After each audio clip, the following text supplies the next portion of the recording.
Testing 1, 2, 3. Can you hear me? If you can, let me know in the chat. As tradition, let's start off by getting everybody's location. Where are you watching from? How many people do we have from Ohio here? How many people do we have from Oklahoma or Texas? Let me know. That way I know where everybody's at, okay? Because we're going to have a lot of stuff going on today. We're going to be all over the place looking at the radar, looking at forecast models, tuning in to our storm chasers in the field, and talking with our panel of meteorologists, including meteorologist Andy Hill. We're all here today to keep you updated on this potential severe weather outbreak that we've got going on here today across the Deep South and maybe up into the Ohio Valley tomorrow.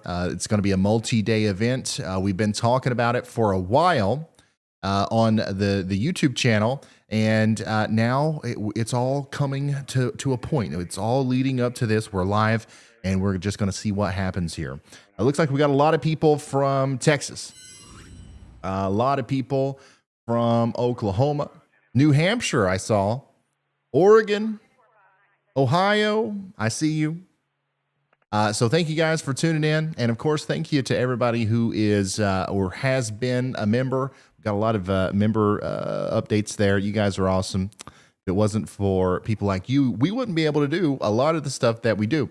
So before we jump into the chat and before we start chit-chatting here, let's give you a brief overview of what's going on. Let's look at it from the top down, son. First of all, we do have a team of the best storm chasers on Earth out there sniffing them storms out right now, okay?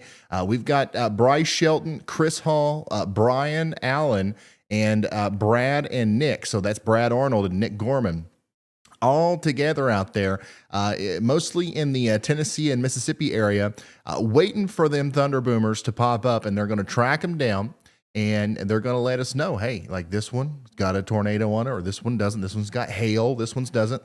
Having these guys on the ground gives us a huge advantage over just having the radar. And these guys, of course, are professionals. They've been doing it for years. They know what they're doing. They know what they're looking at. So we will be watching them through a lot of the evening, but we will also be talking to them as well. In fact, we can go ahead and get an update from a couple of them right now. Let's start off with Brad and Nick. Hey, guys, I just went live on YouTube, and we just want an update from you. What are you thinking out there? What's the plan? What are you looking at? And yeah, just get back with me whenever you can. So we're going to be talking to our storm chasers, and then we're also going to have a couple other storm chasers join us later on. I believe Brett Adair is going to be on the team, and maybe even a couple of others. There's some snow. There is some snow. Hey, Ryan. This is Brad. We're sitting, trying to be patient with it. We're just north of Clarksdale, Mississippi, on Highway 49. We do have a cell that's to our south that has. We are noticing a uptick in lightning strikes. You can probably see that on the stream. I'm expecting these storms to intensify pretty rapidly and become tornadic pretty quick. Just kind of playing the waiting game right now, trying to be patient and not jump on something too early, because it is, like you said on the stream, it's going to be a long night tonight. So. All right, thank you. That's Storm Chaser Brad Arnold there, and Nick is driving, I believe. So they're teaming up tonight to give us a view of these storms. And what storms? What am I talking about, right? Let's take a look at the radar, and let me show you what's going on right now.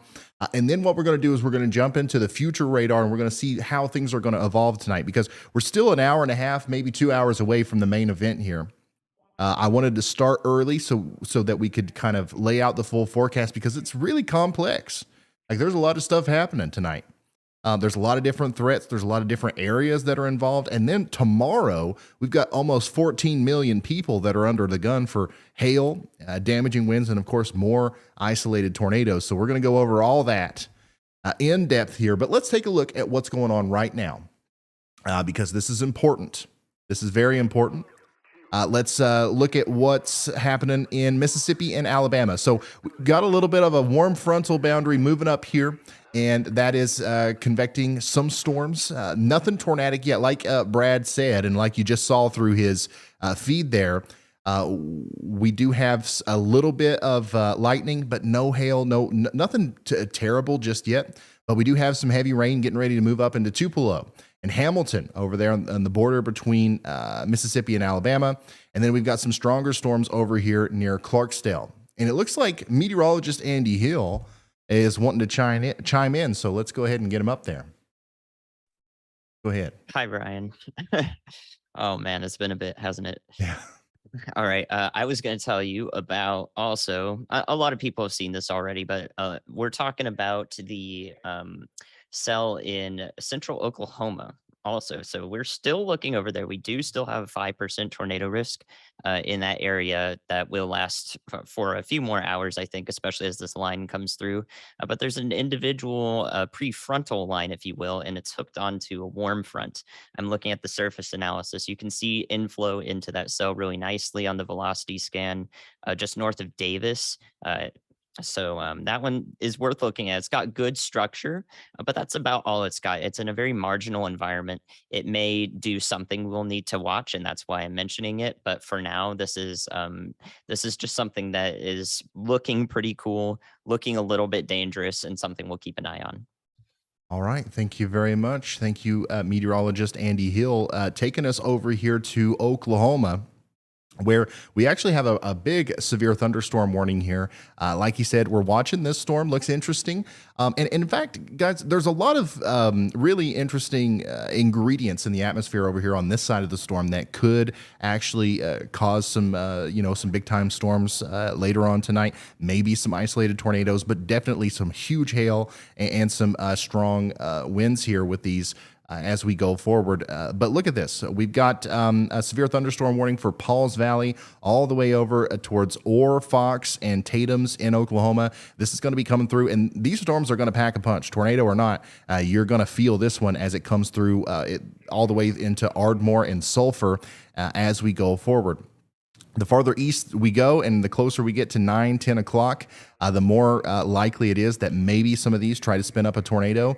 So that's what we're going to be watching. We're watching these storms, which already exist, and we're keeping an eye on Mississippi, Arkansas, Tennessee, Louisiana, and Alabama for storms that are about to exist. And maybe some new, supercells that are going to form here in the warm sector, and these could cause tornadoes as well. So that's what's going on right now. We've got some storms out here in Mississippi. Nothing crazy just yet. And we obviously have some pretty intense storms out here in Oklahoma.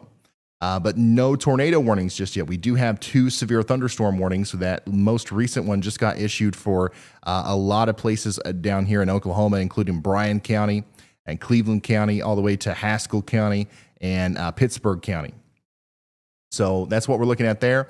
And then, of course, if we look at a broad view of everything that's going on right now, you can see that for the most part, the radar looks quiet across the country. This is going to change a lot as we go later into the night and into tomorrow.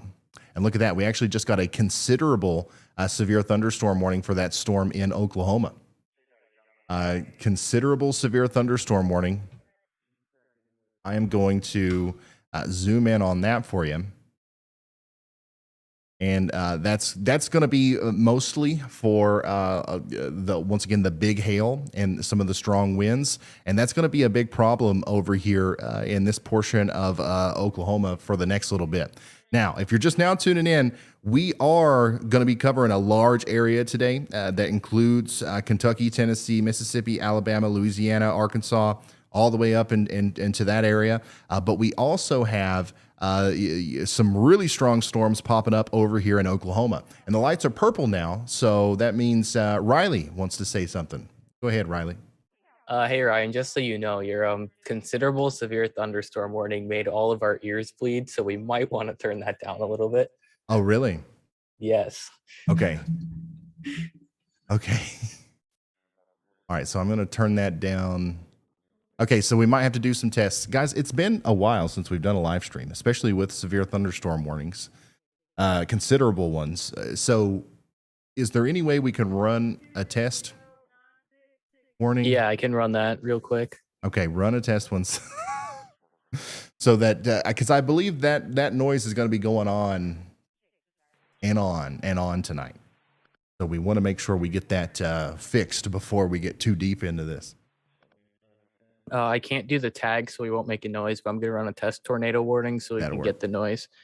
All right. And we're going to wait on that to come through. And if you're just now tuning in, we are looking at a severe thunderstorm warning, or a collection of them. A new tornado warning has been issued. That was incredibly quiet. I don't know. It sounded normal on my end. Like the considerable severe, the beeps, it sounded normal on my end. Was That it still loud? really loud on our end. Yeah. What?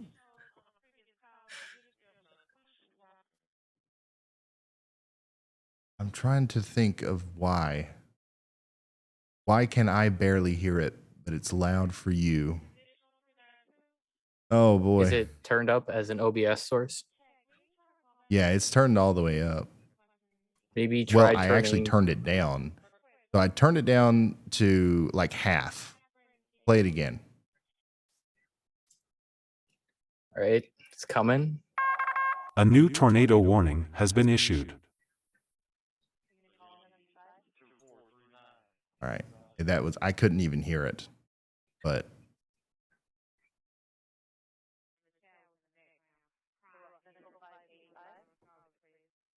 It was still kind of loud, but better.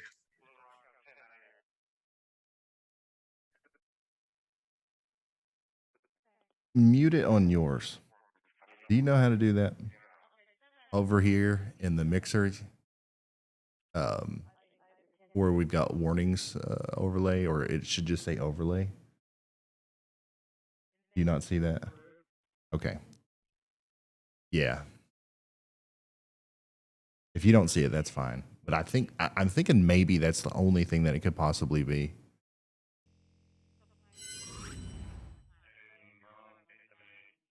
Okay, just hit the little microphone button, or the volume button thing to mute it. Or I think it just says overlay on yours.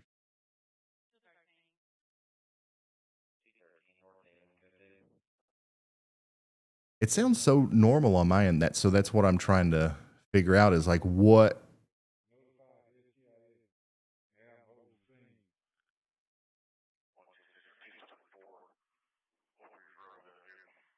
Go into. Okay. All right. No. Oh, that shouldn't have anything to do with it. I don't know. I have no. How loud is it? Like, is it like literally like we have to? It's good now. It's good now. It's good now. Oh, it's good. Yeah. It's good as long as I can't hear it. Okay. Okay. All right. Well, so we'll deal with that as we go. Riley, Andy, you guys might have to chime in and just let me know, I guess, if there's a new warning that I missed, because I can't hear it. But anyways, we're going to move on, because if we don't, we'll spend too much time trying to fix this. But anyways, if you're just now tuning in, we are doing live severe weather coverage here.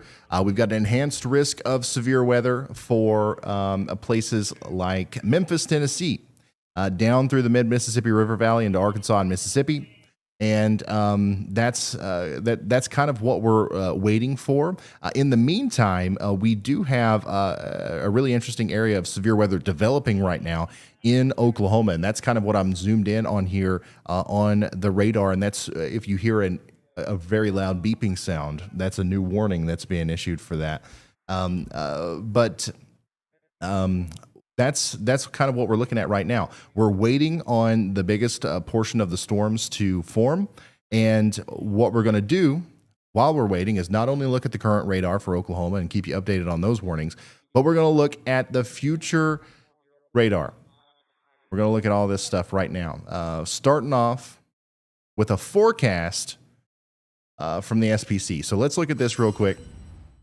By the way, everything that I'm doing here is done through Radar Omega. Very awesome app. You can get it on your phone, iOS, Android. Got a link in the description. I highly recommend it. If you've been looking for a radar app, that's the one, son. Like, I don't know what else to say. Like, there's a lot out there. This one has the most stuff on it. That's why I use it in our live streams. So, and you can get it too. Link in the description, and you can follow along. So one of the things you can do is you can go over here to the sidebar, go to severe weather, and look at the day one outlook. You can look at the day one outlook, and that's going to show you that we have an enhanced risk of severe weather today for 3 million people in Memphis, Tennessee, Jackson, North Little Rock, Jonesboro, and Pine Bluff, Arkansas. Okay? And everybody in the orange circle there is included in that. And then everybody in the yellow out here is in a slight risk of severe weather. And this is driven by a tornado risk. So let's look at the day one tornado probabilities. 1.8 million people under a 10% hatched risk for tornadoes today. That includes Memphis, that includes Greenville and Pine Bluff. And what that means, whenever there's a 10% hatched risk for tornadoes, what that means is that we've got a general 10% probability for tornadoes to happen within 25 miles of a given point, essentially anywhere in that yellow area, which is astronomically higher than usual. And then on top of that, we have the hatched indicator on here, these dotted lines, which means that these tornadoes may be strong, maybe even producing damage in excess of EF2 strength. So that's what's happening there, and that's why we're live right now. A lot of times, this is the kind of like the switch that flips it for us. It's like, okay, the Storm Prediction Center is issuing this high of an outlook today. We definitely need to go live because there's going to be a lot of warnings being issued. There's going to be a lot of things like that. So that's one of the reasons why we're live today. And then tomorrow, guess what? We're going to be live tomorrow as well, because we've got that on the day two. Let's switch over to the day two. 2.5 million people in a 10% hatched area for tornadoes tomorrow. And that's going to be down here in Mississippi and Alabama. Strong tornadoes possible from Birmingham to Tuscaloosa down to Hattiesburg. And then we've got a 5% probability all the way up into Nashville, Louisville, Cincinnati. 2% all the way up to the Great Lakes. Look at that. 2% touches the Gulf of Mexico, goes up and touches the Great Lakes up here near Cleveland. Large area, large risk area for severe weather tomorrow. This is an enhanced risk. Let me show you the full thing. 11 million people under the enhanced risk here. So if you're in the orange, you got to be weather aware tomorrow. This is mainly driven by a wind risk, though. The tornado risk obviously is going to be the focus down there in the south, but the reason it's enhanced all the way up into Cincinnati is because of the very real threat for damaging wind. Everybody in the red here has a 30% probability of seeing damaging winds tomorrow. So that's going to be a big problem. We're going to see a squall line, and we're also going to see supercells. I think personally that we have a good chance of seeing tornadoes up here. There's kind of two areas that I'm watching for the potential for seeing tornadoes tomorrow. The first one is actually up here in northern Kentucky, maybe in southern Illinois or southern Indiana, and southern Ohio. And then the second one is going to be the one that's highlighted by the SPC, where there's a greater, thermodynamics down here between Alabama and Mississippi. So these are the two areas that I'm concerned about tomorrow. Obviously, everybody in the risk area needs to be weather aware. Anything can happen, but that's kind of what I'm watching. And let me show you why. What we're going to do now is we're going to turn the SPC outlooks off, and we're going to turn the radar or the future radar on by looking at the HRRR model. We're going to go to models, convection allowing HRRR. This is the high resolution rapid refresh model. We're looking at the latest run of it, the 0Z.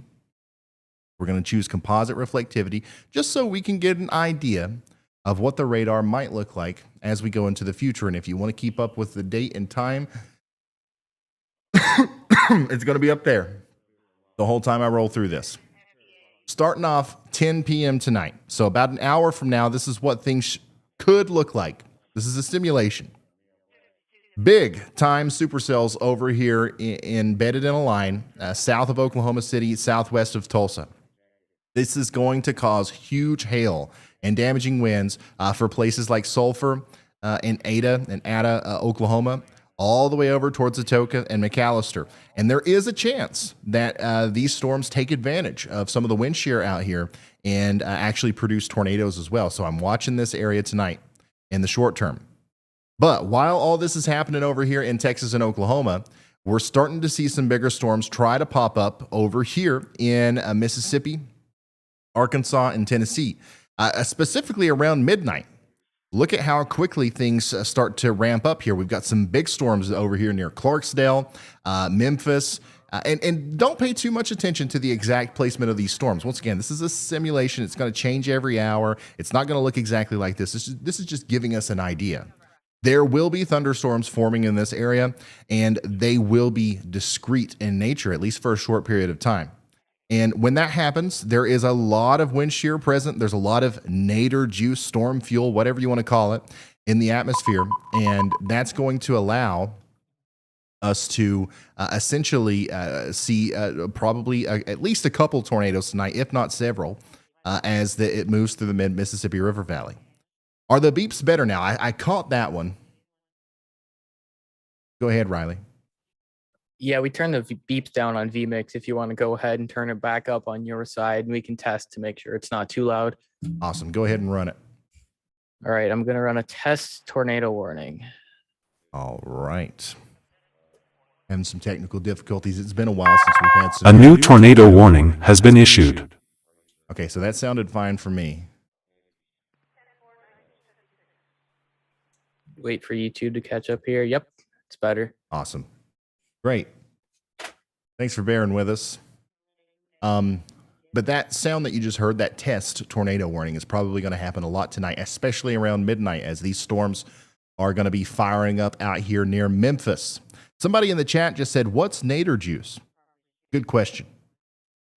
It's the it's essentially what we call the ingredients in the atmosphere that would allow for tornadoes to happen. So you got Hey Ryan, it's loud again. It's loud again. Yeah. Did you do another test? No, it was just that test. It sounded fine for me, but chat saying it was so loud it sounded bass boosted. Oh my God. So maybe just go back to what you had it at, and then maybe you can open up the stream and a VLC media player on your side so you can still hear the beeps. Yeah. I'll put the link to that in stream text for RTMP. Okay. Tornado warning was way loud. Oh my God. I don't know what's going on with that. That's never been a problem. Well, I guess this is the first time we're using that overlay and not using the NDI thing. So that might have something to do with it. We'll learn. We'll tweak with it. It needs to be loud. Now there's an argument in the chat. It's fine. Turn it down. No, it needs to be loud. Maybe we need to do a poll. Does it need to be loud or do we need to turn it down? Not really. What we need to do is keep talking about this daggone weather, because that's what I'm here for, son. Anyways, around midnight tonight, supercells possible in and around the Memphis area. Okay, tornadoes are likely. Now, are they going to go through Memphis? I can't tell you that.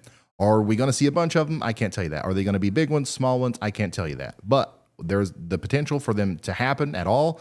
And this general vicinity here is pretty good tonight. So that's what we're looking at. And we're going to see these storms pose a threat. Probably a peak like tornado prime time is going to be from 11 p.m. through 2 a.m. And then what's going to happen is we're going to start to see a lot of these storms congeal together. We're going to see a big mess up here in where we got Kentucky and Missouri and all these places meeting here. And the tornado threat's going to continue to exist. Don't get me wrong. But the big supercellular event is going to start to come to an end. But there's still going to be a lot of ingredients in place for potential tornadoes down here around Memphis. So what you'll notice is as we go through the night, those initial supercells in the warm sector kind of get put into this big blob of rain up there. But there's continuously new cells that form right in this area. And as those form and get lofted up into the rain blob, those will continue to have a tornado, risk that come along with them. So that is what we're looking at there. And of course, this is a simulation. This isn't exactly what it's going to look like, but I do think that around 2 a.m. to 4 a.m., there's still going to be a tornado risk. It shifts off to the north a little bit. Well, actually, it just kind of elongates, I think. And then a big threat that we're going to have to start to deal with is the heavy rain threat.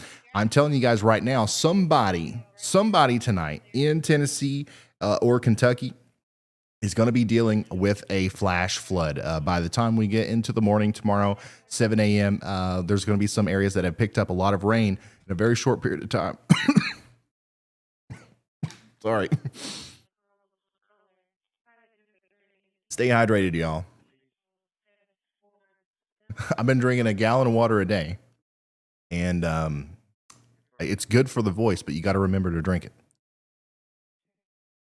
Okay, anyways. Right here around 7 a.m., we're going to see this boundary of storms kind of start to orient itself in a way that's going to produce training thunderstorms, okay? I can't tell you exactly where this is going to happen, but somewhere in through here, I do think we're going to have a very serious flash flooding event unfold. Once again, this is a radar simulation. It's going to change. But if this were to happen exactly like this, places near Nashville and Clarksville, all the way up into areas just south of Richmond in Kentucky, into eastern Kentucky, maybe even all the way as far east as Charleston, you're going to have a hard time with flash flooding. This is going to dump a bunch of rain in a very short period of time. And then look at that. You got 2 rounds coming through. So, yeah, that's not good.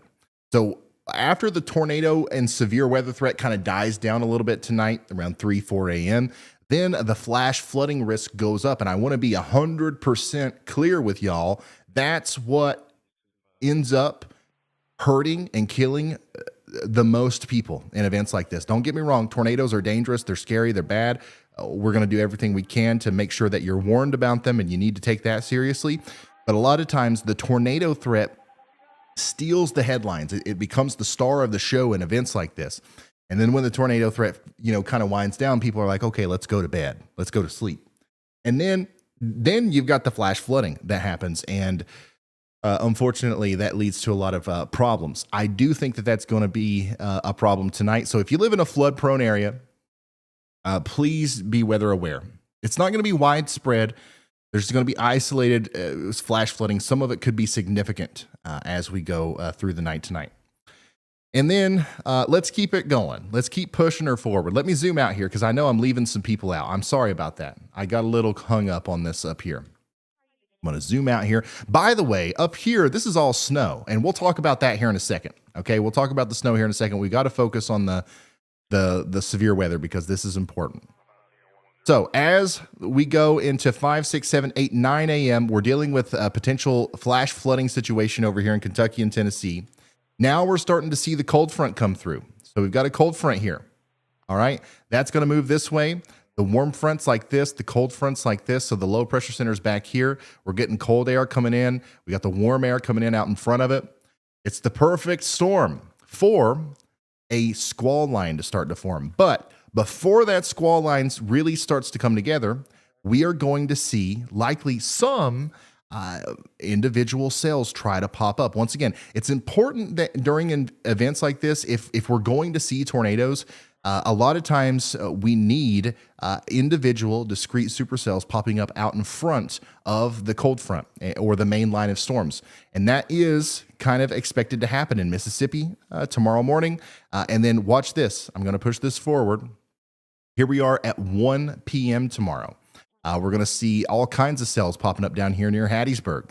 And then even in the line, when the line first starts going, it's going to start as a broken line of thunderstorms, maybe even with embedded supercells. And it's stuff like this that we've got to watch maybe for an isolated tornado or two as early as 1 p.m. And that could be happening in Mississippi and Tennessee. Up here in Kentucky at this time, I think that we're mostly going to be dealing with rain and flooding. But that's going to change because watch what happens here. I'm going to push this forward. The line continues to try to form up, and this is showing still disconnected storms. You see how this one is not necessarily touching this one? You see how these are all kind of disconnected? This is a radar simulation. This is not exactly how it's going to look tomorrow, but this is a sign that we're going to have problems tomorrow with tornadoes all the way up and down this sector of storms. And then you have the prefrontal supercells popping up out in front of it as well. So it looks to me like if tonight, if we can make it through tonight, and you know all's good and fine and dandy, tomorrow is probably going to be the main event as far as severe weather goes, because this is definitely an impressive run of the HRRR here. Look at these beans. Look at that. Curved beans all along the southern portions of Mississippi and Alabama tomorrow around 4 p.m. Man, this could actually end up being a pretty widespread severe weather outbreak tomorrow. And I'm concerned about us here in our hometown. By the way, I'm broadcasting from the middle of nowhere over here in eastern Kentucky.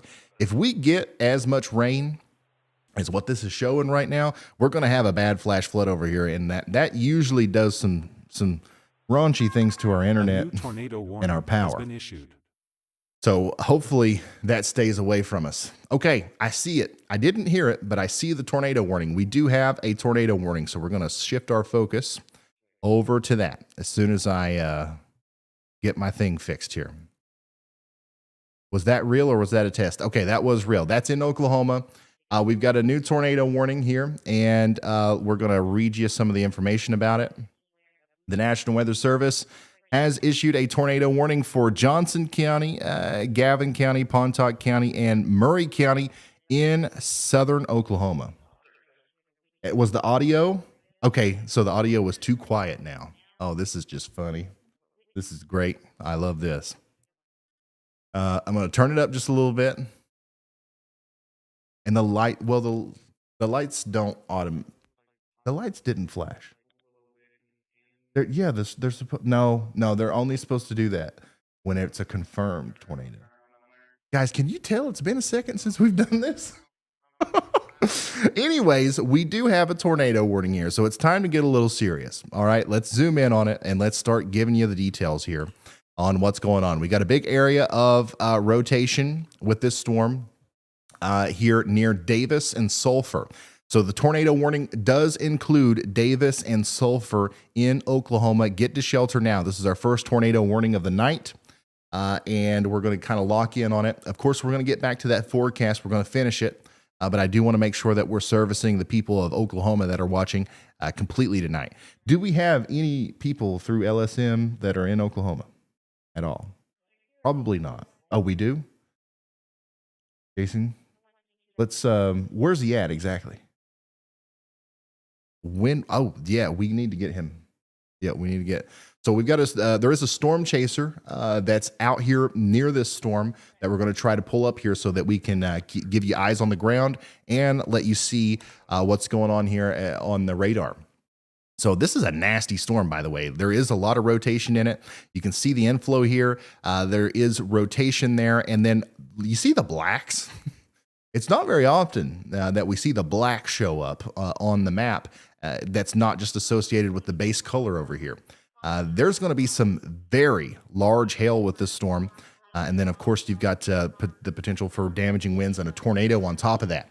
You want to get into the most interior room of your home. You don't want to be in the living room, right, where the windows are. whenever there's 60 miles an hour winds and a tornado maybe lofting baseballs through your window, right? That's dangerous. So you want to get into the most interior room of your home, away from windows. A lot of times it's going to be a closet or a bathroom, whichever one of those has the least amount of glass. You want to get in there. Take me with you. Make sure you got your phone or your tablet or whatever gets cellular data, and make sure that it is charged up and ready to go. And we'll get through this together. All right.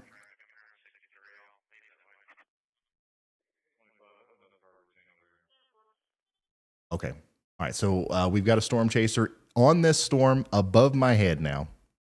So as soon as we get new data from him, you'll see that.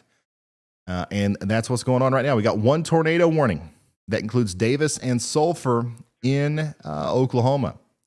And remember, this is way out here in the 5% risk area, y'all. Okay, so the lights changed for that one. Okay, so the lights are working. Anyways, we've got the main event, or the target area tonight for some of the stronger storms, is over there towards Memphis, but we don't have anything happening over there just yet. So what we're going to do is we're going to monitor these storms in Oklahoma until things start to pop off over there. And hopefully, by the time that happens, this will have calmed down a little bit. Or else we're going to be going back and forth between Oklahoma and Mississippi all night, which is fine. We're going to do it. And by the way, y'all, as long as we're needed, Carly and I here are in the studio, meteorologist Andy Hill, everybody that's involved with this, our storm chasers, we're going to be here with you till 2, 3, 4 a.m., whatever it takes, okay? Are we worried about sleep? No. We're worried about making sure that we're, getting all these tornado warnings out and not busting your eardrums. How did that last one sound? Are we doing better? Riley, you got any updates for me? Has anything changed that I don't know about?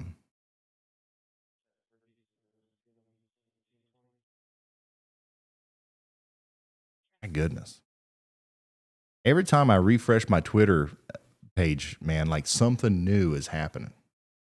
Something new is, there's a new UFO, there's a new explosion. Apparently, 47 seconds ago, agencies are looking into calls of a loud explosion over Mission, Texas. So I'll keep you updated on that too if I see anything else about it on Twitter. But anyways, if you are just now tuning in, we do have a tornado warning here in Oklahoma. We're watching it. We're monitoring it. Basically, I have no updates for you until we get a closer look at the actual storm, I guess, from our storm chaser out here. This is what it looks like on radar. That's your rotation. I think I'm on the best. Andy, what are you looking at this from? KTLX or KFDR? I'm looking at it from both, but KTLX is my go-to. Okay. All right. I just want to make sure I've got the best vantage point for you. Okay. Yeah, that looks much better. So there's your rotation right there on the storm. If there's going to be a tornado here, it's happening somewhere right in this area, more specifically up here. So as this comes closer and closer to Davis and Sulphur, if this is on the ground, it will be moving right towards the town of Davis. But you can see that there's a lot of wind shear out here. There's a lot of rotation. It does look like the southern part of the storm is going to try to bow out. Maybe the tornado threat won't be extremely long lasting. But regardless, this is a dangerous storm, and we need to be in our safe spots all the way out into Sulphur, Oklahoma. Once again, we do have a storm chaser out there on this storm near Wynwood. And I think we saw a lightning flash from him there briefly. But as soon as he gets closer to Davis, I think he's going to have better service, and we might be able to see something down there if there is a tornado associated with this storm. And we have a lot of storm chasers out there in Mississippi as well. We got Chris Hall and Brian Allen, Brad Arnold, and Brett Adair, all out there in Mississippi. And then we even got Bryce Shelton with us tonight in Marshall County, Mississippi. He was in Tennessee not too long ago. So lots of stuff happening out there tonight. We've got a big severe weather risk. Millions of people will be impacted by severe weather tonight. And we've got you covered from basically every angle. Let's take a broad view of what's going on here. We'll dive back into that tornado warning here in a moment as soon as we get an update on it. We've got some snow back here in Colorado and Nebraska and Kansas. It looks like a lot of these places are ending up with about 4 or 5 inches of snow. North of I-70, about 4 inches of snow. And then the closer to Dodge City you get down here, it looks like maybe 2 to 3 inches of snow so far. And we're going to see this expand, and it's going to become even more of a snowmaker as it moves into the Des Moines area and Chicago, Milwaukee. And some places in Wisconsin, southern Wisconsin, could see over 6 inches of snow. And we'll talk more about that as soon as we get a chance. But first, let's dive back into the forecast that we were looking at, okay? We were talking about what's going to happen tomorrow. We're talking about the radar, what the radar could look like tonight. I want to finish this out, okay? So, of course, we are going to be watching these supercells over here in Oklahoma as they continue to move off to the east. But watch what happens to them. Eventually, this becomes a linear, sheared out mess, and it completely falls apart after it gets past Fort Smith. By that time, which is 3 a.m., our focus is going to be over here around Memphis. Okay. And then this is where we could possibly see some nocturnal tornadoes tonight. And then around 5 a.m., our focus is going to shift towards this huge potential flash flooding event that's going to happen, I think, between Kentucky and Tennessee. We're not going to be live for that. I have to sleep at some point. Okay. So at probably 4 a.m., somewhere around there, we're going to end the stream whenever we think the severe weather threat has gone down, at least temporarily. At 5 a.m., I don't know what time that's going to end up being, but we're going to take a nap. We're going to get flooded out. It looks like maybe here where I live. And then we're going to wake up and we're going to get right back to streaming. Okay. Because watch the explosion of convective activity here after this cold front gets past the Mississippi River. Watch 3, 2, 1, boom. If this happens exactly like this, this will be a huge widespread severe weather outbreak. And some of the places that could be dealing with the impacts of this are areas as far north as Louisville, Richmond, obviously down here into Nashville, down to Huntsville. And then, of course, in the extreme southern sector of the storm, we've got Birmingham, Tuscaloosa, Montgomery, all the way down to Hattiesburg. And that's at 5 p.m. tomorrow. It does look to me like up here into Ohio, it looks like the severity of those storms are going to be a little bit on the lower side, I guess, if that makes any sense. Let me switch my model here so I can see all the way out through the whole progression. Yeah, so the first round of storms that comes through Ohio in that enhanced risk area around 6 p.m. is mostly going to be heavy rain, but it does look like some secondary cells are going to try to fire up here around 9 p.m. that might pack a little bit more of a punch with hail. But yeah, that's the full progression.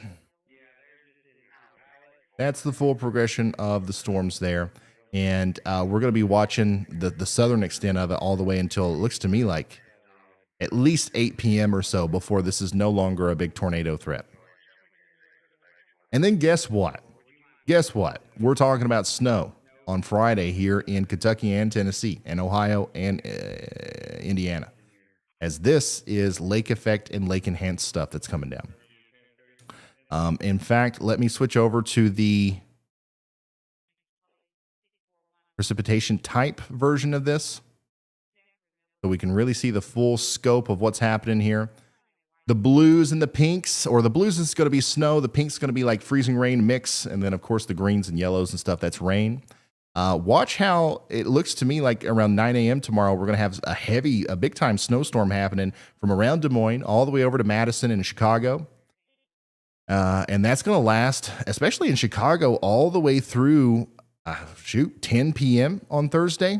You're going to be riding the line there pretty closely between snow and like a mix.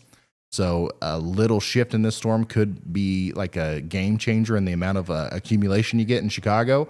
But definitely a lot of snow coming through all the way into Michigan as well. And then watch here. We've got this cold front coming through. We got heavy rain and storms moving through Kentucky, Ohio, Tennessee, Alabama. And then as soon as it gets by, look at that. It was 75 degrees today in eastern Kentucky. It was even warmer than that down here in Nashville. But at 6 a.m. on Friday, it's going to be snowing in Nashville. And by the way, that'll be heavy snow at times, intermittently whiteout conditions with these little snow squalls here. All the way as far south as maybe Starkville, Mississippi. Snow all the way down into Nashville, Knoxville, Eastern Kentucky, Ohio. No big-time accumulations expected with that, but still interesting to see. And then, of course, we're going to see the northern portion of Maine get a lot of snow out of this as well. And by the way, some people are watching in Virginia, Pennsylvania, all the way down into Georgia, Panhandle of Florida. There is a small chance that we see some severe weather down here on the southern extent of the squall line as it progresses off to the East Coast. But the majority of the severe weather is going to be over, I think, after midnight Friday. As soon as we get into Friday, there's definitely going to be some thunderstorms, maybe some strong winds in the Carolinas, but I don't think we're going to have any more tornado risk or anything like that. So let's go over to our chaser, Jason Cooley. He's in Stratford, Oklahoma right now, which I believe is close to our tornado warning.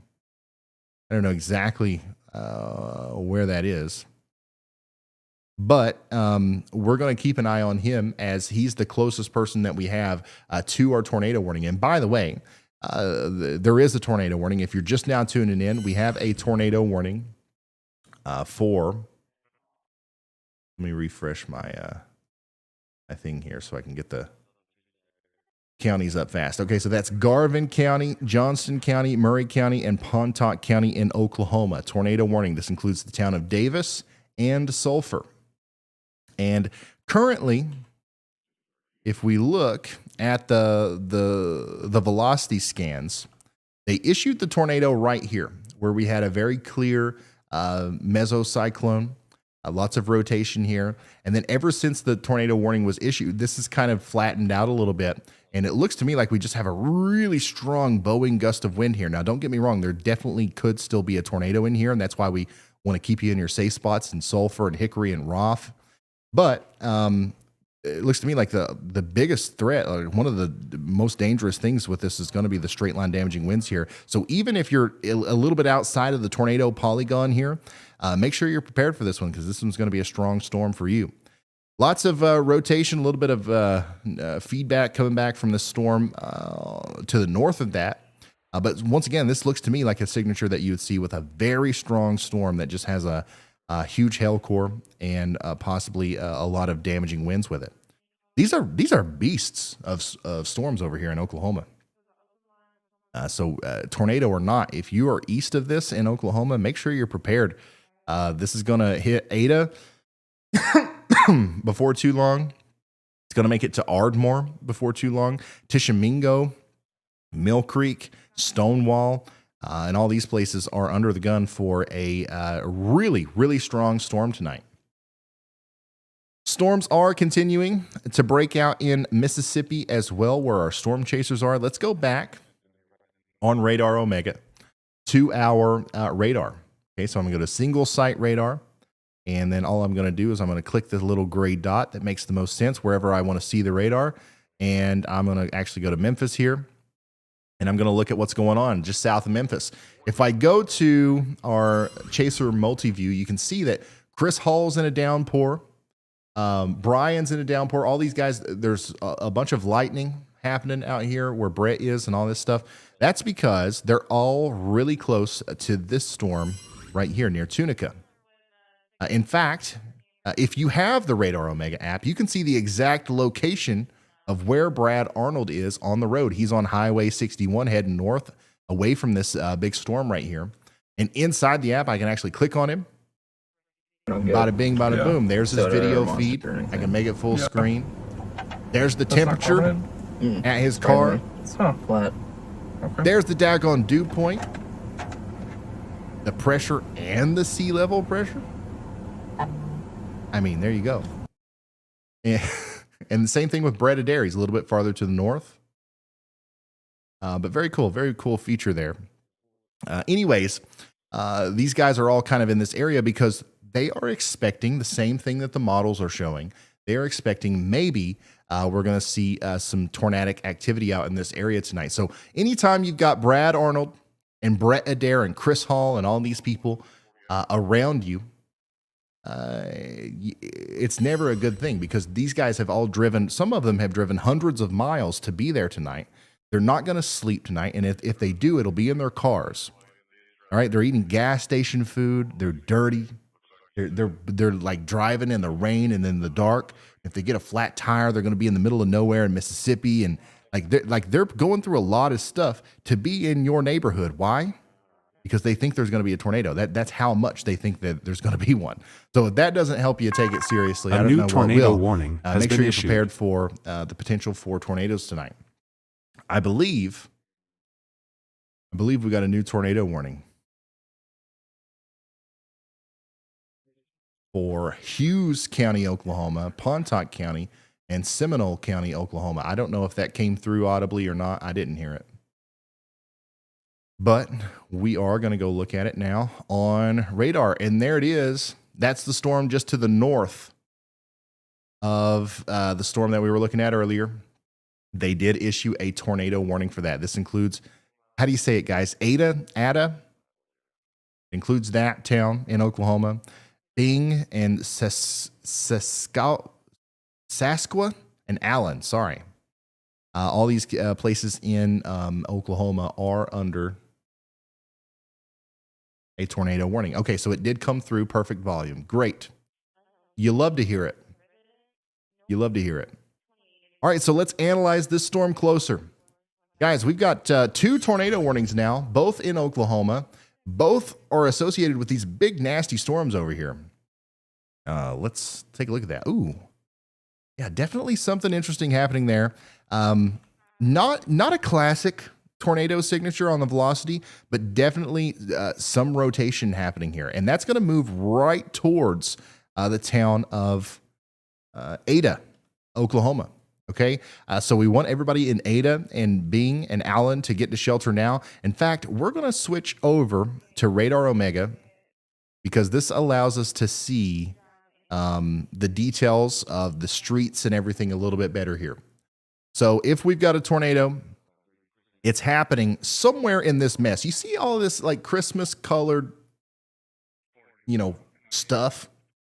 This is velocity. So what the radar is doing is it's telling us how fast the winds essentially are blowing and in what direction.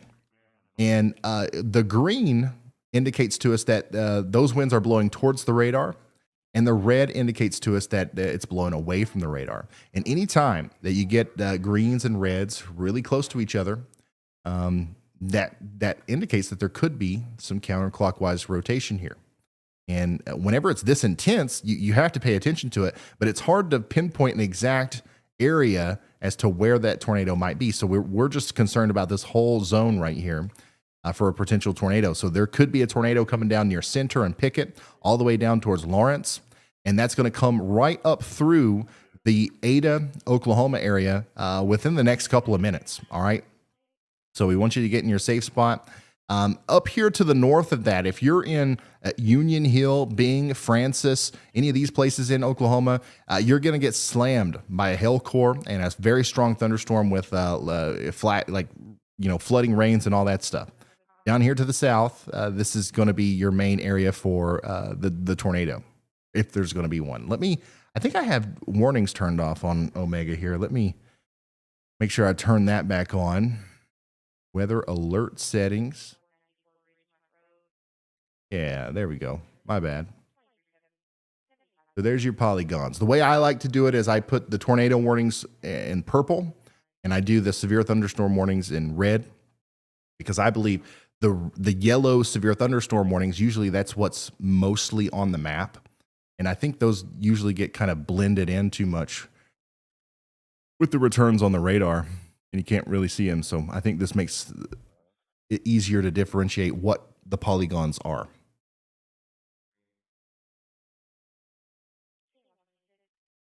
Nader Navigators. Nader Navigators sent this video. This was, how long ago was this? 14 minutes ago near Stratford, Oklahoma. Says he sees a rotating wall cloud. Massive wall cloud. Ooh. You may want to go I'm trying to on there and pause it on the daggone lightning. Okay. Yeah, definitely something happened in there. It's hard to tell. These things are so hard to kind of discern at night. The lightning strikes are, kind of, illuminating the different things that are happening out there. It's hard to tell if this is a wall cloud, a tornado, or what, but definitely some scary scenes, some SLCs, some scary looking clouds tonight in Oklahoma.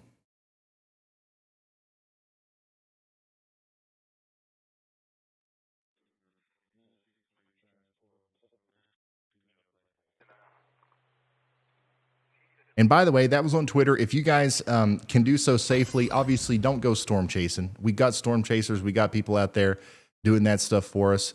But if you're seeing lightning in the distance, or if you're seeing a cool looking cloud, or if there's hail or something, and you want to send in a picture or a report to me, and you want me to show it on the stream, you feel free to send that to me on Twitter at Ryan Hall, y'all. At Ryan Hall, y'all. Also, you can tag me in stuff, newsworthy stuff, interesting stuff. I'm looking at it all day.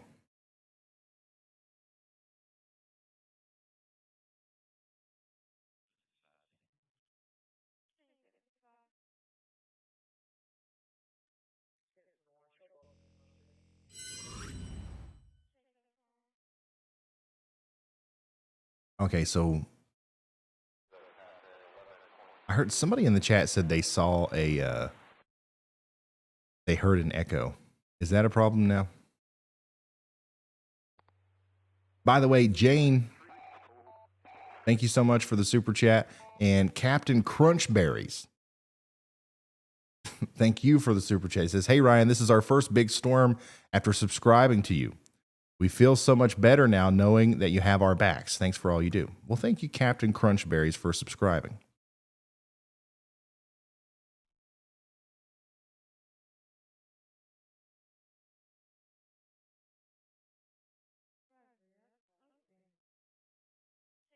So what we're seeing here on Brian Allen's stream is actually the flashing taillights of storm chaser Chris Hall. So let's see if we can't get an update from Chris Hall, see if everything's all right. Hey Chris, we're watching you on YouTube. Just looking for an update. What's going on out there?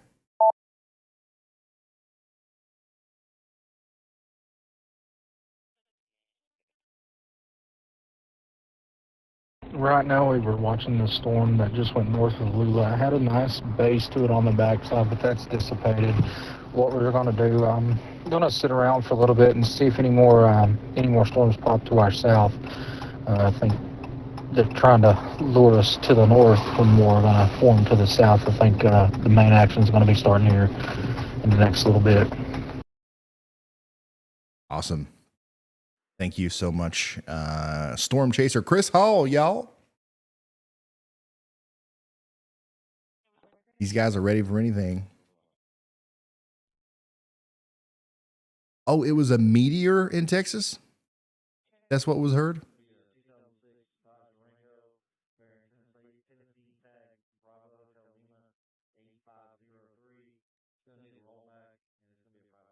That's what it was? I live in Mission, big boom, shook the house, pictures of the fireball.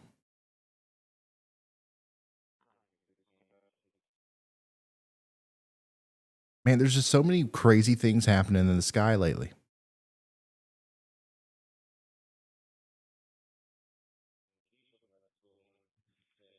Michael says it's sleeting in Topeka, Kansas. That's that cold air that's helping to form our storms here, giving us that lift. Enough lift to significantly break the cap out here in portions of Oklahoma. That's why we're seeing these big storms, and they are rotating. I mean, look at this. We've got two big rotating thunderstorms here. The one to the north looks the most concerning. the one that's getting ready to run through Ada, Oklahoma. Still not confident that there's a tornado on the ground, but man, with this kind of storm, you can't risk it. You got to get to shelter. If you're in Ada, Heard, Francis, Happy Land, Steedman, how about you over there in Sealy and Allen? Take shelter now. You want to get into the most interior room of your home or underground. That's the best way to do it. And yeah, just stay there until that warning's allowed to expire.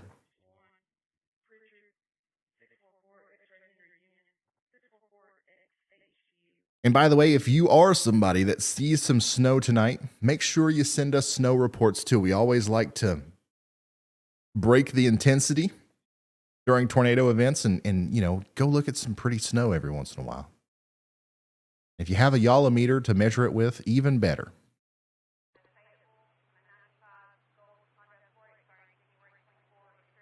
Okay, so here's a screenshot of that image or that video that we got from Nader Navigators. This was near Stratford, Oklahoma. So this is the storm that's producing the tornado warning for Ada. So this is the one that's coming towards Ada. Definitely a scary looking cloud there. Cannot say what that is, obviously, without seeing a video or a bee in there. But definitely some lowerings. And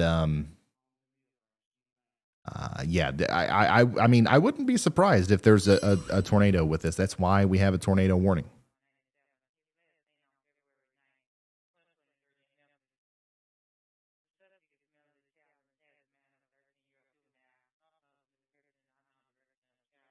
This is cool. Iguana Donna, great name. I made a Nader bean for you and your team. I love it. It's exactly what a Nader bean is. Maybe, well, I don't want to be critical of your art. This is awesome. But it would make more sense if the top of it was more this way and the bottom of it was a little bit more this way. I'm just saying. But I love it. Thank you for that.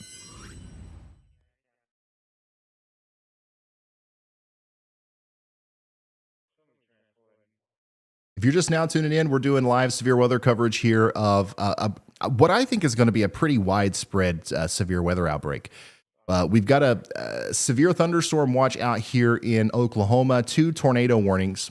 We're about to have, I believe we're probably about to have a tornado watch issued over here a little bit farther to the east around Memphis and Tennessee and Arkansas and Mississippi and all these places. Might be an hour or so before we see that. But we're going to see storms really start to pop off out here, and we're going to have like a dual threat system to watch for a little while until this line kind of phases out. Then our focus is going to shift over here. We're going to have possible tornadic activity in and around the Memphis area. And by the way, that includes over there near Little Rock, Clarksdale, Greensville, up towards Jonesboro, Humboldt, Jackson. All you guys are included in this. And then as we go later into the night, into the early morning hours tomorrow, we got a severe weather threat that extends up into the boot heel of Missouri, Southern Illinois, Western Kentucky. And then I think we're going to have a pretty significant flash flooding threat between Tennessee and Kentucky. And tomorrow, a widespread severe weather threat all up and down from the Ohio Valley down to the Gulf of Mexico. So this is going to be a long marathon coverage of this severe weather. We're going to be live tonight until, once again, 3 or 4 a.m. or something like that. We're going to take a quick nap, and then we will come back tomorrow. We will skip the nap, though. We'll do a 36-hour live stream if we hit 2 million subscribers tonight. Take it or leave it. So if you haven't hit the subscribe button, hit it now. We'll do a subscribe-a-thon. Not really, but really.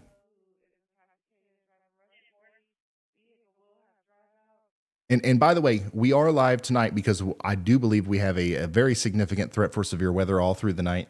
But I do think tomorrow is going to be the main event. I think that we're going to have a lot more to watch, to look out for tomorrow. And it's going to be a very large area that's affected by this.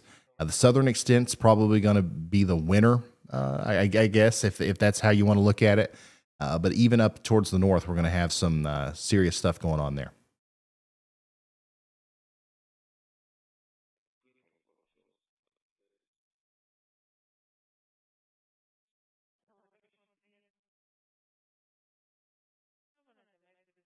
Yeah, this storm up here near Ada, Oklahoma is organized. Do we have anybody watching from Ada, Oklahoma or around that area? Obviously, don't come out of your safe spot yet, but just let us know what's going on out there.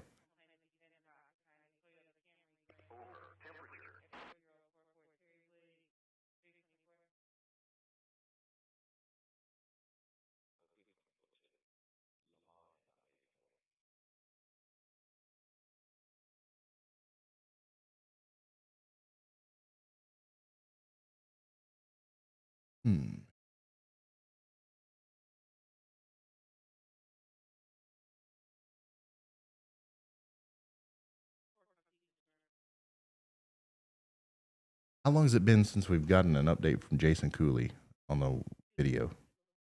I don't think I've seen anything. Oh, okay. Okay, my bad.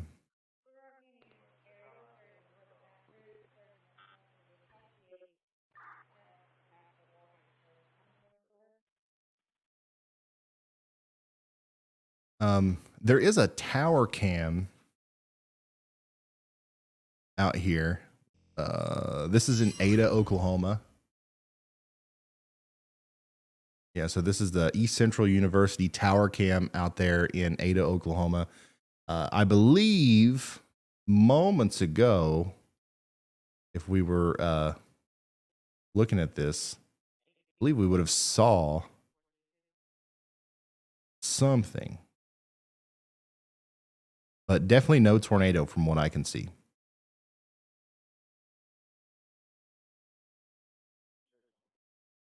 Very strong storm, though.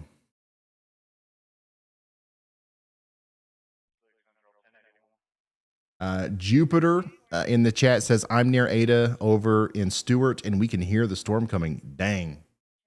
That was a big lightning bolt.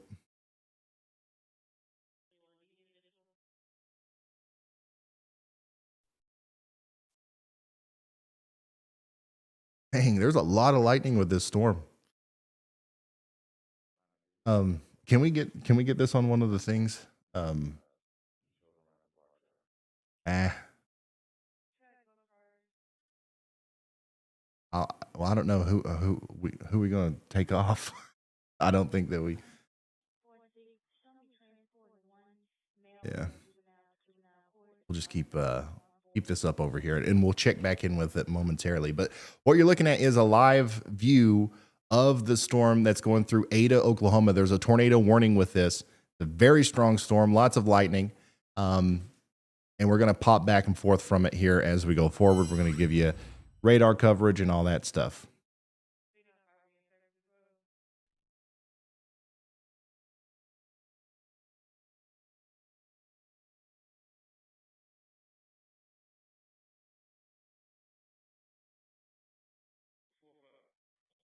So savvy. Oh, never mind. Oh. All right, if you're just now tuning in, we do have a tornado warning for, man, my thing keeps needing to refresh.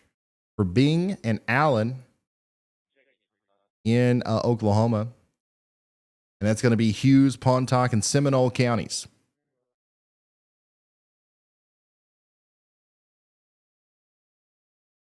And that's your area of rotation. No reports of a tornado just yet. But we do have a report here from Pontotoc Broadcast Media. A quarter-size hail reported on the northwest side of Ada, Oklahoma. So definitely some hail and some big-time lightning happening with that storm.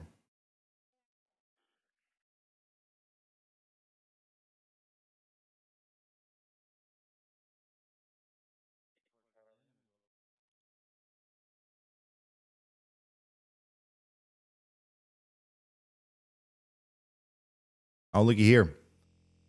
Not only do we have tornadoes, but we've got snow in Denver. Effective says, I got my yallometer out here in Denver. It's not a ton, but it's something. Yeah, about 3 or 4 yalls of snow so far.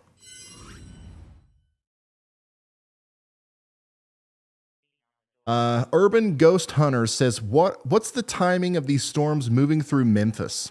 Okay, I'm going to go through that again. That's your tornado warning in Oklahoma. Nothing new to report here. This is a strong storm. Take shelter. Let's go back and let's look at the future radar again. And let's look at it in a, well, no, let's look at it this way. Give me a second. I am going to open a new window in Radar Omega specifically for looking at weather models. That way we can just go back and forth. How about that? I am going to turn the warnings off on this one. I'm going to turn the cameras off. And we're going to do this. Okay, first of all, this is what the whole storm system is going to look like over the next 48 hours or so. Big snow up north. Sorry. Big snow up north. Heavy rain in the middle. Strong storms and tornadoes, especially on the southern side. That's the full progression. Oops, let me put the time on here. Right there it is. Time up there. Date and everything. That's the full progression of the storm. This is what it's looking like. Now, let me give you a more detailed view. Let me zoom in. And specifically, because Urban Ghost Hunters, you asked so nicely. You didn't have to do that. Thank you for the super chat. Let's look at Memphis. And I bet we've got a lot of people watching in Memphis anyways. How many people do we have from Memphis? Let me know in the chat.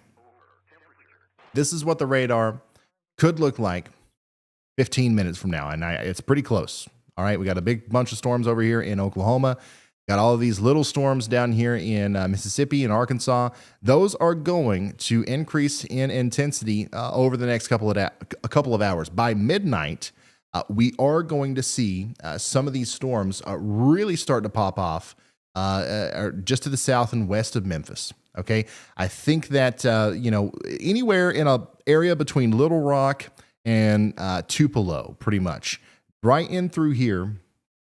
We are going to see supercell storms start to pop up. They will have the potential to produce tornadoes, and they will move into the Memphis area, I believe, between midnight and 1 a.m. Okay, so let's just say prime time for tornadic activity in the Memphis area is going to be between 11 p.m. and 2 a.m. tonight.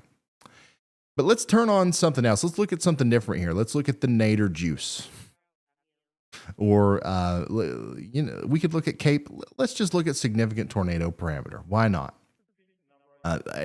This is something that can show us how much, I guess, ingredients are in the air or in the atmosphere for potential tornadoes. Notice how there's a lot over here.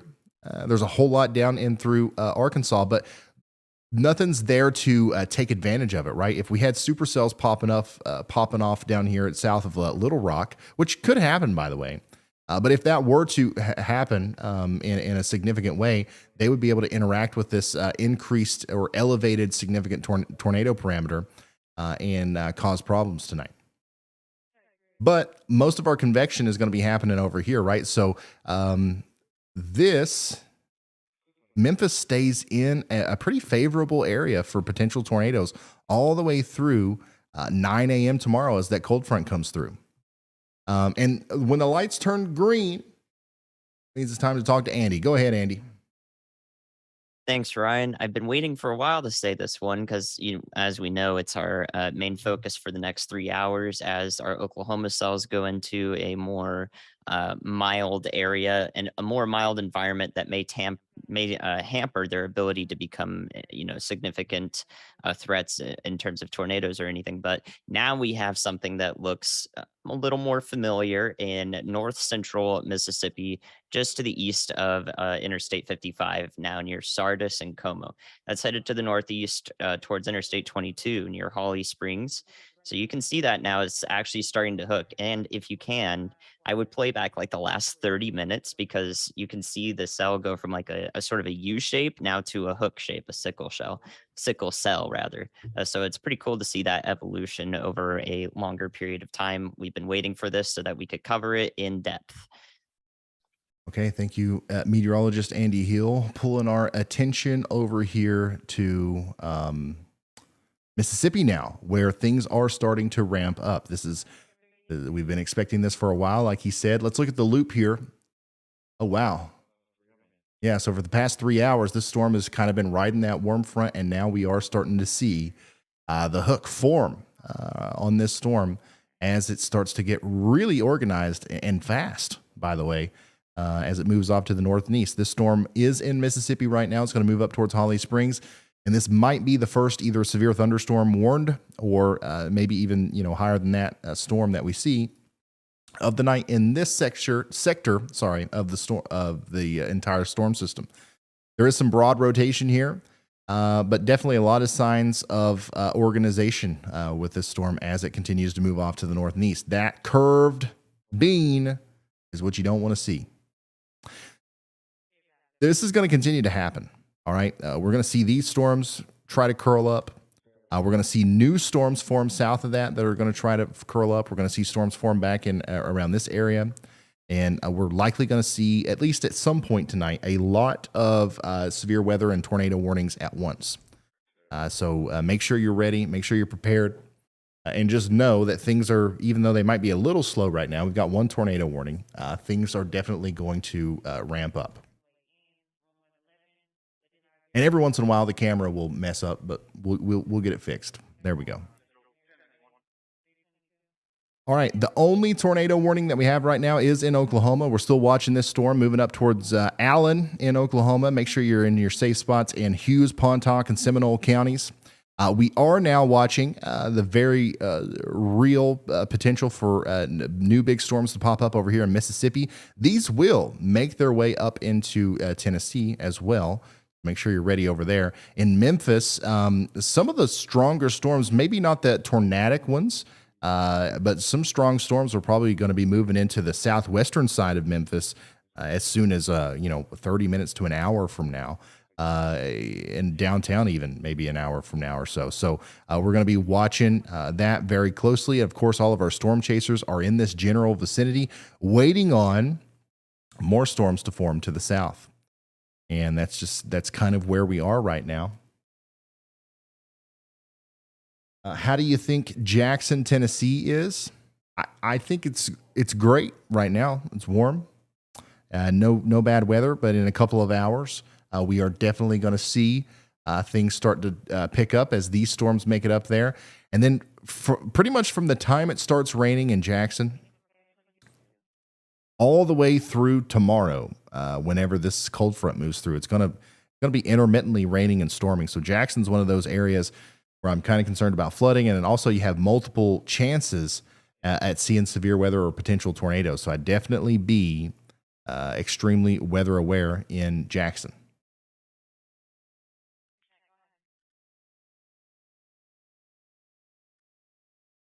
And thank you all for tagging me and stuff on Twitter. But remember, if it's anything novel, if you're submitting a report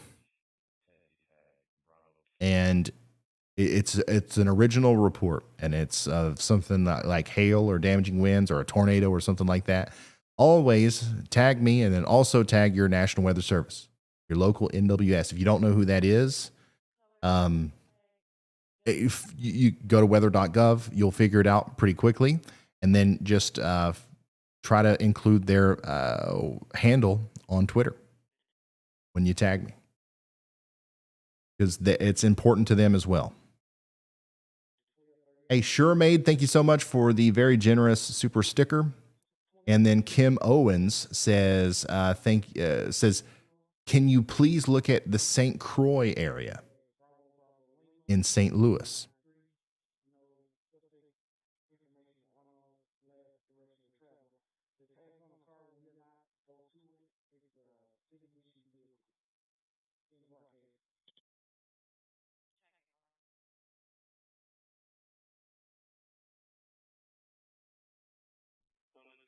I think I went to the wrong place. But anyways, oh, why did I say St. Louis? It was Indiana.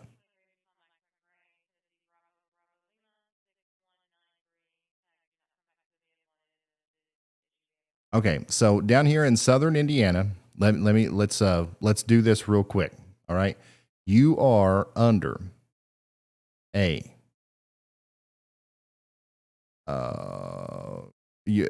nothing tonight. Okay, But tomorrow, especially as the heavy rain starts and as that cold front gets closer, you are under a enhanced risk of severe weather. You've got a 5% probability of seeing a tornado, 30% probability of seeing damaging winds, and a 5% probability of seeing hail. So definitely tomorrow is going to be the day that you need to be extra weather aware, especially around 1 to 5 p.m.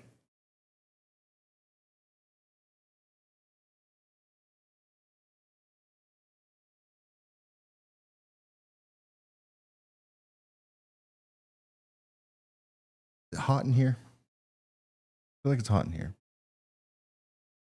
Yeah, see what it's on. I haven't had the problem with it getting too hot in my studio ever since we moved into a bigger space. But I think it was just so hot out today that we're all out of whack. What's it saying? Turn the cool to 69.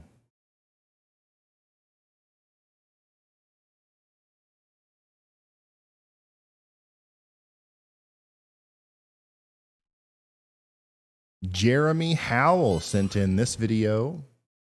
He says, this is in South Haven, Mississippi, just south of Memphis. We'll keep you updated throughout the night as storms develop. Look at that. Big anvil crawlers right there with these storms that are moving into Memphis. And by the way, they did issue a severe thunderstorm warning for Memphis. So this storm is going to move through Memphis. It's going to be there a little bit sooner than what I said when we were looking at the models. But the tornadic thunderstorms, I do think that those are going to be in a different batch that have still yet to form. I could be wrong. I could be wrong about that. But definitely we're going to be watching these closely as they move up. This is going to have some strong winds.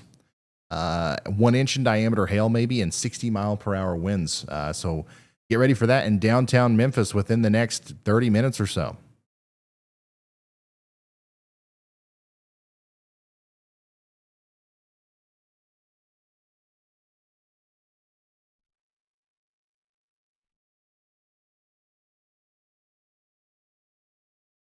The chat. Sometimes I look at chat. And I shouldn't. It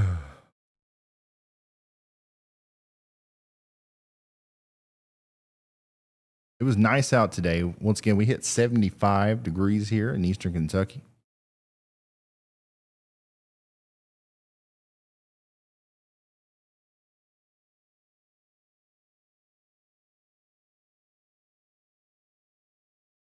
Oh, this is cool. This is cool. Here's a good way to know your map or your forecast office. This is a map of all of them. If you go to weather.gov though, and you click on your area, it'll take you to the home page of your local forecast office, and then it'll say, yeah, it'll say like the abbreviation for it. Like mine is JKL, for example, and that'll help you out a lot. But I think that the Twitter handles are just the name of the city, so that's good. Yeah, so if you know what city your National Weather Service is, just search NWS followed by that city, and then you'll find it. A new tornado warning New has been tornado issued. warning for Mississippi. So we're going to go look at that as soon as that pops up on my map.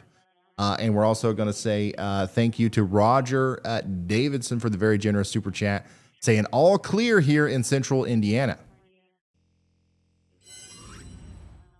All right. Look at that. This is the very storm that Andy came through and called out a couple minutes ago. And now we do have an official tornado warning for it. This is going to be for Lafayette County, Mississippi, Marshall County, Mississippi, and Panola County and Tate County, Mississippi. And that's going to go on for the next 45 minutes or so. And this includes Interstate 22 between Holly Springs and Potts Camp. So let's dive into this one. We're going to take, what are we going to do? we're going to take radar Omega over here. And we're going to zoom in and we're going to look at that. Once again, incredibly quick how fast this storm has come together. It went from a kind of just a weird looking warm front storm, and then it's like really organizing into something that is producing a lot of rotation down here near Glenville and Techville. If we've got a tornado forming, it's happening somewhere down here near Pierre and Harmontown, and it's going to move up towards Blackwater, and then it's going to move up towards Waterford, and eventually towards Gilton, Waits, Lake Center, and of course Holly Springs. A new tornado in Mississippi. warning If you has live been down issued. here, take shelter now. We also got another tornado warning. How's the volume on that? Can I turn that up on my end? I'm going to turn it up just a little bit on my end so I don't miss it. But, okay, so we got another tornado warning in Oklahoma. Let's go look at it. I'm going to zoom over here, way over to Oklahoma. And this is an extension of the warning that we had for Allen. Okay, so this is for Hughes, Pontotoc, and Seminole counties once again in Oklahoma, and that's going to be just a continuation of the warning that we've been looking at. Let's get a closer look at the velocities, and I see why. I see why they're doing that. Definitely still some rotation here. Definitely still the possibility of a tornado happening here as it moves up towards Calvin. Take shelter now. But man, these storms are really squalling out pretty fast.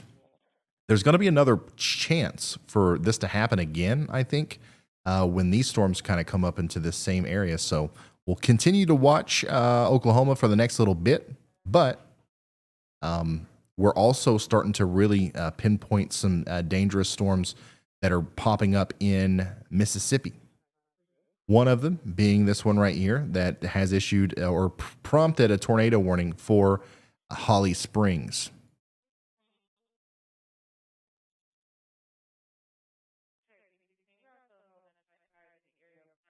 Get this centered up here.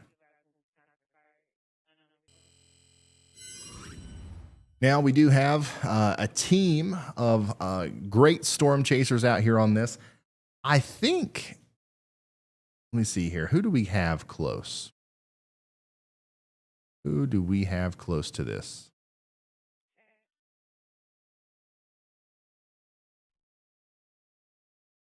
Get this loaded up. So Brett Adair and Bryce Shelton. Bryce Shelton are going to be our closest ones right now. So let's get Bryce in the number one spot, and then yeah, that should be good. We might be finished with Jason. If there's anybody else that has an active feed on LSM that looks good and is in a good spot, then we might just want to use that. Or we might want to stick with him. Just put Bryce in the number one spot.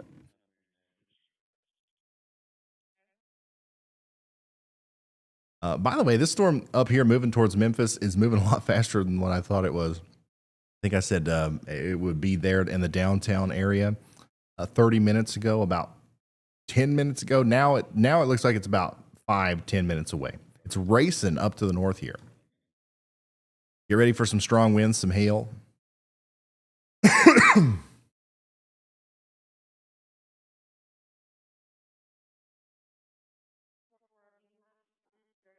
Tracy, thank you for being a member for 3 months. Says you all are a blessing on the y'all squad.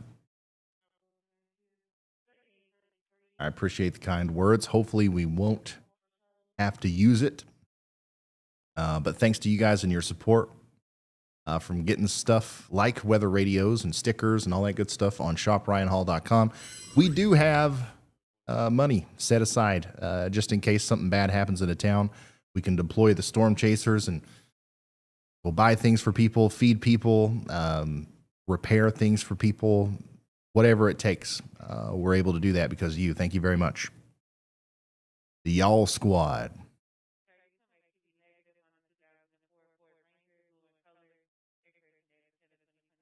Sorry, I'm just scrolling through Twitter here trying to see if there's anything, any crackle on the telephone line about any visuals that may be coming out of the storm in Mississippi.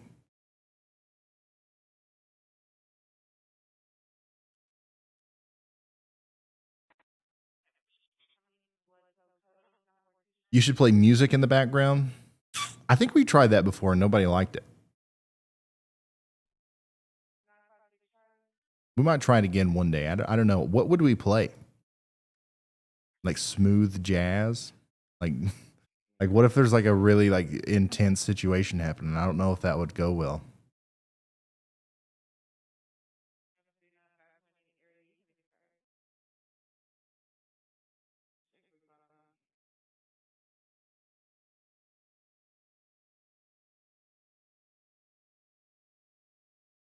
The rotation is definitely trying its best to get organized down here.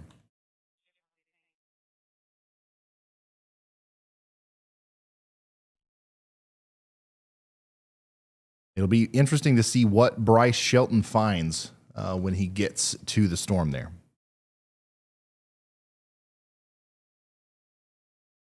No music, AC/DC.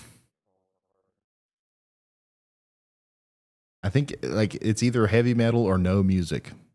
That's the consensus.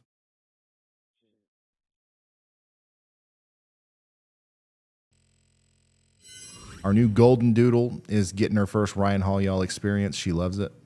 That's cute. Let's see here. Yeah, nothing yet. Okay, here is a video from Noah May in Hernando, Mississippi. It's getting pretty bad there.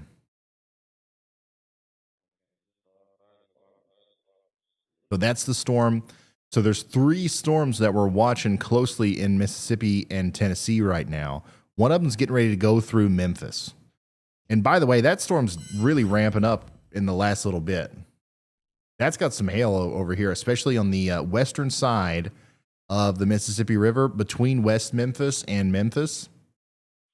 That's definitely got some hail. If you are out here and your car's out in the open, you might want to put it in the garage or something, because that's going to be a little bit of a problem. Little bit of a problem for sure. Memphis, by the way, if anybody's watching in Memphis, especially on the western side of town, you guys are getting ready to get hit by a really intense, severe thunderstorm. Nothing tornadic yet. But obviously, if you can do so safely and you do get hail, send those pictures and videos to me on Twitter at Ryan Hall, y'all. Once you can get a sample of it safely, send that to me. Don't put yourself in harm's way. Send me a pic.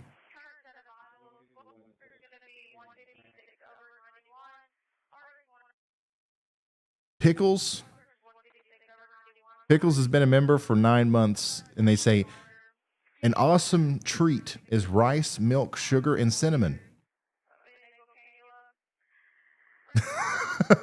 That's a very nice tidbit. Thank you so much for being a member, Pickles. Man, that right there is a nasty storm moving through Memphis right now. And we got an even nastier storm down here in Mississippi that is trying. It's trying. But I don't think it's succeeding yet in its efforts to produce a tornado down here. Definitely want to stay in our safe spots in Holly Springs, Waterford, and Potts Camp, Mississippi. Let's go check on these storms in Oklahoma. We've got a couple rotating thunderstorms out here. The biggest one is getting ready to go through Atwood, Crossroads, and Calvin in Oklahoma. You do have a tornado warning. Not a lot of rotation with it, but definitely some hail, some strong winds, and a potential tornado there. So get to shelter now.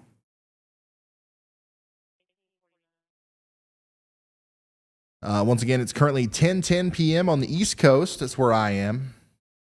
And the peak of this event when we will start to see some of the stronger storms, I think is still not for a couple more hours. So we're actually getting off to a pretty strong start to this potential tornado outbreak. The lights have turned green. So Andy wants to talk. Go ahead, Andy. Yeah, Ryan, I'm actually really interested in this hail. This cell was seemingly very large hail going through West Memphis right now, just passed over I-40 and I-55, the conjunction there. So it's going to be headed north of the city now, but that's actually what looks to me like a left split supercell. So supercells can split into right and left movers. This might be a sort of a subtle left split that happened much earlier and has persisted for a while. And to the best of my ability to see this radar data, it does point towards the cell dropping maybe over 2-inch in diameter hailstones, which could be, maybe up to a baseball size, 2.5 inches were possible right as it passed over the interstate. So if we do get some pictures regarding that, I would love to see that. If you're able to safely take pictures, there's also a bunch of cloud to ground lightning strikes occurring out ahead of this cell too. So all around in the Memphis area is still a little dangerous as the storm passes through. I would definitely stay inside, but pretty impressive what looks to me like a left splitting supercell that just passed through Memphis. You don't see that every day. Right. Thank you, meteorologist Andy Hill. Yeah, definitely. I haven't seen anything yet, but if you've got pictures, videos of what's happening out there in Memphis and you can do so safely, send those to us. I believe there's got to be some busted out windshields on I-40 there between West Memphis and Memphis. And like Andy said, it looks like this might be a left split supercell. So this is a storm or that we will be watching for a while as it continues to go off to the north. And it is going to bring some of that hail into Bengestown and Gillstown and Corona up here along the Mississippi River as we go over the next little bit. And then a lot of you are sending videos in, like Unsatisfied Cat here from Bartlett, Tennessee, just north of Memphis. Holy lightning, y'all. Yeah, that's an intense storm. You're looking at the storm from, I don't know, what is that, 10, 15, 20 miles away, and you're seeing all the lightning activity there. Yeah, that's definitely an intense storm. It's going to continue to intensify as it goes off to the north.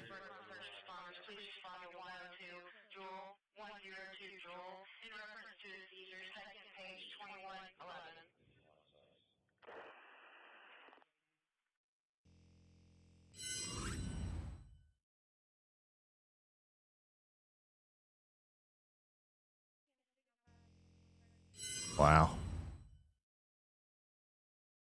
Kelsey, you can see the fast motion in the low level clouds as well, and the lightning. That is that's an ominous view for February 15th, Bulls. Wow. That is a strong storm.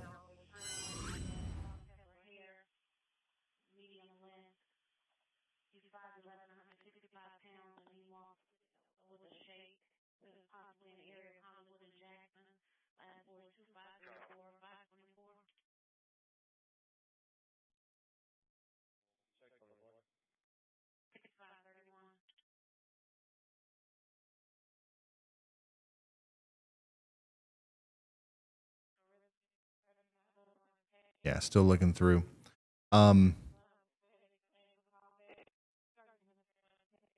Yeah, downtown Memphis, at least on the western side, got hit by a pretty good storm there. That's going to continue off to the north here. And we're also looking at a tornado warned storm. Definitely don't want to veer too far away from that because I know we've got people in Holly Springs and Waterford that are watching. And, you're in your safe spot, hopefully.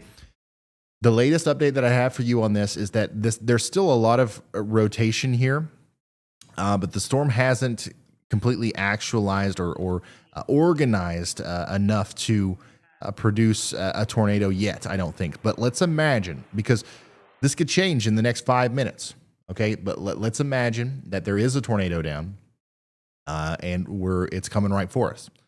the best thing you can do is take shelter. And the worst thing that's going to happen is that you spend some time in your shelter. There's no downside to it.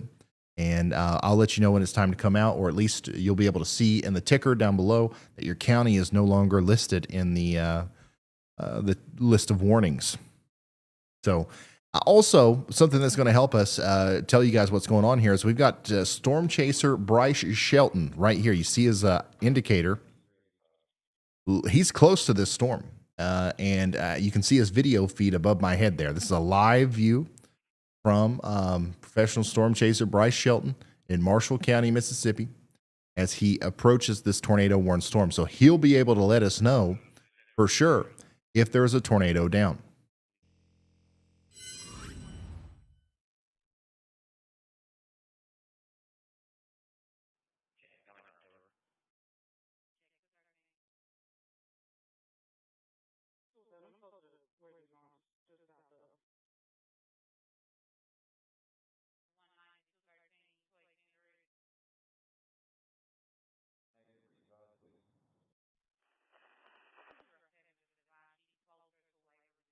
Another view of the distant lightning near Memphis, Tennessee.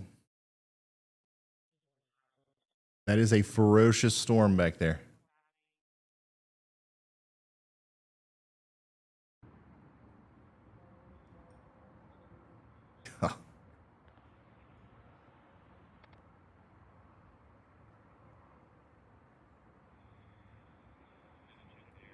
Yeah, if you do find yourself in a tornado warning tonight, you want to get to the lowest level of your home, preferably a basement. But if you don't have a basement, then something like an interior closet or a bathroom, with it, whichever one has the least amount of glass. That's where you want to get.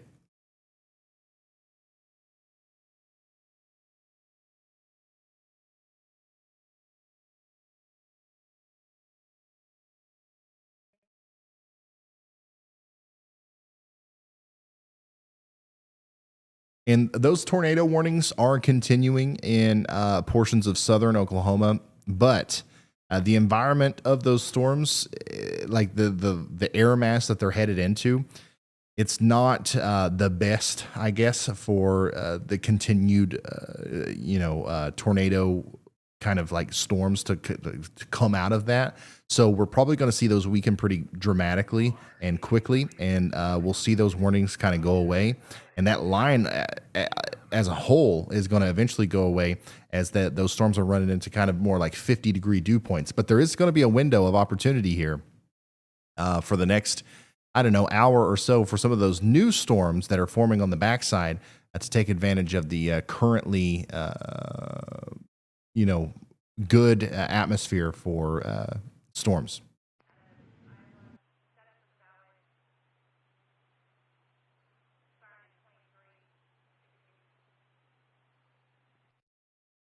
Lots of people in the chat are saying Memphis is going crazy right now. The good news is that first storm, the one that caused all the craziness, is moving out.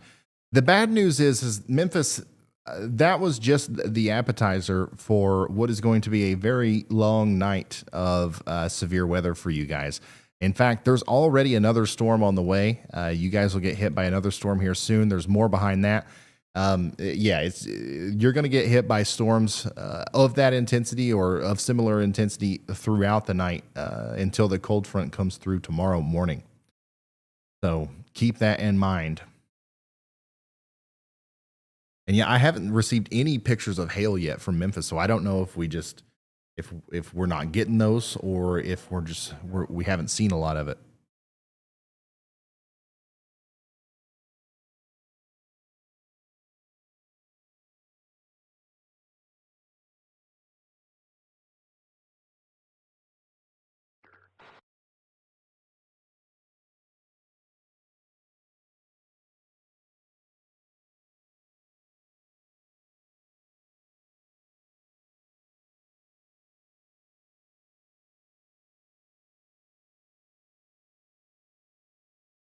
Roll Tide says, well, first of all, they've been a member for 14 months. Thank you so much. Says, I'm watching from Memphis. Appreciate the coverage. No problem. We're going to be here all night. We currently have 2 tornado warnings. One of them's in Mississippi. The other one's in Oklahoma. The one in Mississippi, we're watching very closely. This is the kind of storm. This is one of the reasons why we went live tonight, is to cover stuff like this. This might take advantage of the very favorable atmosphere out here for potential tornadoes as it moves up towards Holly Springs and Ashland. So we're sticking with it right now, but there's a lot of storms going on in a lot of different places. We've got storms all the way out here in Alabama. We're starting to see little storms pop up out here near Nashville already. We're going to see more storms pop up between Little Rock, Greenville, and this area. And then, of course, we have a very strong line of storms from Tulsa all the way down to Ardmore, Oklahoma. And those are going to continue to move off to the east. There is a tornado warning associated with one of those. That's probably going to be allowed to expire in about 30 or 40 minutes or so. And we'll see what happens from there if they reissue it. But, yeah. Looks like the storm chasers are having a little meetup or something out here. Can't see who that is. I think we got Brian Allen, Chris Hall, a couple different ones out there, just waiting on the storms to come in. As the majority of these guys are there's a lot of storm chasers tonight in and around Memphis, and especially down towards Mississippi.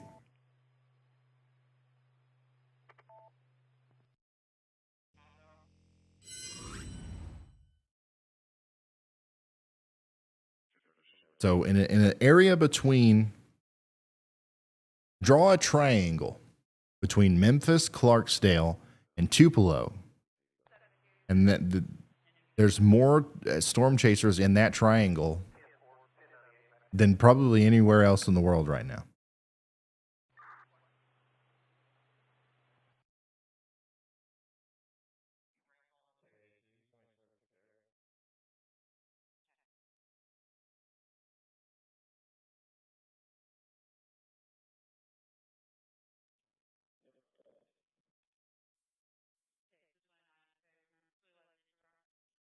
All right. We've got a tornado watch that has been issued. Our first tornado watch of the night, I believe.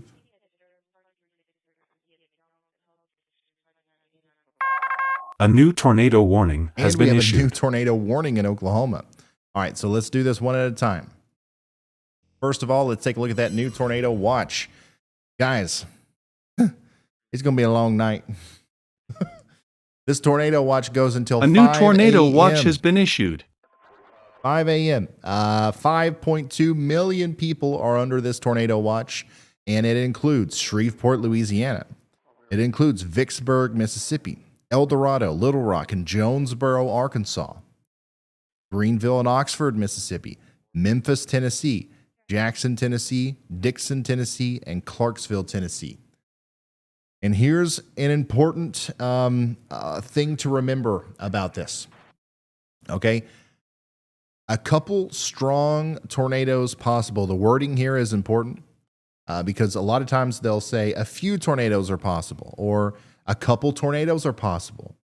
Few tornadoes are likely, blah, blah, blah. There's a bunch of different ways they word this. But the inclusion of the word strong means that the National Weather Service, Storm Prediction Center, everybody involved in this, believes that the conditions are going to be favorable enough to not only produce tornadoes, but produce tornadoes that produce damage in excess of EF2 strength. So that makes it all the more concerning, especially since, I mean, it's 10:24 p.m. It's 9:30 out there in the central time zone. Whenever this weather system gets into maximum overdrive, or whatever you want to call it, the prime time for tornadoes, everybody's going to want to be asleep, right? If you're in Memphis, what is today? Like Tuesday or something, Wednesday. You got to work tomorrow on Thursday. You want to be asleep at 3 a.m.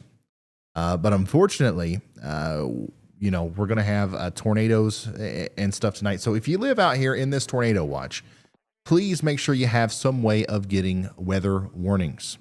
Okay, make sure you have some way of getting awoken in a situation where there's a tornado warning. Hopefully, a lot of you have NOAA weather radios, but I understand a lot of you probably don't. But just try to make sure you have some way of getting those warnings. Make sure you've got it enabled on your phone. And if you don't live in this tornado watch area and you know somebody that lives in Little Rock, Memphis, Oxford, Greenville, somewhere like this, maybe it could be like a buddy system. It's like, hey, listen, like I'm going to be watching Ryan Hall all night. Okay. Like this is fun for me. Like I'm going to be staying up, I'm going to be watching. And I know that like my buddy in Greenville, Mississippi, he's got to work tomorrow. He wants to go to sleep. He's not very interested in this. But I'm going to let him know that since I'm watching Ryan, I'm going to call him. I'm going to wake him up. I'm going to be his wake up call in a situation where he needs it. That'll be cool. We need more. We need people doing that because I know a lot of you, I would say probably half of the people watching right now don't even live in this watch area. So let's help each other out. And if you're going to be up with us all night, you could be a hero. Maybe if a tornado warning is issued and you can actually get that word in front of somebody.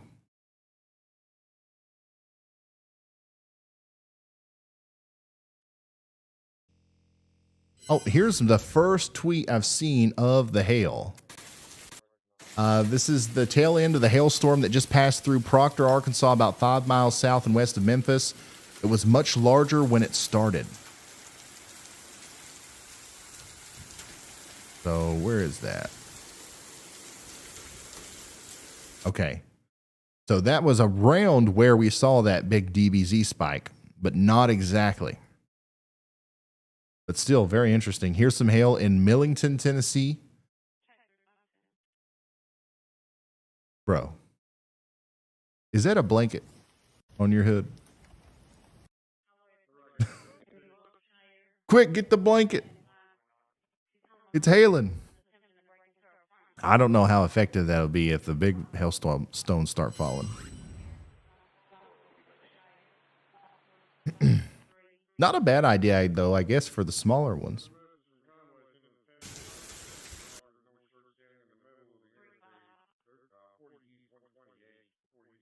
Yeah.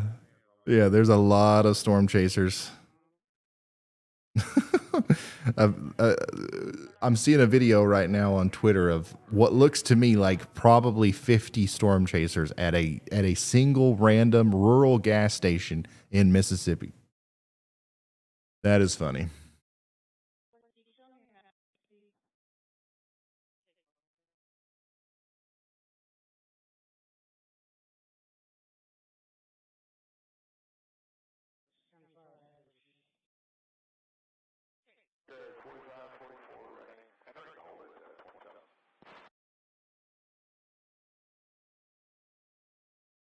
I appreciate y'all for sending me stuff and tagging me and stuff. It helps. It really does.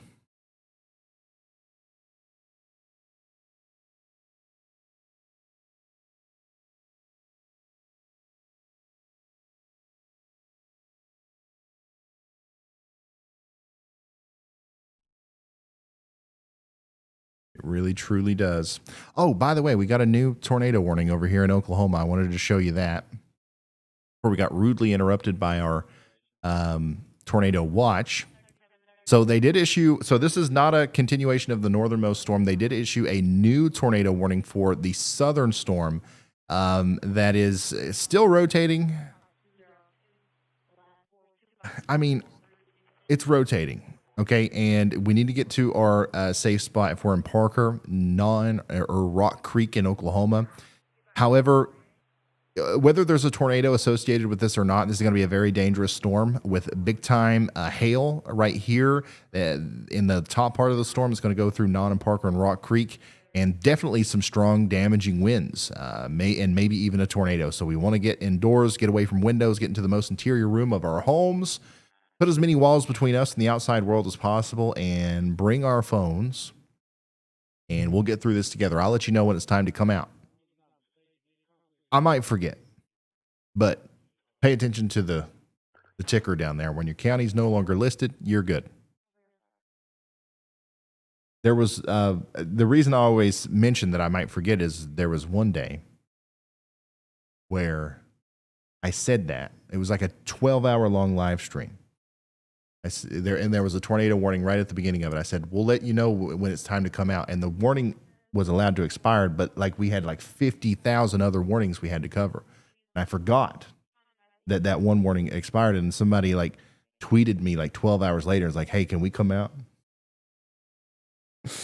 And so like, yeah, that's why it's very important to follow your local National Weather Service and then keep up with the ticker down there.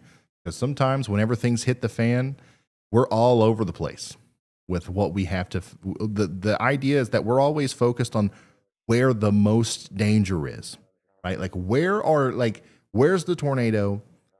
Where are people in danger? Where do we add the most value?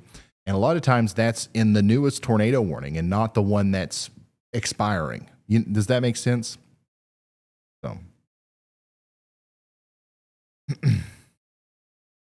that's why I'm glad we have the auto updating weather information ticker system there. It helps a lot. And yeah, that tornado warning is going to continue for Stewart and Lula, Oklahoma until 10:15 p.m. Central Time.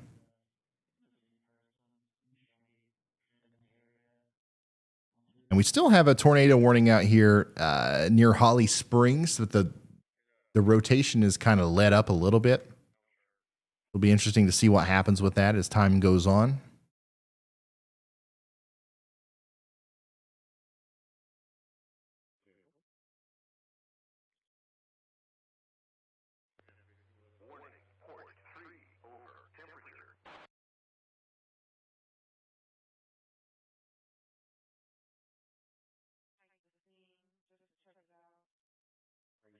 Things are starting to light up a little bit on the radar. We've got the big tornado watch here. We've got the severe thunderstorm watch out here. And we definitely have a little bit more convection in both sectors of our storm. A little bit more snow popping up out here too, just north of Kansas City. Maybe some intermittent moderate to heavy snow up here near Albany between I-20, 29 and 35. That's going to expand. That's going to get bigger. And that's going to continue to cause problems tonight all the way up into Chicago. Considerable severe thunderstorm for Cole, Hughes, and Pontotoc County, Oklahoma. And that's going to be mostly for the big damaging hail that's going to come along with this storm.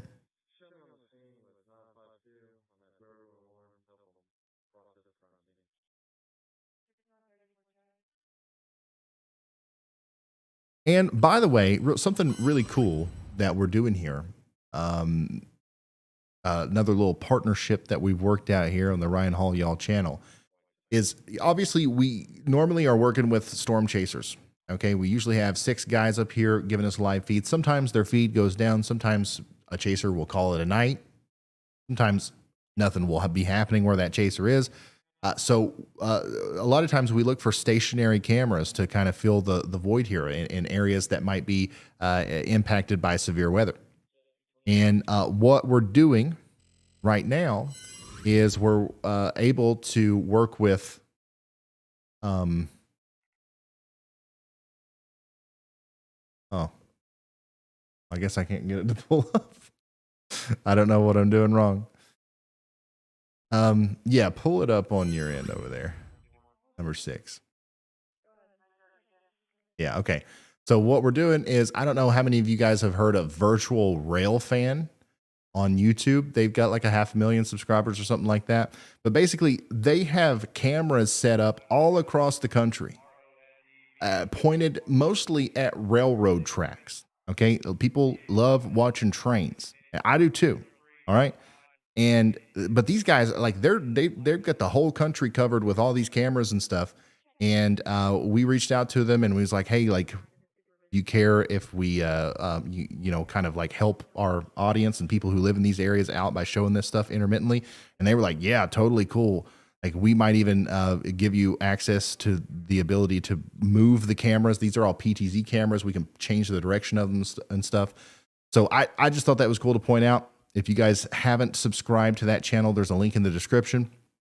If you like trains and if you like a giant network of live cameras around the country that point in pretty much every direction, and every state has one, I think, make sure you subscribe to that channel. Very, very happy to be working with them. And yeah, cool things are going to happen there. They even mentioned that we might be able to just add new cameras, before a severe weather event in a specific area or something like that. So obviously storm chasers, we're always going to have those, but it's nice to have that as well.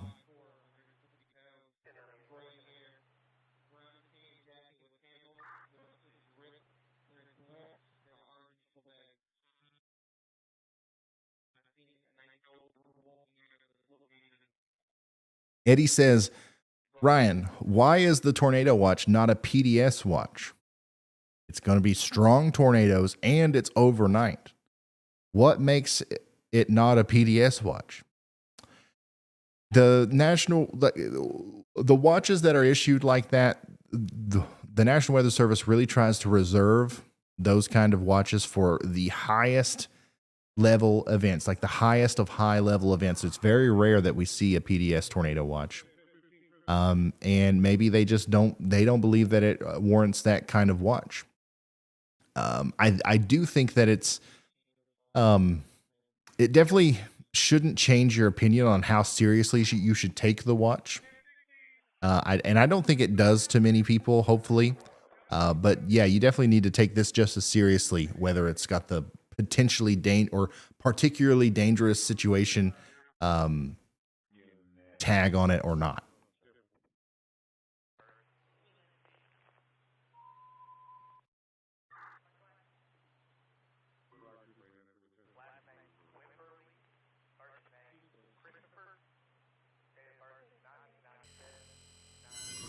Mara says, I'm listening to you while I'm at work tonight. You are my favorite weatherman.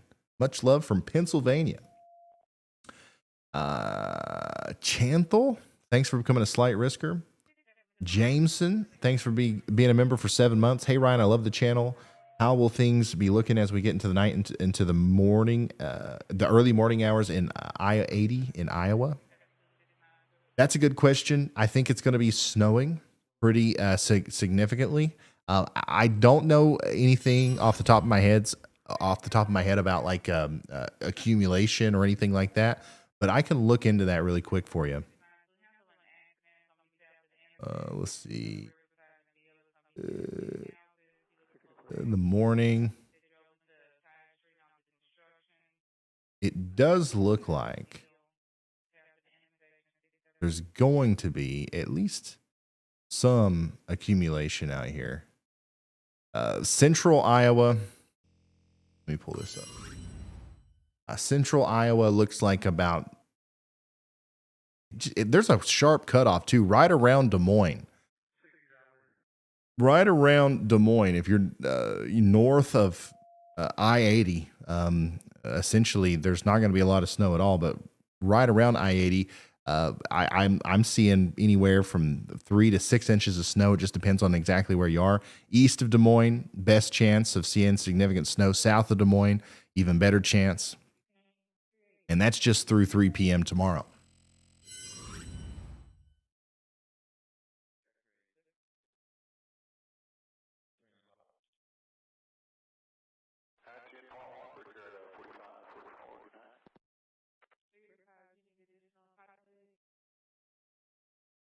What is the percentage for a tornado in Ohio tomorrow? So there is a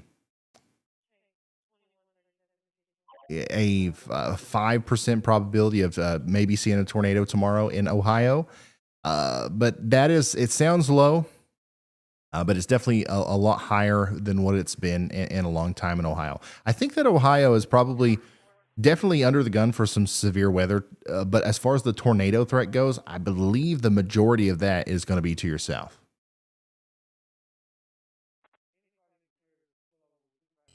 I believe. Kyle O, thanks for becoming a high-risk member. Very cool of you. Any idea when Chicago starts to get snow? We want to get fuel for the snow blower. When is Chicago going to get snow? Guys, we have 2 tornado warnings. I'm going to get back into that right here in a second. I'm just waiting for more data from the radar. So in the meantime, we're going to very quickly talk about snow. Snow looks to start in Chicago right around 5 a.m. Central. So 5 a.m. tomorrow, snow's going to start. Man, it's going to be close. It's going to be very close in Chicago as far as like if you see rain or snow. Like it's going to start off as snow, might change over to mix. Oof. Very, very, you're right on the line there. But definitely, if you get all snow, this is definitely a 3 to 6 inch storm for you.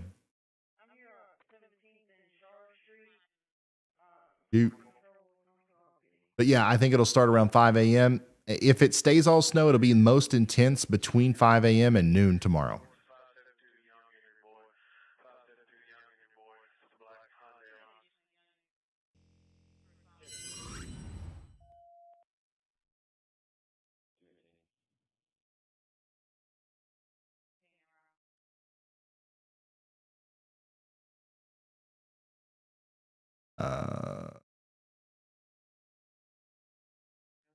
Anthony says, Ryan, can we get some information about the Clarksville, Fort Campbell area for tonight?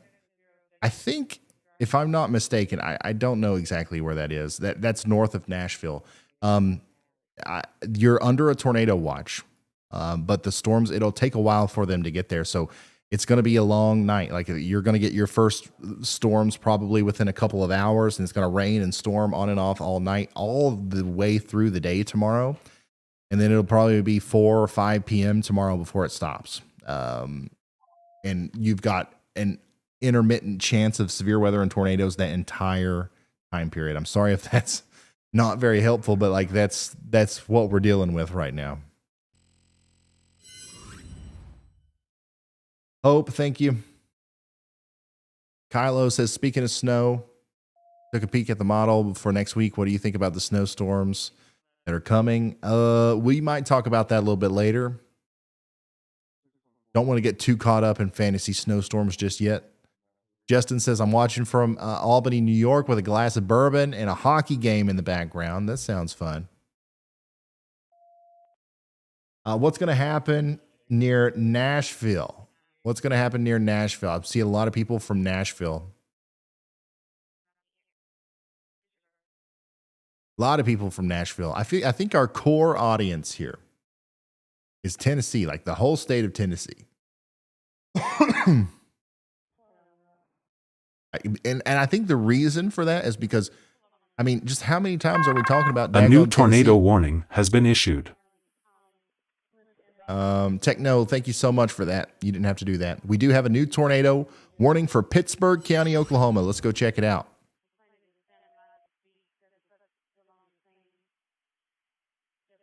Thank you, Techno Screamo fan. This is an extension of the warning that does include Ashland, Oklahoma. Oh. I just flipped back over here to the Memphis radar and saw this. That's definitely something worth watching. Nothing too terrible just yet, but I'd say we'll talk about that more here shortly. Anyways, let's take the Radar Omega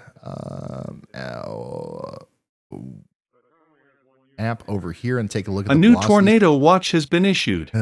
It's hard to see anything. This is a radar hole.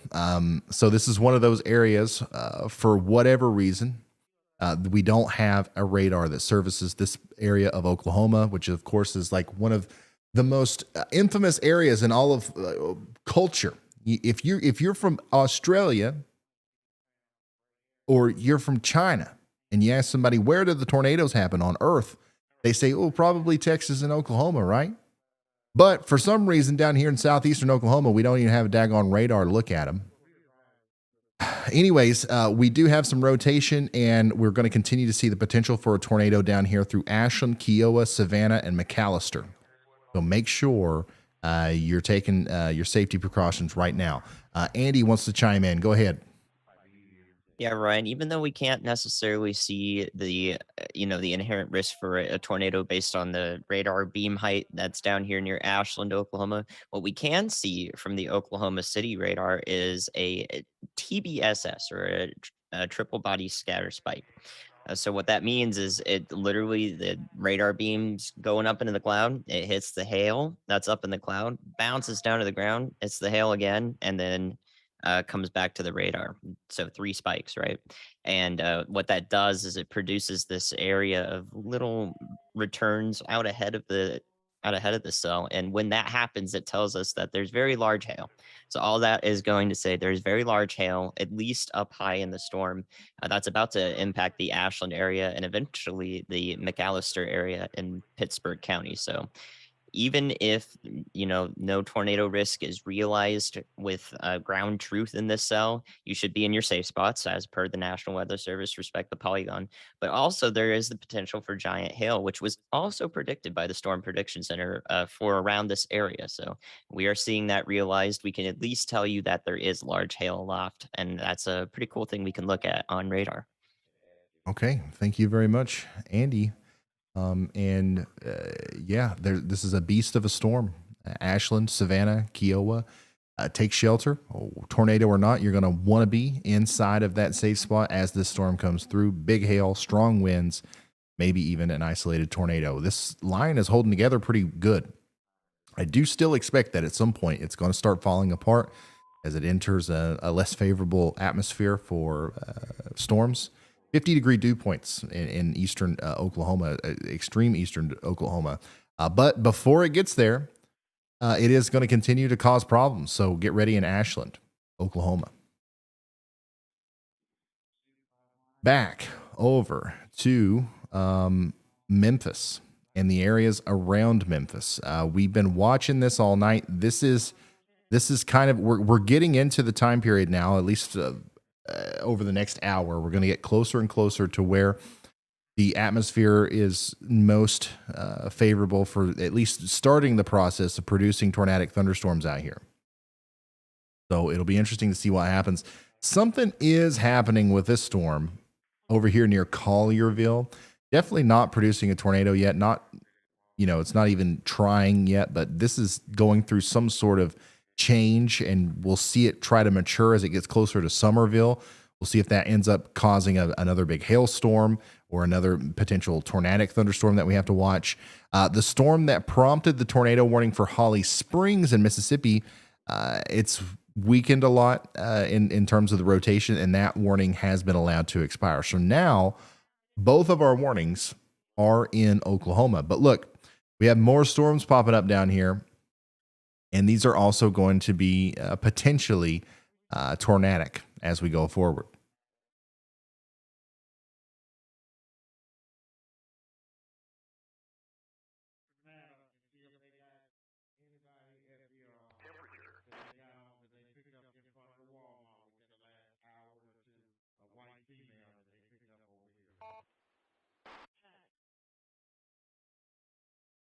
Just a looking through Twitter. Thank y'all for sending me all this stuff. Seeing if there's anything newsworthy.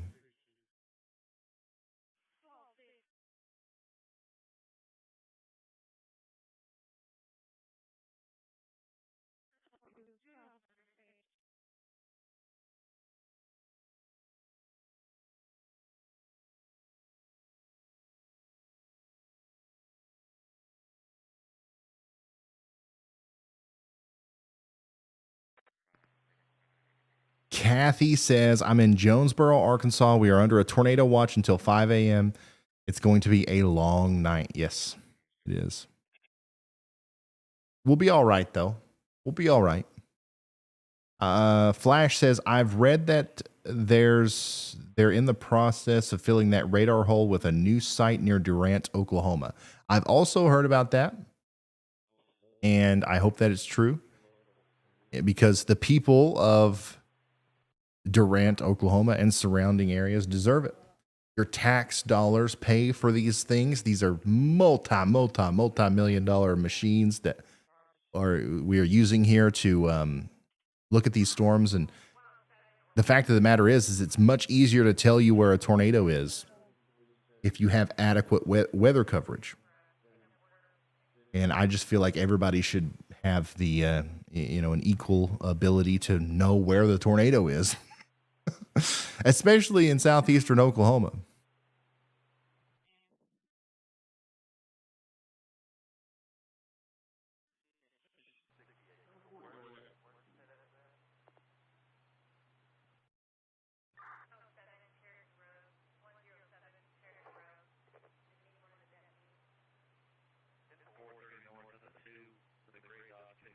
Full screenshot from meteorologist Andy Hill. I just retweeted.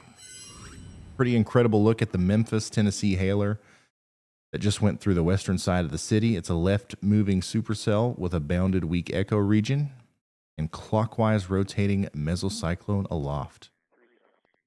Winter season dynamics are mind-blowing.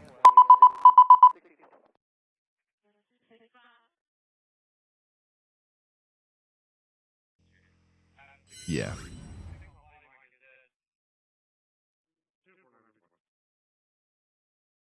I love this.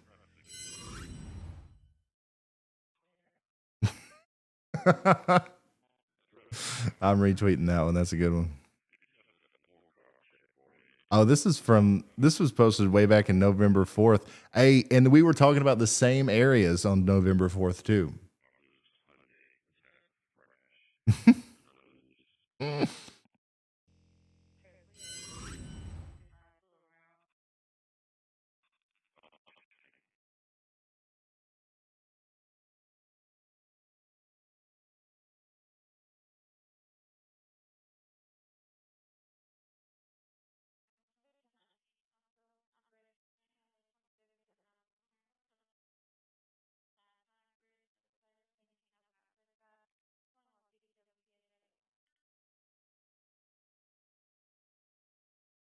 Yeah, we do have 2 tornado warnings right now.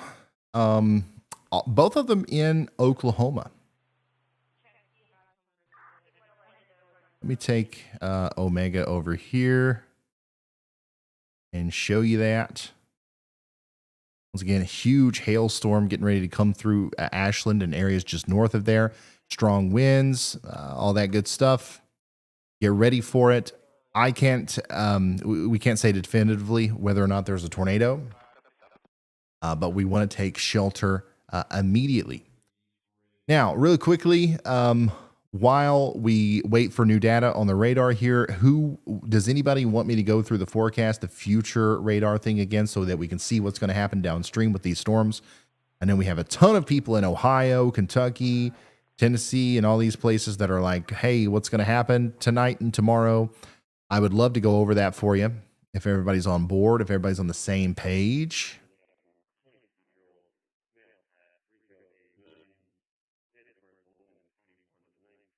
And then, of course, we'll get back into the live weather radar coverage. Yes. It's a resounding yes.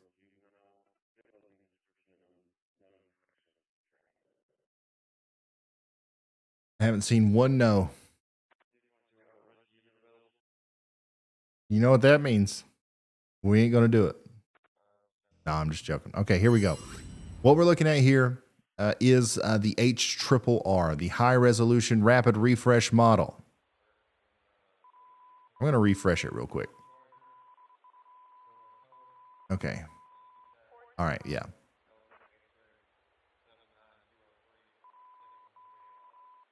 This is what the radar looks like about right now, right? This is, if you want to keep up with the date and time, it's up there. In Eastern, by the way. I'm in the Eastern time zone, so that's the way it displays. We got this big line of storms moving through Oklahoma. We've got these storms forming around Memphis. Multiple tornado warnings already, okay? And this is what it looks like right now. Let's fast forward a little bit. What's it going to look like tonight at 2 a.m. Looks a little bit more active, doesn't it? We've got warm front storms trying to pop up all the way up here into Kentucky. We've got southern Indiana, western Kentucky. Like a lot of places are starting to get storms. And don't get me wrong, these storms up here are going to pack a punch. Maybe some hail, some strong winds, definitely some heavy rain.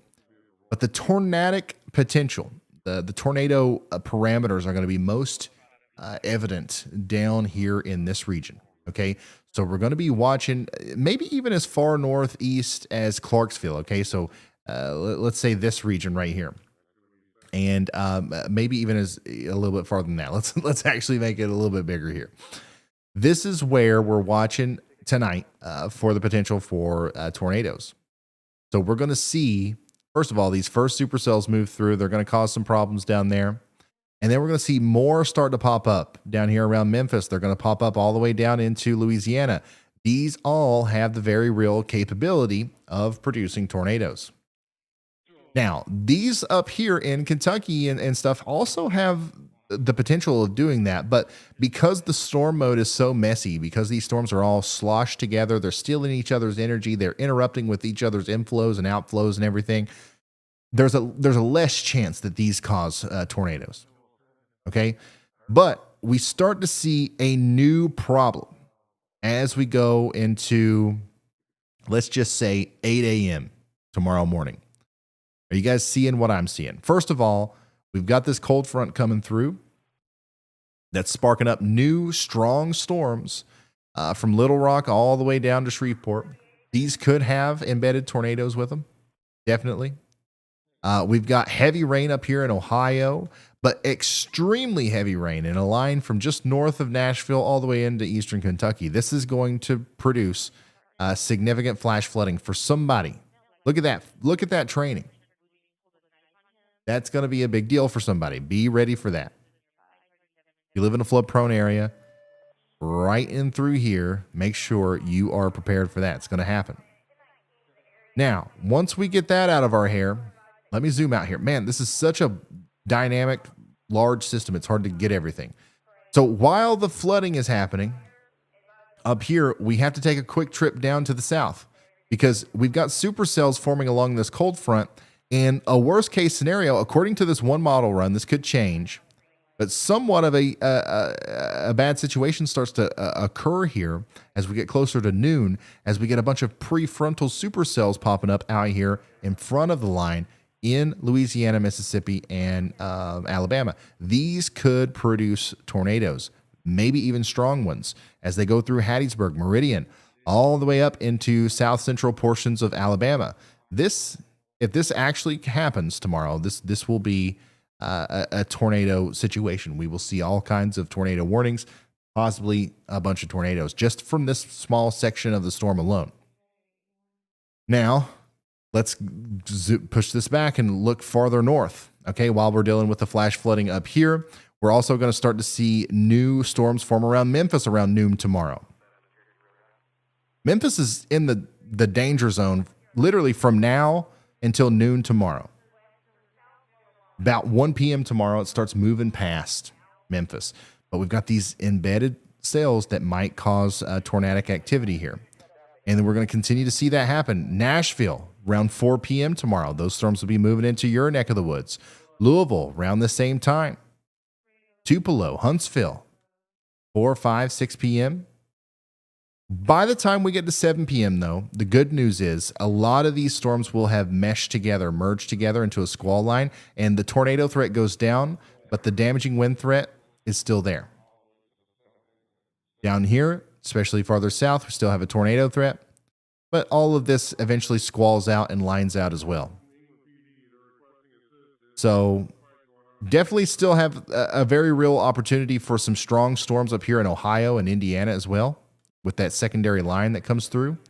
But the vast majority of the tornadic activity is going to be happening to your south.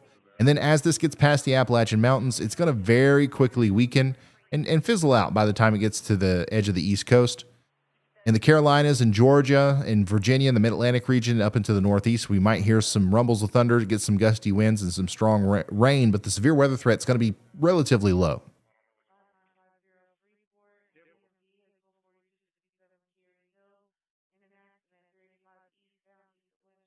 And then, all the while this is happening, it's snowing on the north side. Look at that. Snow starts in Chicago around 7 a.m. Goes all the way into noon tomorrow, where it's snowing heavily in northern Maine. And then, yeah, you're seeing that right. Backside snow on Friday. On Friday, it's going to snow as far south as Greenwood, Mississippi, Huntsville, Alabama, Nashville, Tennessee, Eastern Kentucky. Snow showers as that cold air wraps around the storm. Nothing crazy as far as accumulation goes, though. It would be nice to have a color chart so we know what these colors represent. I can just really quickly explain it to you. The blue is snow. The pink in the between the snow and the rain is like a mix or freezing rain. And then all the greens and the yellows and stuff, that's rain. And usually when you see the yellows and the reds, it's more intense rain. And then when we look at the composite reflectivity, the one that shows us in more detail what the storms look like, it's just an intensity scale, right? So the brighter the colors, the more intense it looks. The reds, the purples, all that stuff. That's where the bigger storms are happening. Maybe some hail, some stronger winds associated with it.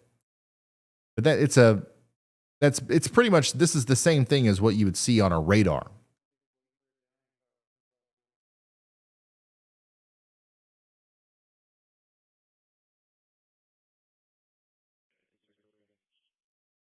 So yeah, I hope that helped.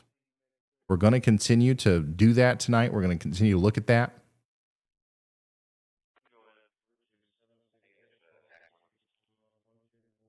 As things continue to develop.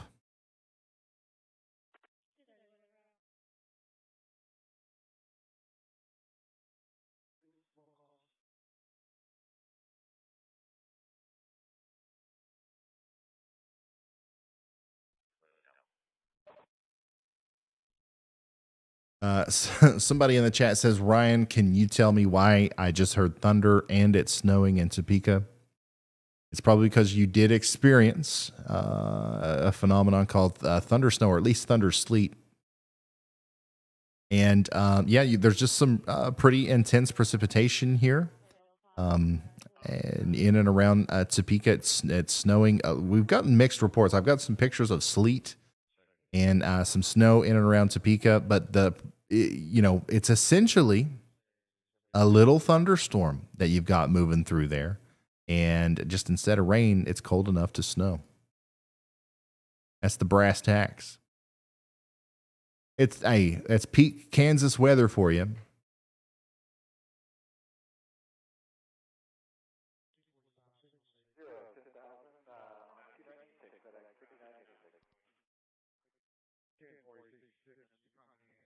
Kathy Jones, thank you.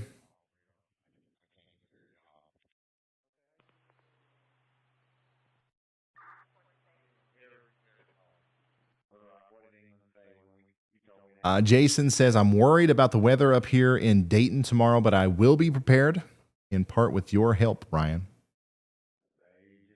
Thanks for being a member.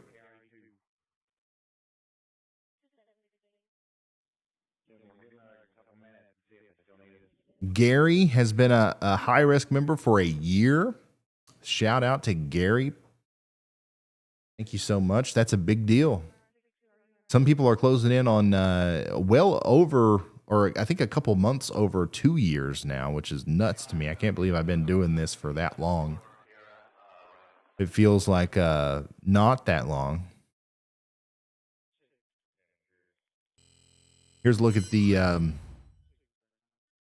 tornado watch.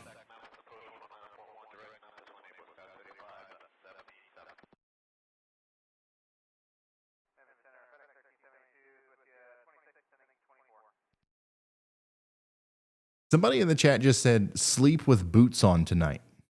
And I think I understand the general gist. of what you're trying to say, but I think that sleeping with boots on is a little extreme. Just a little bit.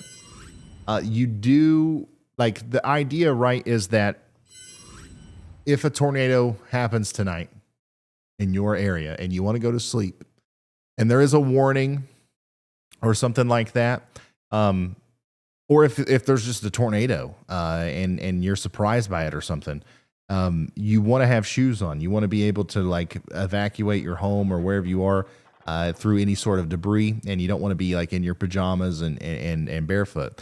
But I think the better way to keep that from happening is to have a go bag ready. Get yourself a bag with, whatever you need. Put it right next to your bed, clothes for a couple of nights, emergency supplies, whatever. And then put your boots next to those, and you'll be all right. Sleep with boots on tonight, boys. Update from the National Weather Service in to Topeka about this thunder sleet. I'll let you read that while Andy says what he's got to say. Go ahead. Hey, thanks, Ryan. I wanted you to take a look at the Tulsa radar, actually, in northeast Texas.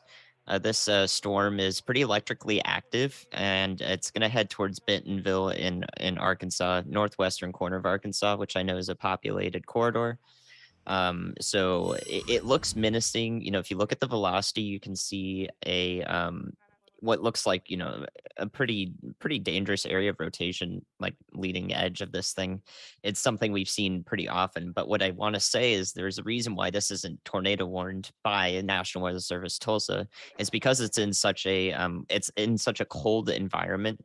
It actually has to punch through cold air at the surface to put anything down, and it's just not going to be able to do that due to the stability of the lower level of the atmosphere. So everything has to be unstable all the way through for you to really get a chance at a tornado. So even though this looks menacing, where the radar is sampling it 3,000 feet aloft, it isn't going to translate into a tornado threat on the surface for those in the line of it near Bentonville and Pineville in southwest corner of Missouri. So I just wanted to let you know that you're going to be looking at lightning there, and perhaps some hail from this as well in the hail core. But tornado-wise, I would not be overly concerned. I would follow suit, of course, if you're worried. You want to relieve some storm anxiety, I would be, take us with you indoors into your most room. But I do not think there is a prominent tornado risk with this due to it being in such a cold environment. Okay. Thank you, Andy. Great update there from meteorologist Andy Hill. And speaking of storms moving into Arkansas, we do have a new severe thunderstorm watch that was issued a while back that I don't think I've mentioned yet, but it does include Fayetteville and Fort Smith. And that's going to be for this line of storms as it moves off to the east. The big purple box, however, is the tornado watch, which goes until 5 a.m. And as long as we're needed, we're going to be right here with you throughout all that. So just make sure you stay tuned. Don't go to sleep unless you really want to. Normally, during these events, they start dying off around midnight. And it's a tradition on the stream that I'm like, all right, go to sleep if you live here. Go to sleep if you live here because it's over. Well, I'm sorry. It's for some of you, it ain't going to be clear for me to say go to sleep until like 5 a.m. So either go to sleep or get ready for a long night. And I don't encourage anybody to obsess over the weather too much. I don't think it's healthy to be up all night and just scared of what might happen. That's why I'm such a supporter of the NOAA weather radio. Like if you like the same thing, like every night when you go to sleep, you don't like just stay awake and you're like watching every electrical outlet and looking at your stove and like just making sure nothing's catching on fire because you have a smoke detector.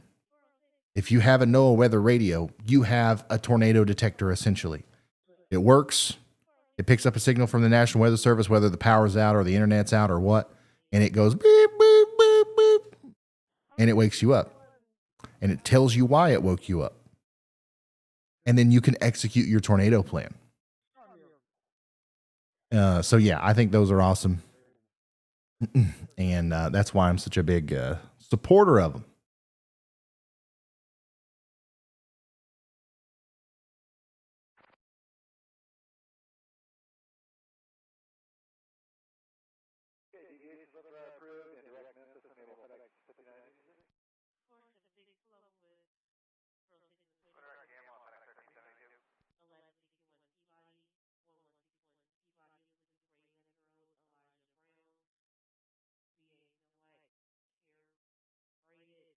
How dare you? I've been obsessed for 26 years. Well, if you are being obsessed over the weather for like enthusiastic reasons and not because you're just literally scared to death, then that's great. Let's stay up all night and talk about the weather. I love that.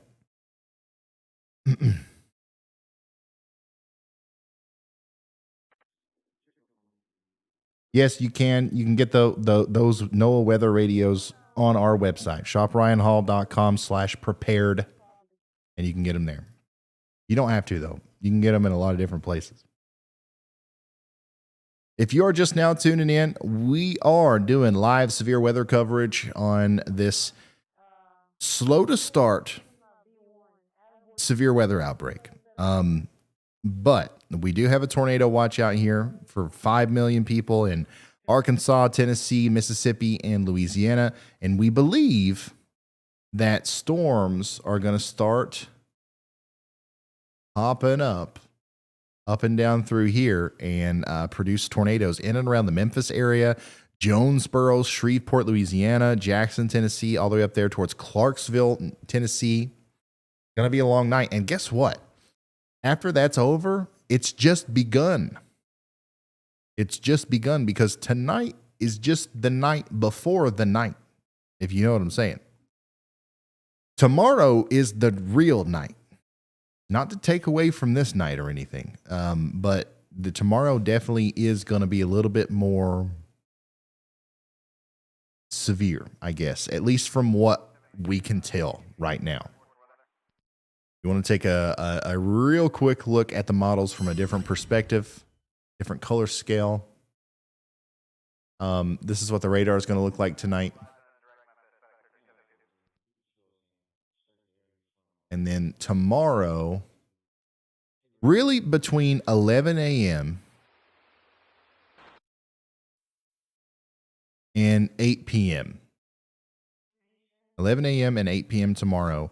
That's when I'm really concerned about severe weather, especially right in this area.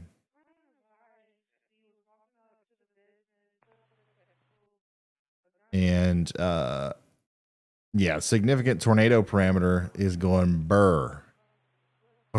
Look at that.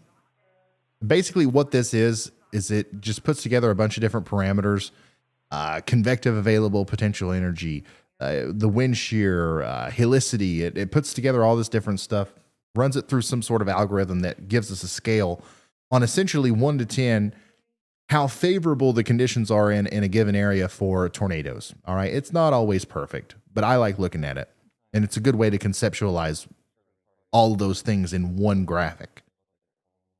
But like tomorrow at 2 p.m., somewhere over here between Tennessee and Mississippi is at 11 out of 10. And for the majority of the day, somewhere is around either an 8 or a 12 out of 10. So that is definitely a concerning sign there. If the storms are able to interact correctly with that environment that is producing those high significant tornado parameter numbers, then they will produce tornadoes. But a lot of little mesoscale accidents and things can happen to keep that from happening. And that's what we can hope for.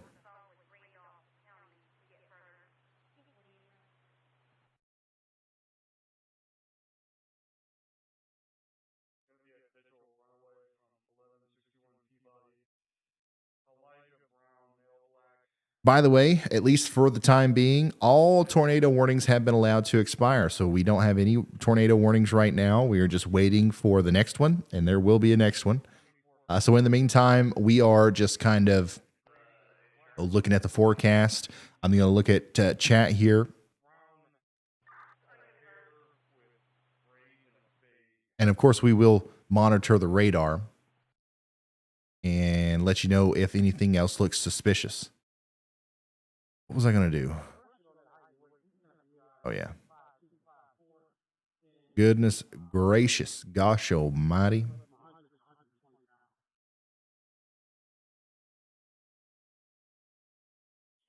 Yeah, this is showing a widespread area of 3 to, well, the HRRR is notorious for being a little bullish on these precipitation totals, especially in these little isolated areas. But essentially a very large area of 2 to 4 inches of rain with pockets of 3 to 6 inches of rain in this little training thunderstorm event that's going to be happening for Tennessee and Kentucky. If this actually happens, especially if anybody gets 3 inches of rain in a day, you're going to have some flooding problems. If you get 3 inches of rain in a day in eastern Kentucky or Tennessee or West Virginia and the Appalachian Mountains, you're going to have significant flooding.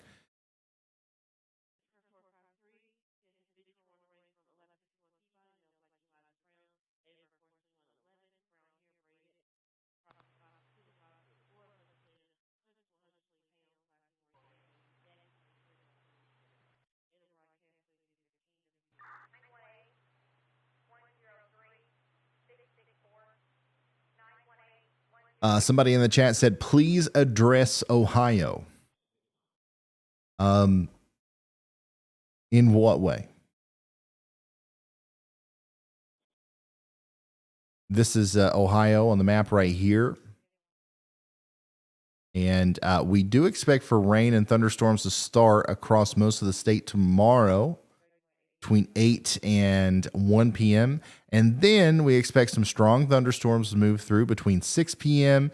and around midnight.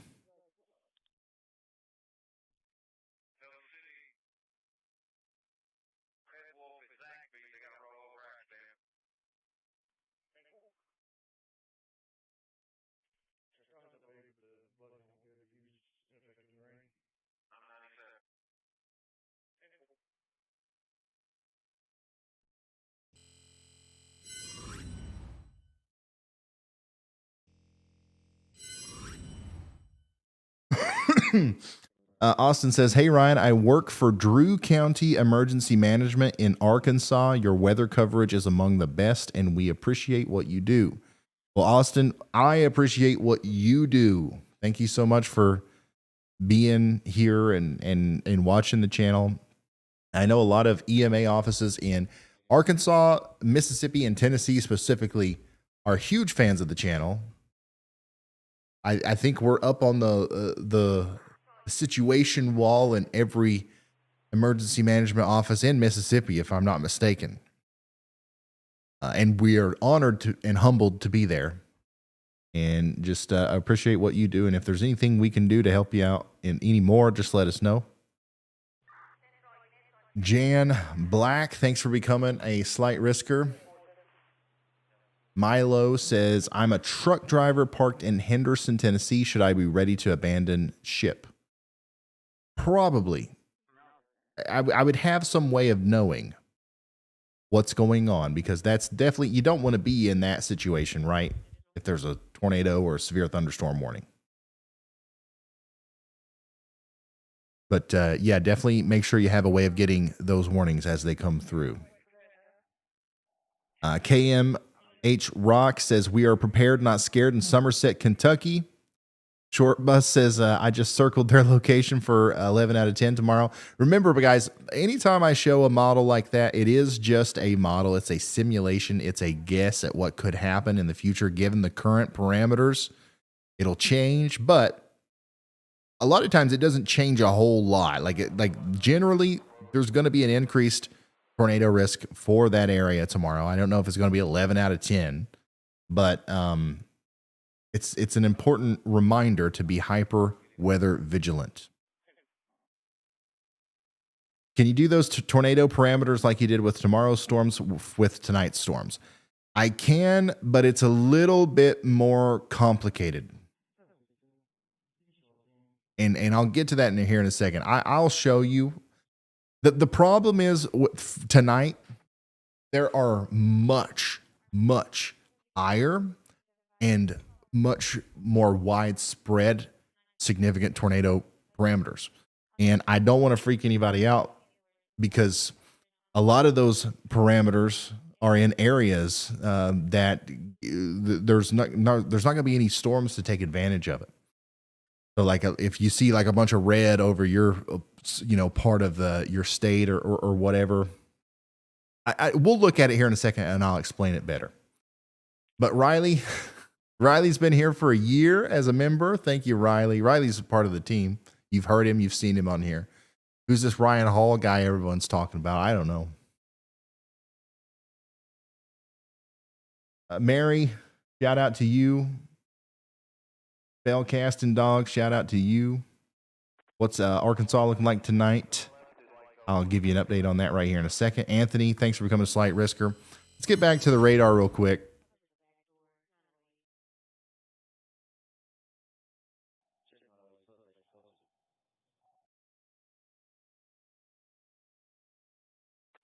And this is the current state of what's going on. We got a interesting video here from Sash Johnson. Loves the channel, reporting from State Highway 1 between Calvin, Oklahoma. Between Stewart and Calvin, Oklahoma, facing east. We're in between Calvin and Stewart.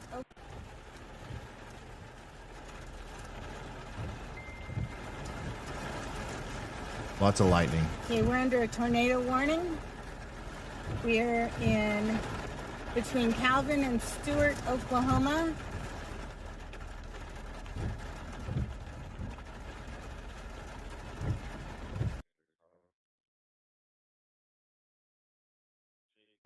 Go ahead, Riley. I did not click the lights and have no clue what happened. Oh. Apparently the lights are going funky. Okay. Well, usually when the lights turn purple, Riley's got something to say, but we've got a ghost Riley today. Anyways, that's the guy that was a member for 12 months. Certified Idiot's been here for 13 months. That's his name, by the way, on here. That's not what I call him, you know.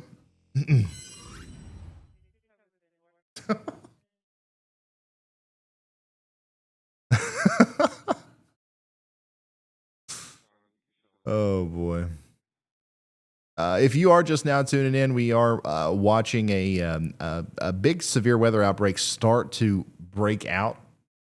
We're just kind of in a little bit of a lull here before things take off. So I am interested in your questions. I am interested in, anything that I can do for you. And we're also going to get back into monitoring these storms on the radar here.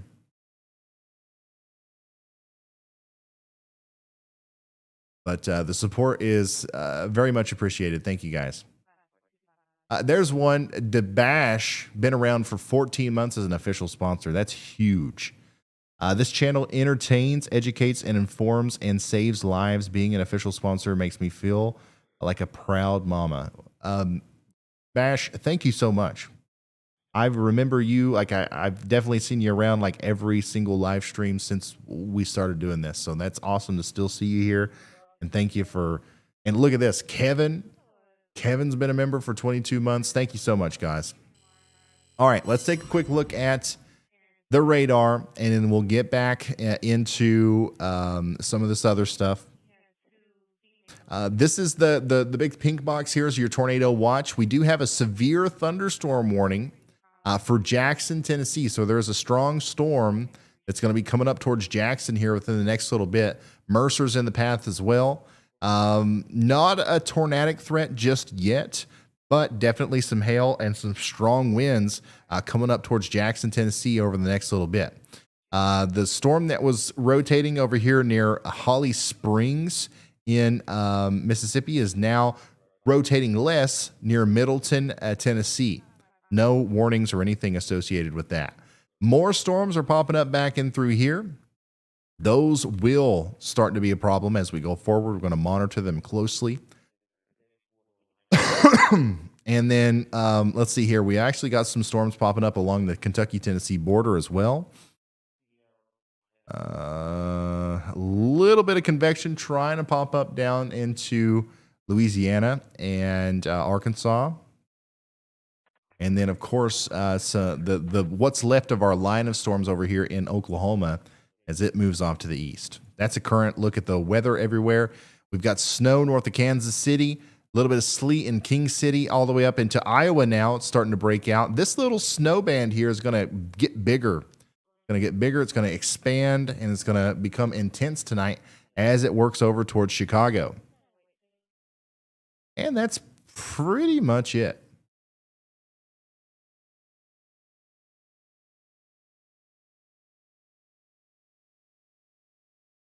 Wow, the infrared satellite looks really cool tonight.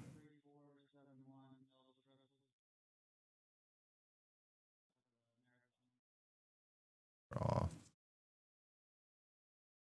I'm going to try to... Oh, yeah. Look at this. So this is the satellite over the past couple hours or so. Look at how those storms over there in Oklahoma have just exploded from nothing. A little bit of dry line action there. So you can see that things are really just now starting to blow up. And this is going to continue to grow and continue to be a bigger problem as the night goes on.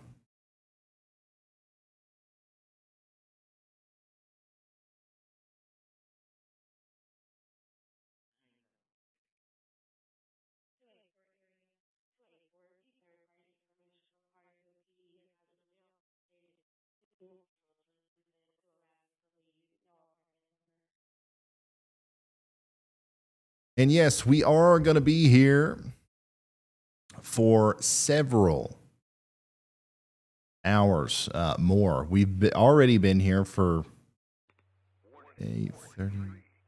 What, 3? How long have we been going? 3 hours? Something like that.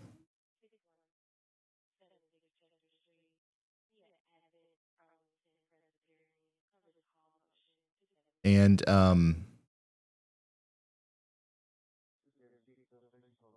really, we're still just waiting on things to get started here. But as soon as they do, we're going to be here with you until we are no longer needed, which could be as late as 3, 4, 5 a.m.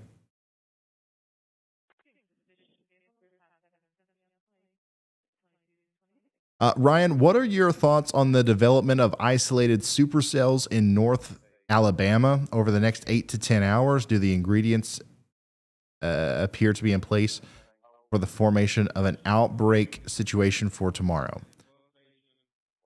That is a good question. The ingredients definitely are there for a tornado outbreak. I don't want to lie to you. The problem is, oftentimes there are ingredients in place for a tornado outbreak, and a lot of things interfere with that and make storms not happen the right way or whatever, which is great news. And that's what we hope for tomorrow. But we don't know if that's going to happen. All I can tell you for sure is that there definitely is a ripe environment that's going to exist tomorrow for tornadoes. Tornadoes are possible. Some of those could be strong.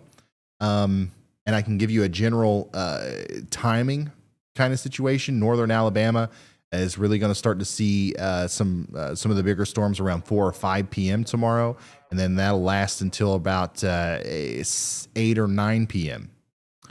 And then that's that in that time period, there is a chance of seeing tornadoes, maybe some significant ones.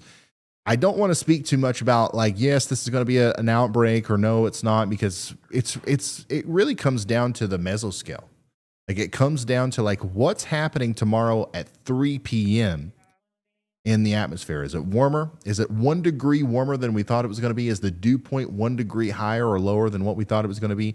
Are the winds out ahead of the system a little bit faster? Are they more backed? Are the winds curving with height more or less than what we thought they were going to be?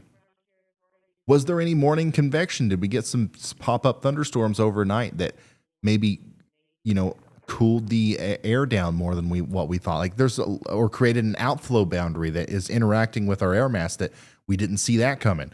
Like there's so many little things that change the forecast constantly.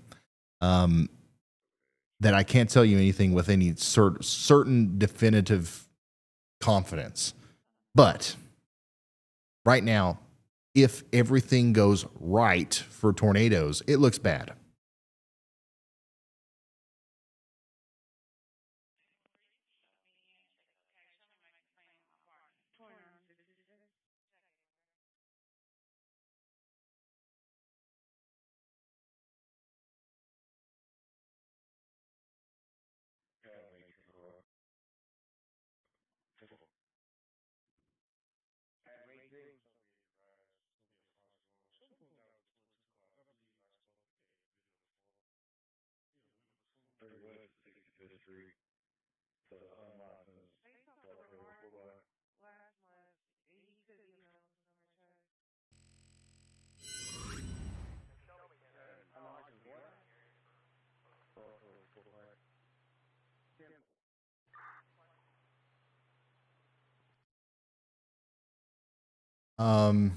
I always get excited when I see you are live. I've been a weather nerd all my life, 37 years young, from Oak Ridge, Tennessee. Awesome. Thank you, Erica. Madtown, thanks for gifting 5 memberships. Congratulations to whoever got those. Kimberly Smith, thank you for that. Hey, Ryan, big fan. This is from Sierra Mike. Ironically, I'm a Skywarn spotter with a lifelong fear of severe weather and tornadoes. Do you think there's any risk in St. Louis, Missouri? No, not for severe weather. No. Colton, thanks for becoming a member. Tanner, love the channel, man. Birmingham, Alabama here. Huge weather geek myself. What do you think the chances for tornadoes are in north central Alabama? I agree with the Storm Prediction Center with a 10% probability and a good chance of some of those being strong. Amy Burgess, thank you for the very generous super chat. Rachel says, Clarksville, Tennessee here. Do you consider yourself corn-fed? Absolutely. I think. I don't know what that means, but it sounds right. Do you think the train derailment with chemicals spilling into the Ohio River will affect the severity of the storms north of the Ohio River? Absolutely not. No, that will have no effect on the severe weather at all. Let's see here. Bobby says, you have been an inspiration to me. I'm minoring in meteorology and majoring in cybersecurity. Definitely an idol of mine. Well, thank you, Bobby. And good luck with that. That's awesome. You're going to be great. Awesome. Okay. I can get in a loop here where I just sit here and talk to chat all night. And honestly, maybe one day we need to do that. But at some point here, we are going to get pulled back to the radar and to some of these weather updates that are going to be coming in. Andy, go ahead. Hey, Ryan, nothing's imminently pressing, but I'm looking at Middleton, Tennessee, just north of the central part of the border of Mississippi and Tennessee. It's an unwarned cell there. It's been wrapping up. Beforehand, it was more of a convergent signature. So we had outbound winds and then inbound winds kind of coming together near Middleton. And now it's sort of wrapped around to be rotational. And while it's not tight rotation nor super strong rotation, it does exist there. And in wintertime, in the last few streams we've done, we've seen several evolutions just like this lead to, something that would warrant a tornado warning. So I'm looking at this cell in particular that's currently unwarned as it heads towards Selmer in McNairy County, Tennessee. Awesome. Thank you, meteorologist Andy Hill, for pulling our attention down here to a storm that is trying to rotate a little bit as it moves up towards Bethel Springs, Selmer. No warning whatsoever with this storm, but I would not be surprised if there's some hail in here near Middleton. If we've got anybody watching near Middleton, if you want to send us a picture or a video of what's going on out there, you can do so on Twitter at Ryan Hall Y'all. I'm also sharing a bunch of information on there that you guys can help me share from the National Weather Service and stuff. But yeah, you can see how this storm is trying to organize. It's trying to set up an area of rotation here. What that's going to help it do is, first of all, it's going to help it draw in more air, more fuel into the storm, make it, it's going to let it get taller, more intense, maybe more hail. But it could also lead to it maybe producing a tornado here. So we're watching this one closely. These are the kinds of storms that we have to pay attention to tonight, as all of these storms are in a really, really impressive kind of environment for tornadoes. And that's what I think, yeah, I was going to talk to you guys real quick about that, the significant tornado parameter thing for tomorrow. We looked at that. And then, like, we can look at it for the rest of tonight too. But over here, you can see the significant tornado parameters are going to be kind of off the charts for some of Tennessee, Alabama, and Mississippi tomorrow. And the way this works is the cold front and the storms are over here, right? So imagine the significant tornado parameter is literally some sort of food or fuel for the storms, right? If the storms are back here in Missouri, it doesn't matter how much STP or significant tornado parameter there is in Alabama. If there's no storms in Alabama, it doesn't do anything.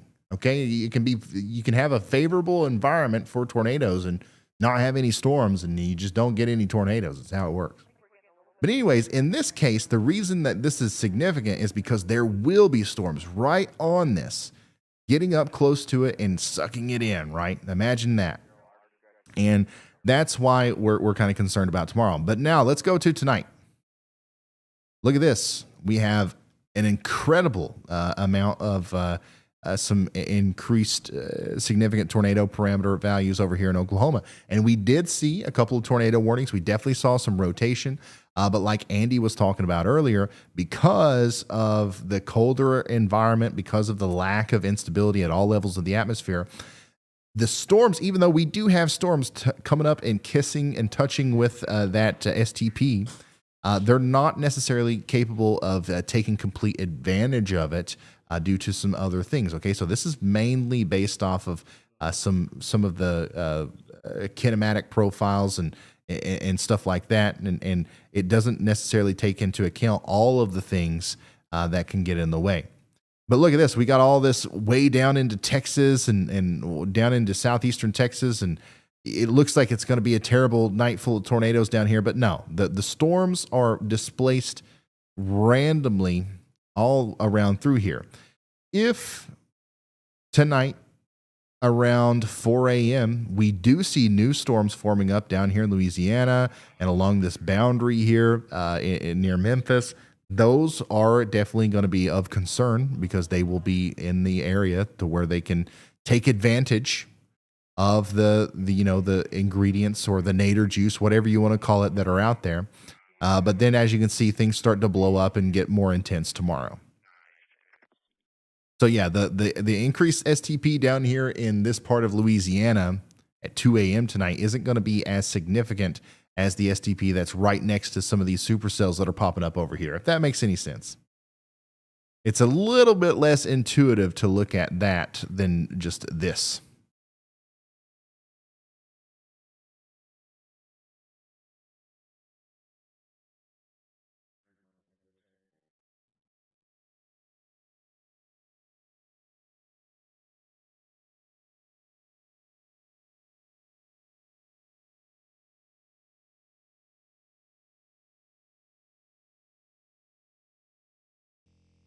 And this is what the radar looks like right now. Right now, at this very moment, got a strong storm just moved past Middleton and moving up towards Bethel Springs in Tennessee. We had a severe thunderstorm warning for Jackson, Tennessee for this storm, but that's been allowed to expire. That storm's still coming for Jackson, though. So get ready for that. Looks like a stronger storm up here north and west of Dyersburg that's just popped up. No rotation with it or anything, just some hail and some lightning and some very heavy rain there for now. I think we definitely have to watch these. These storms over here have to be watched as they are kind of in one of the more favorable areas for potential tornadoes tonight. And these will continue to build up and move towards the Memphis area as well.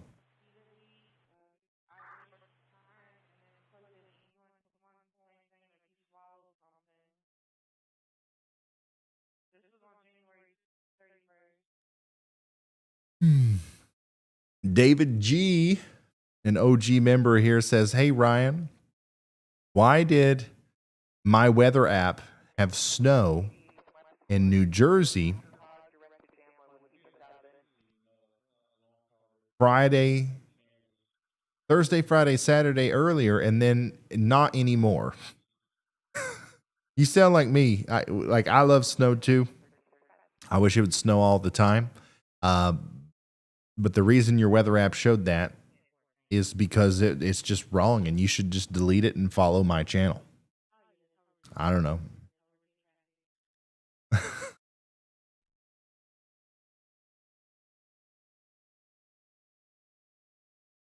Now, really, it depends on which app it is. Some of them are a little finicky with just going strictly based off of a certain model.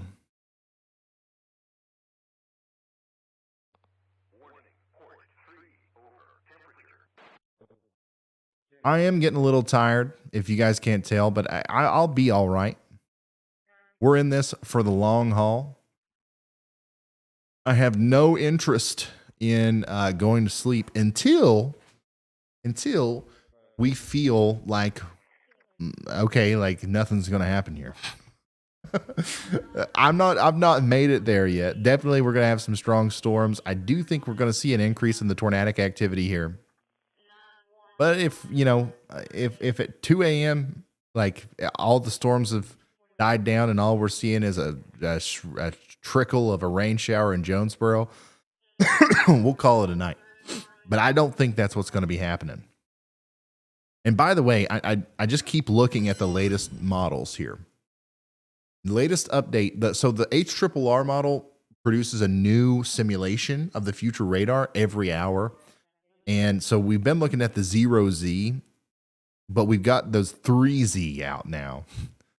And this southern part down here just looks so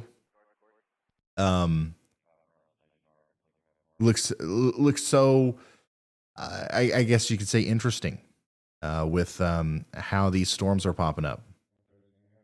You see how we get a lot of prefrontal supercells here. You see how they all look like curved beans. You see how they are swimming in a pool of significant tornado parameter. Not that that matters. Please do not start using that as a way to determine whether or not there's going to be tornadoes. It's just a graphic to look at to help understand the placement of the air masses. But yeah, this would be a very bad situation. This would definitely produce several tornadoes tomorrow if that were to happen down here.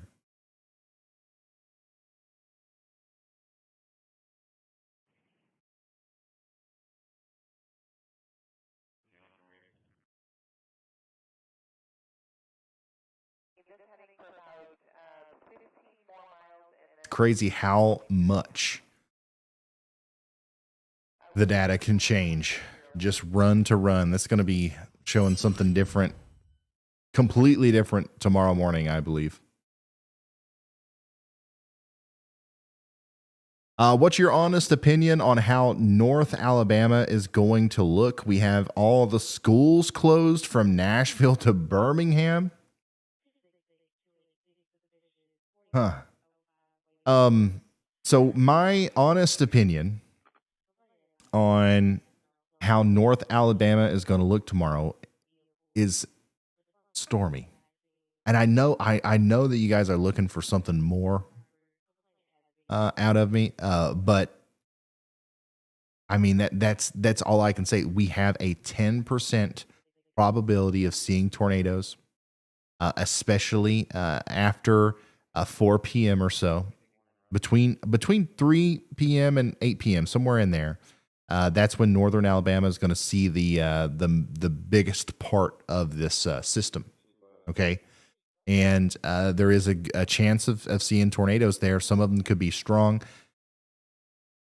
But to comfort you, if anybody's looking for words of comfort in this situation, the odds of your specific town getting hit by a tornado are astronomically low. Tornadoes are small. Even big tornado outbreaks only impact a small area usually, if you actually look at the area of land that the tornado hits. So most of us are going to be just fine. So we don't need to worry about it. We just need to be hyper vigilant. You need to be paying attention to the weather.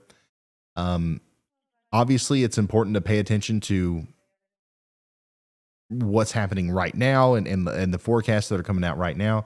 But it's just as important to be paying attention tomorrow while this is going on and keeping up with the latest radar updates and warnings and stuff like that.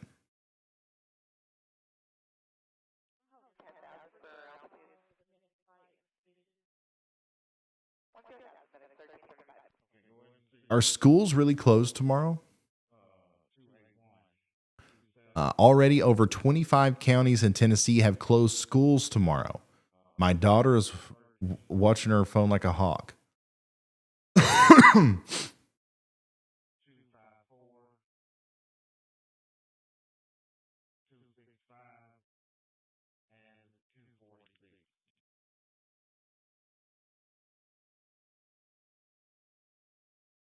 Well, I think that's great. I think that's a good move. But I feel like I don't know. This is one of those situations where it's kind of like a boom or bust. If it doesn't, there's definitely going to be thunderstorms tomorrow in all of the places where schools been getting called out, and it's going to happen right around 4 p.m. to 7 p.m. somewhere in there. Especially if you're talking about an area between Birmingham and Nashville, we're talking 3 to 8 p.m. Okay, thunderstorms 100% on the table. Are they going to be severe? Most of them will be, yes. Will they have tornadoes in them? Some of them will. It's hard to pin down exactly which ones, and some of them might. But yeah, that's an interesting thing. I know that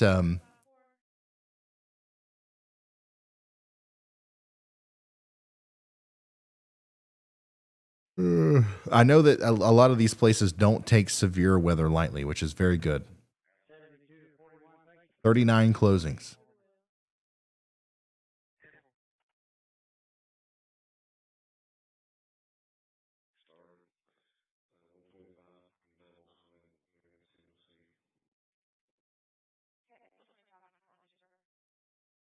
We currently have no tornado warnings right now.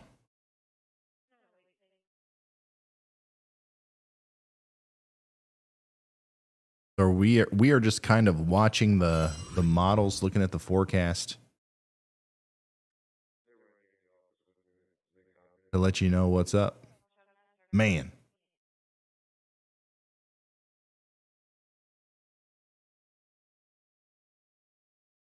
That looks mean right there. Which velocity do you use that shows rotation? I can never find it. I can never find one like yours on Radar Omega. Well, What are you talking about? Are you looking on Radar Omega? Because if you're looking on Radar Omega, it's just on the bottom down here where you select your different products and you go to high res velocity. That's it. Reflectivity and velocity. Those are your two. That's your meat and potatoes. That's your meat and potatoes when it comes to tornado detection. Dessert, correlation coefficient. And hopefully we won't have to give you any breakdowns and rundowns on how that works and what that is. But as soon as we do see a tornado that's producing debris, throwing debris in the air, we'll show you what that is and what that looks like.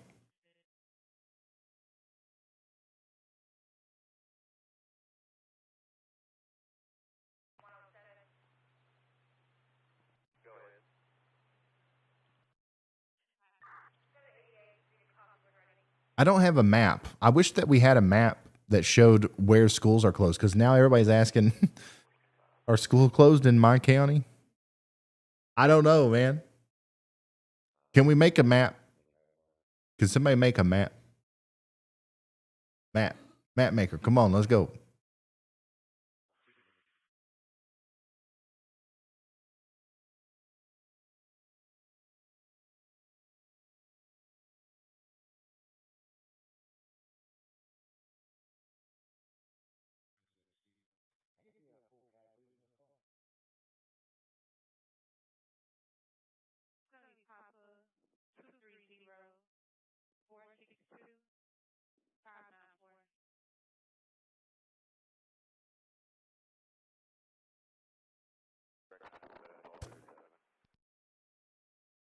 The there's a lot of people who in the chat who are asking about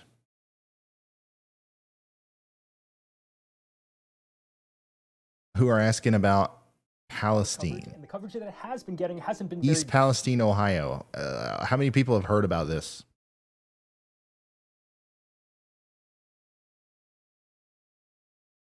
good. So let's talk about the Oh, it's so quiet. I want to show you something real quick while I go get a fun drink. You know, I've been drinking a gallon of water. I'm going to finish this, but by the end of the stream. But I do want to have something carbonated, maybe a little caffeinated. So I'm going to go get that real quick. No, I'll get it. I need to stand up anyways. It's not good to sit down forever. I just want to show you guys the best video. Coverage, and the coverage that it has been getting hasn't been very good. So let's talk about the trail. The best video I've seen over this. And the coverage that it has. It's going to be a little quiet, but that's okay. Very good. So let's talk about the trail derailment in East Palestine, Ohio. And this explains everything in great detail, I believe. And I will be right back. This hasn't been getting a lot of coverage, and the coverage that it has been getting hasn't been very good. So let's talk about the trail derailment in East Palestine, Ohio. East Palestine's about an hour north of Pittsburgh, almost halfway to Cleveland. Norfolk Southern has a rail line that goes right through town, and this derailment happened right on the edge outside of town on the border of PA and Ohio. Of the cars that crashed, 5 of them contained vinyl chloride. It's a monomer used to make PVC.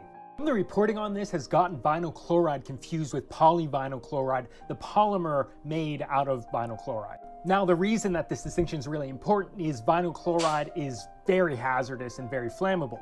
Polyvinyl chloride is a plastics that's used in like everything.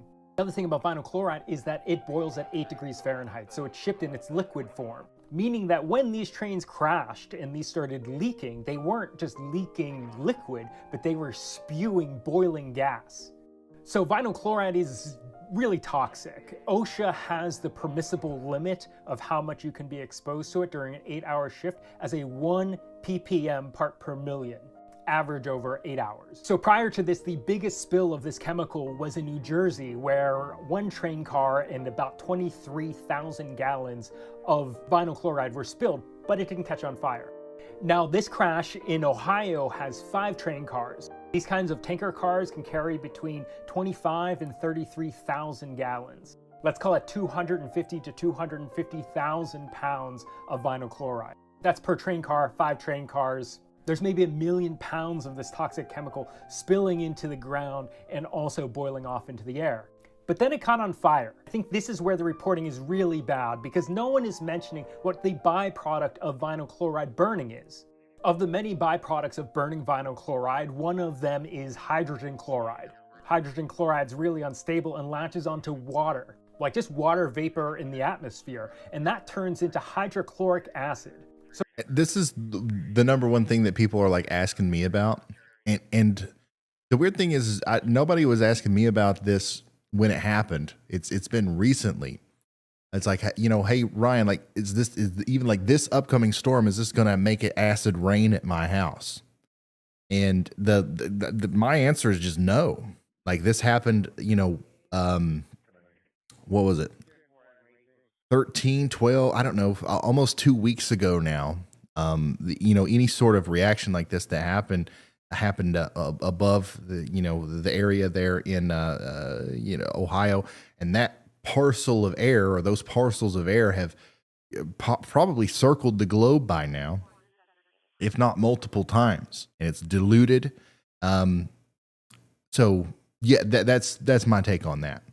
So right now, government officials from the railroad, both the governor of Pennsylvania and Ohio, are calling burning off the 1 million pounds of this stuff a success, but not mentioning that it means that we have hundreds of thousands of pounds of acid in the air, potentially. Now, ever since engineering school, I've studied a lot of industrial accidents. I just find it really fascinating, and organizations like the Chemical Safety Board, NTSB, and OSHA all have like really good reports available to the public. I think as a designer, it's really good to learn about mistakes. When looking at these kinds of industrial disasters across time, there are a couple things that are pretty universal across all of them. One, the responsible party, in this case, Norfolk Southern Railway, always plays down the reality of the situation. Politicians also just repeat the same lines, and then news outlets just repeat the same. So all we're hearing is the responsible party's word. Yeah, so it seems like the train company messed up, and obviously is a terrible thing that happened. Like, it's a huge disaster. Like, a lot of bad things can come when you've got 1 million pounds of, what was it, vinyl chloride pouring onto the ground and then burning up into the atmosphere. Like, nothing good can come out of that. But like, people like you go look at my TikTok, go look at my my latest YouTube video. All the comments are like, Ryan, like, you got to tell us what's going to happen next with this. And like, honestly, I think it's over. I really do. And I'm not an expert on this stuff. But you know, there's people downstream in the Ohio River that are doing water testing, and from what I've heard, nothing incredible has been found. Obviously, they're testing the air. Nothing incredible has been found.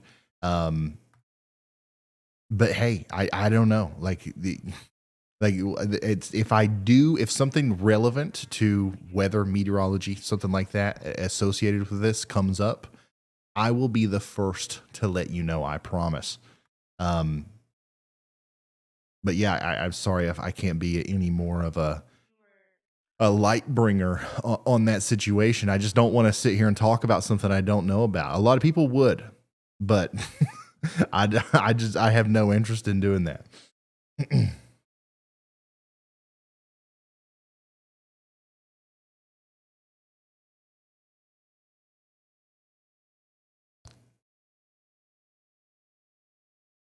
Oh, I don't know how accurate this is, but this is a map of the schools that are closed in Tennessee.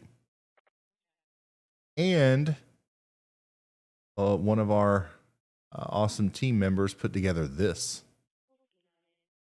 Or like the local school district or somebody did, and she shared it with me.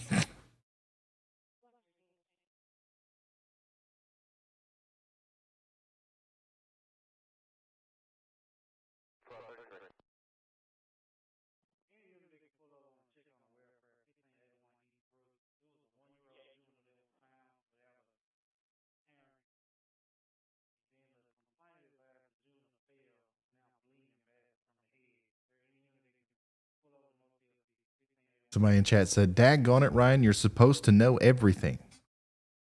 I know. I'm sorry I let you down. I feel like that guy that we just watched on his TikTok, he seems to be following the situation closely.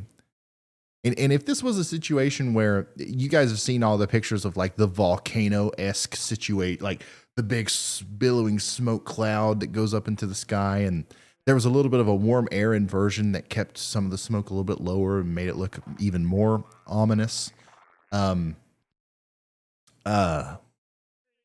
If that was going on for like still, definitely, like I would have a lot of input. I'd be able to show you like, where the parcels of air are likely to go. This is how high up in the atmosphere is going to go. This is how the warm air and the cold air and the different levels are going to interact with the smoke and allow it to travel and, all this stuff. But that's all, it's not happening now.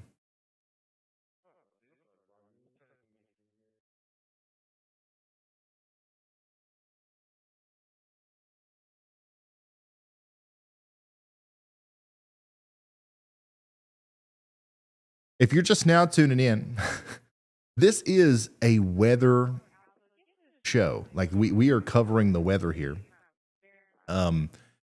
We have storm chasers on the ground. We have a panel of meteorologists helping us out. We've got a lot of people involved in this. Some emergency managers watching. Lots of people involved in the information relay here. And there's just not a lot of information to relay, except for exactly when I said that. Because Andy has something for us. Go ahead, Andy. Perfectly timed just for you, Ryan. I was going to tell you about just south of I-40 in eastern Oklahoma. I'm looking at Tamaha, Sallisaw near Stigler, Oklahoma. It's the only real area that looks like it has a classically shaped supercell. So that's where I'm watching. It's not really had any tight rotation for a while, but I think that this is what we should be looking at.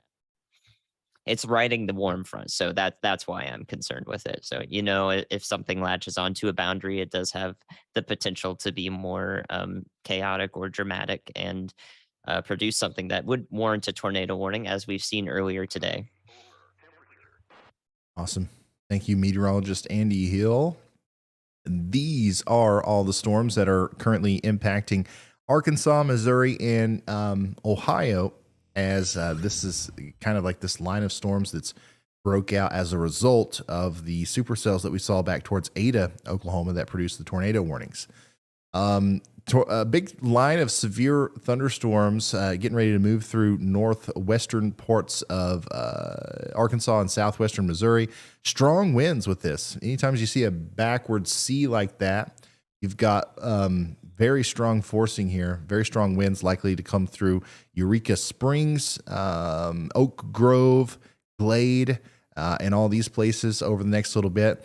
Fayetteville on the southern side here, Johnson, Springdale, you guys are probably going to get in on a little bit less of the damaging wind side, but the storm overall is going to be more intense for you, especially maybe with the hail and the heavy rain. We got a severe thunderstorm warning for Rocky Mountain, Whitmere, Westville, and all these places in Oklahoma as well. We got a severe thunderstorm warning for Sallisaw, and that's the one that Andy was just talking about with a little bit of rotation there. We'll have to watch that closely. Severe thunderstorm warning for Sands, Boyce, and then also a big severe thunderstorm warning for Bond, Pine Top, Counts, and Hartshorn in Oklahoma as these storms continue to race through. Lots of lightning, lots of thunder, lots of hail, lots of damaging winds. Minimal tornadic activity, but that could change intermittently with these storms. Now, let's go over here to Alabama and Mississippi. We had storms forming down here earlier. Those have lofted themselves up into Tennessee. And we've got a pretty strong storm down here near Selmer, moving up to the north and east. Not severe. The storm that just went through Jackson, not severe. We got a live camera here. This is a live view of just north of Jackson in the Radar Omega app. And I'm not seeing a whole lot of lightning. I don't know if we're pointed in the right direction or not. But you can see there it's 67 degrees, 66 degrees to the south and west of Jackson. A little bit of heavier rain there.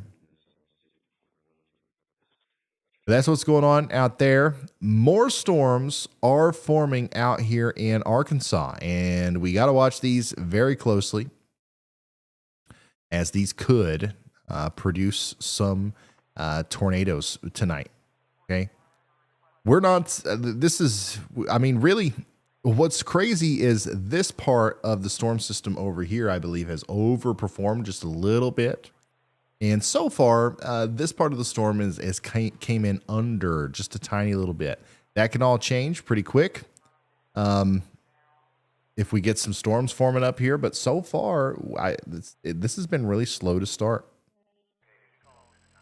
This is Rogers, Arkansas. A few minutes of hail and gusty winds just passed through. Lots of lightning. Dang.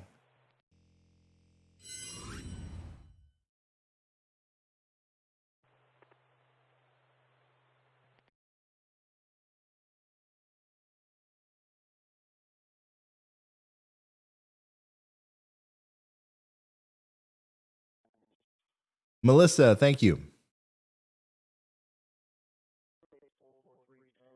Josh says, I'm drinking Tito's, watching Ryan, and listening to my weather radio. That sounds like a great Wednesday evening, if I've ever heard one.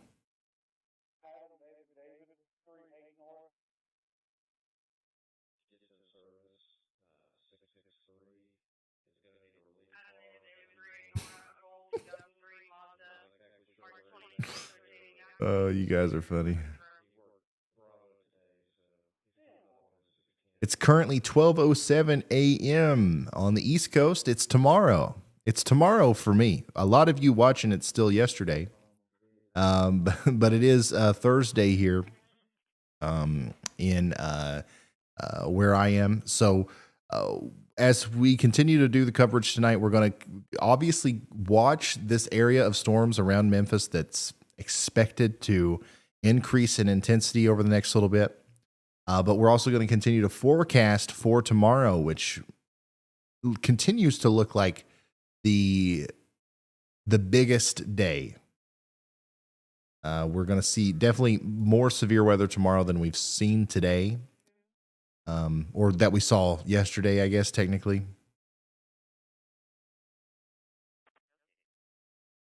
So we're going to continue to look at that.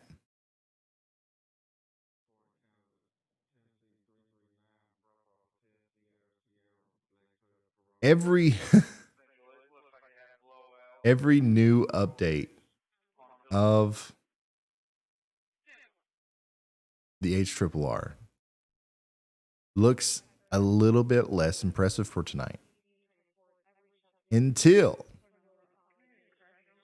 much like we're talking about a couple hours from now. There's that boundary that's going to be working itself, like wedging itself in between Memphis and Little Rock. There's gonna something might try to happen there, and that's always been the case. Like, that's what we've been looking at this whole time, but it's just gotten such a late start.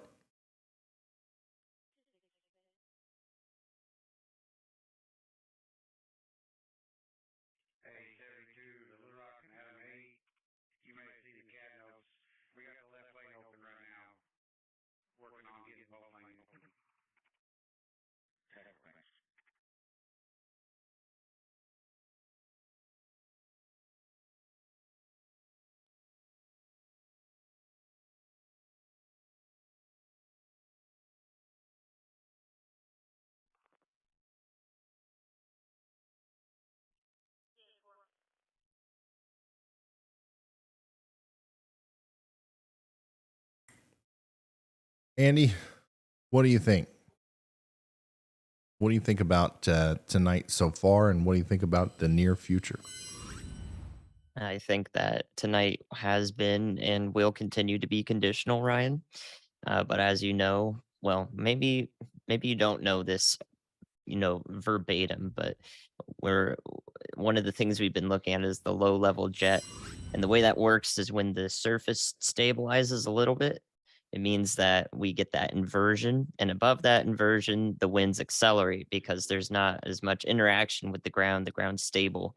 And the ground is where all the friction is. So imagine if you're away from the ground, the winds are just going to be more free to accelerate because they don't have the friction. That's why we get that low level jet.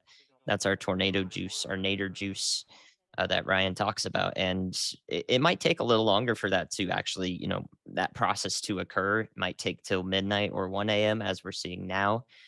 Because it's so moist in the Gulf states, usually with the moisture coming right off the Gulf. So the low level jet can sometimes take a while to get cranking. However, even if it does and nothing still happens, we recognize that today has been conditional.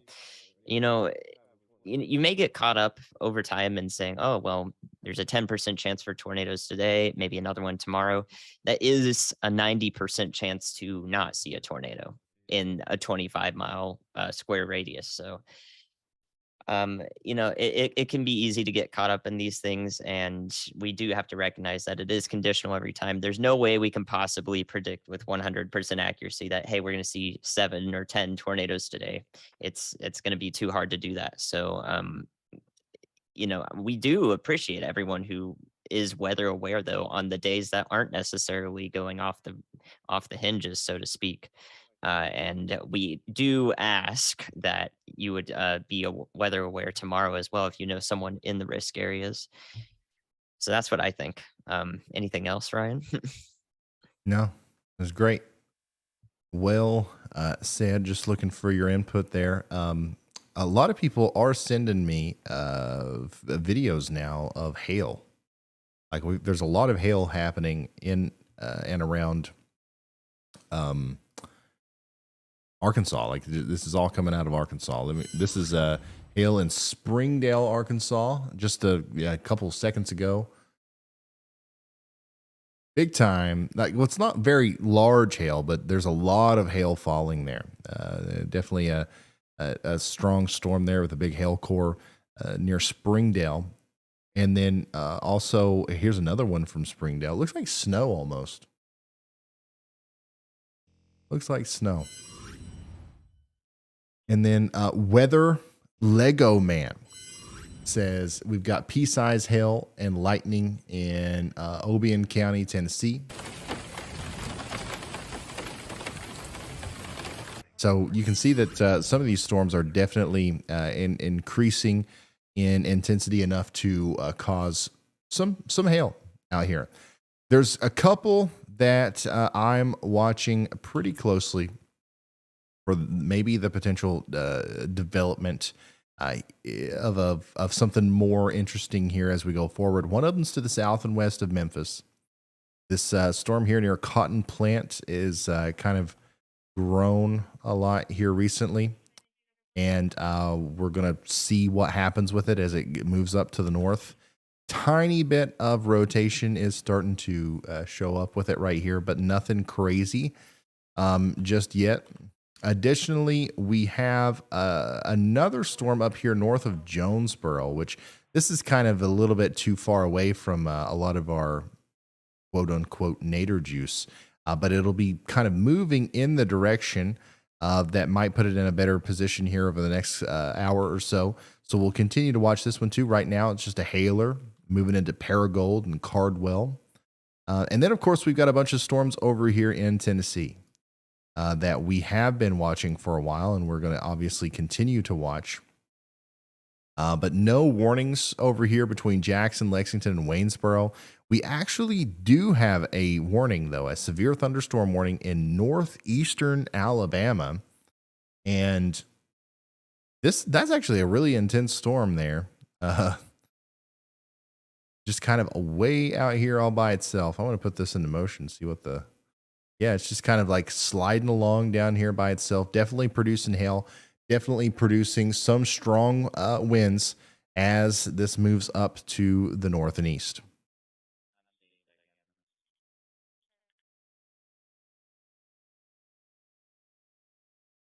Keith White says, ultimately, no tornadoes is a win for everyone.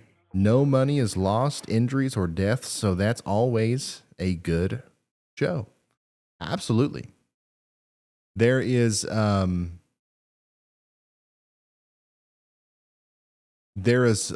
always, like Andy said, even on a day where there's a 10 or a 15% probability of seeing a tornado, there is still that, within a 25-mile radius, there's still that 85 or 90% probability of not seeing a tornado. And that's what you always root for.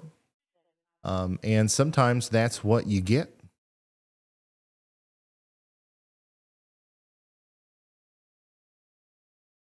Oh, looky here. Even Mr. James Spann himself is sharing the STP values for tomorrow. Significant tornado parameter values.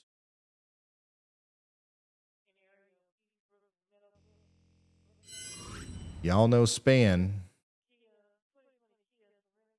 knows what's up. Oh, look, we got a new severe thunderstorm watch, too. Couple tornadoes possible. This includes western Kentucky, southern Illinois, a lot of southern Missouri, portions of Arkansas. 1.9 million people are included in this. 70-mile-an-hour wind gusts and a couple tornadoes possible through 5 a.m. Yeah, a lot of people's weather radios probably just went off up there.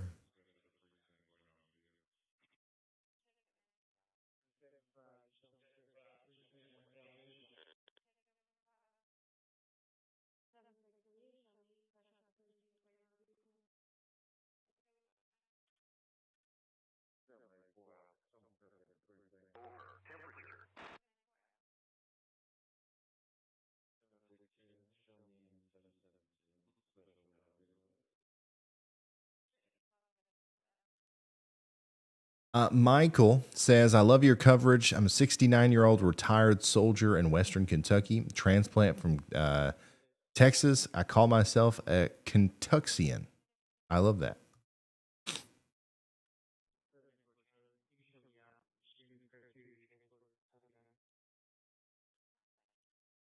Any chance we have another pop-up long-distance tornado between Jonesboro and the Boot Hill?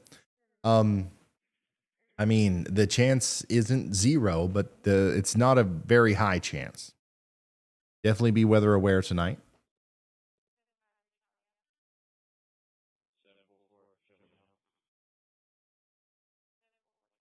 A lot of people are asking if they can go to bed. The answer is yes. You definitely should go to sleep if you're tired. I mean, just try to make sure you have a way of getting warnings if they come through. Storm Chaser Chris Hall says, okay, I opened up the energy drink. Chris Hall, you're going to need it. What are these guys going to do? Are they going to sleep? Are the Storm Chasers going to sleep tonight? Or are they going to go to the target area tomorrow? Let's ask them. We can do that. Chris Hall, y'all. What's your plan? Are you sticking around where you are tonight?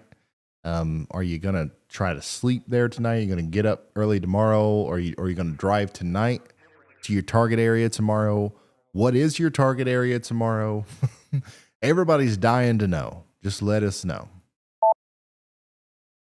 And Well, as of right now, we've had like a little chaser convergence here at this little gas station outside of Lula. I think it's Lula, Mississippi. As of now, there's a cell trying to form in eastern Arkansas, I think near McGee. I don't know how to say that town name. We're going to watch it as it progresses on up into a better atmosphere. Hopefully that one will be one that we can go after. Like you just said, I had to crack open the energy drink. It's been a little tiring couple past hours, but that's a good thing. Don't ever want to see big storms go through and cause damage, but we're here if it does. Tomorrow, I'm still debating on either going to southern Tennessee or down near Hattiesburg area for tomorrow, but I'm going to look through some early morning models first thing in the morning before I make that final call. All right, sounds good. Let's ask the same thing to Brad and Nick. Brad and Nick, what's going on out there? What's your plans for tonight? What do you think about tonight? Are you going to stay where you are? Are you going to go ahead and what's your plans for tomorrow? Just give us a full rundown on what you guys are doing tonight.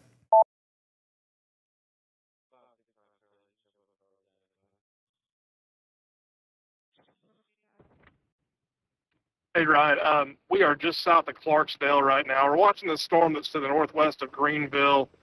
It looks like it's busted the cap a little bit. I know you've got some echo tops close to 30,000 feet, a little bit higher than 30,000 feet, about 35,000 feet. So we're just watching that one. It's the best one that's kind of popped up in this zone. Looking at the soundings from this area, anything that could mature and intensify would have definite tornado potential, possibly even significant tornado potential. But if this one kind of falls apart, then we're probably going to call it a night and probably head a little bit further south towards the Jackson area. The cap is just kind of held in place tonight, kind of screwed things up from the beginning, but we're going to see what this one can do, and then we will adjust from there. But probably going to head down to the Jackson, Meridianville area, or not Meridianville, but Meridian area for the night, and get ready for what looks to be a pretty eventful day tomorrow. Awesome. I have Storm Chaser Brad Arnold there. And where he is right here. He's going after this storm. He says if this one doesn't do it, he's skedaddling to his target area tomorrow. Riley, was that you? Yes, it was.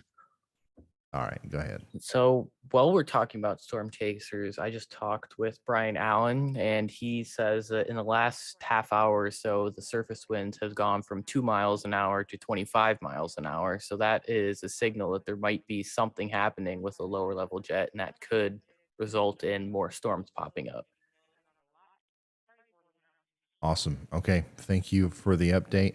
Riley's in the background, kind of just having a continuous conversation with our storm chasers. He gives us updates like that. And it does seem like there might be some surface observations that suggest that we might be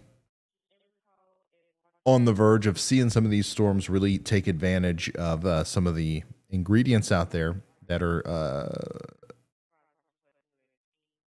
going to allow some of these storms to potentially make or produce tornadoes.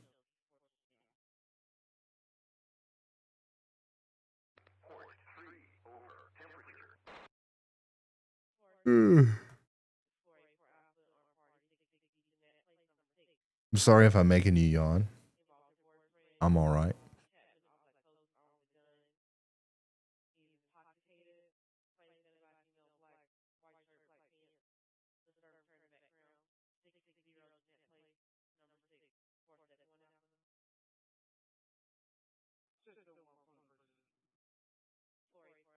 Donald, thanks for becoming a member.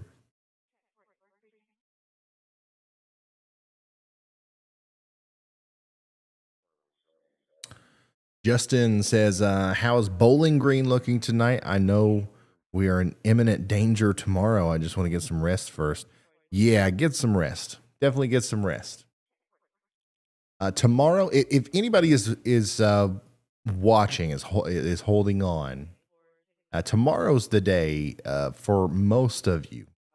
If you're east of Memphis, east of Evansville, east of Shreveport, Louisiana, tomorrow's the day that is likely going to be the most intense for you. Sorry.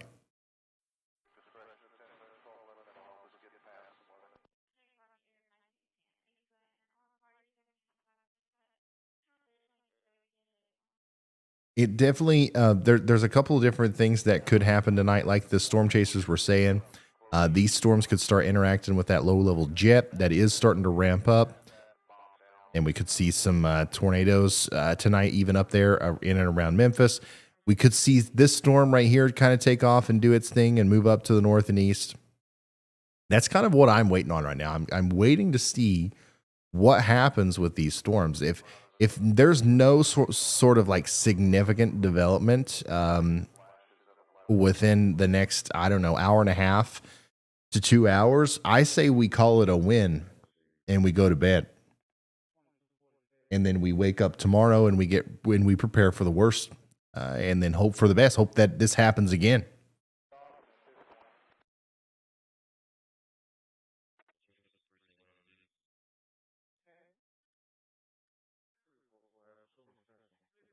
Still got a really strong line of severe thunderstorms moving through Arkansas and Oklahoma tonight. Fort Smith is under a severe thunderstorm warning.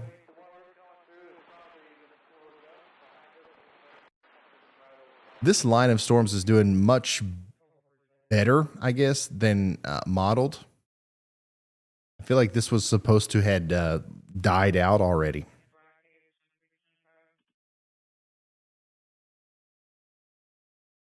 Scotty Arms says Ryan Hall streams are like a warm blanket. That seems like a compliment. So thank you.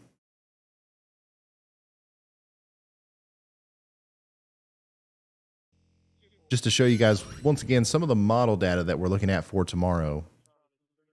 Really concerning stuff down here. You never want to see that many beans. You never want to see that many curved potential supercells on a model simulation, because obviously this is a lower resolution than what should be able to detect something like that. So these are heavily, like incredibly apparent tornadic supercells that the HRRR is showing. But, you know, we are, what are we, like 12, 13 hours away from this? How much is this going to change before we get there? Who knows? But definitely something that we have to be prepared for tomorrow.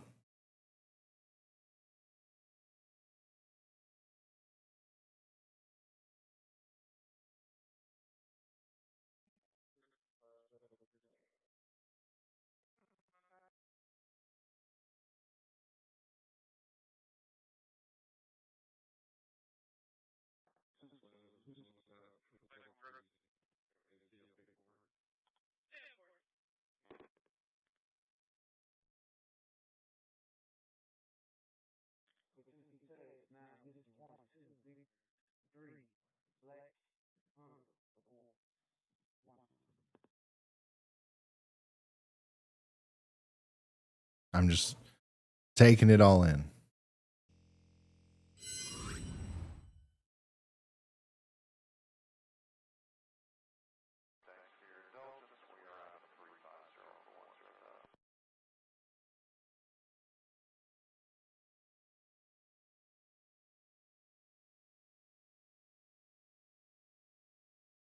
Thank you guys for the support. I know I missed a lot of the comments in the chat.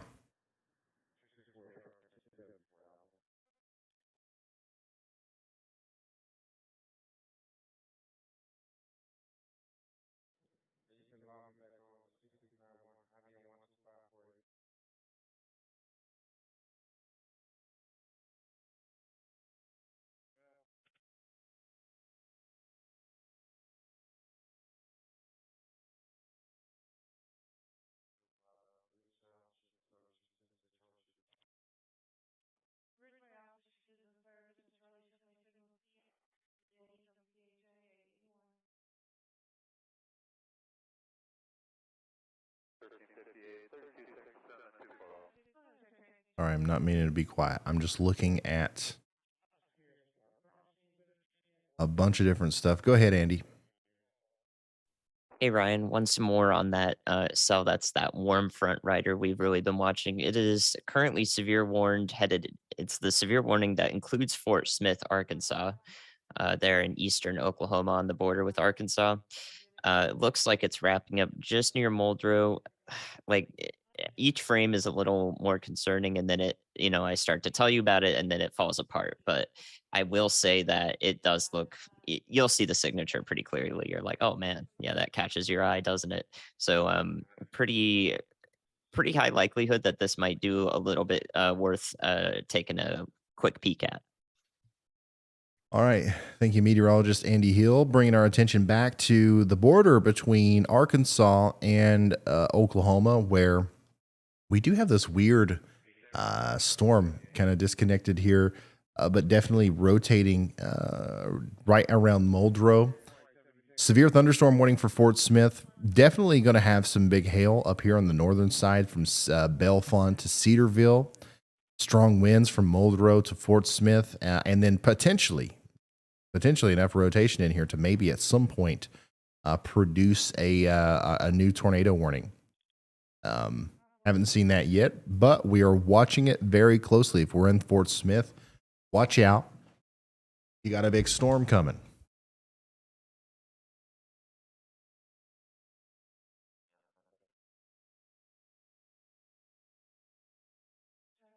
We got a brand new update from the Storm Prediction Center as well.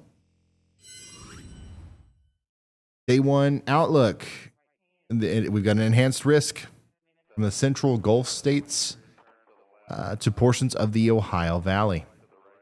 So the enhanced risk has been cut a little bit shorter, but I believe it's been kind of pushed a little bit farther east.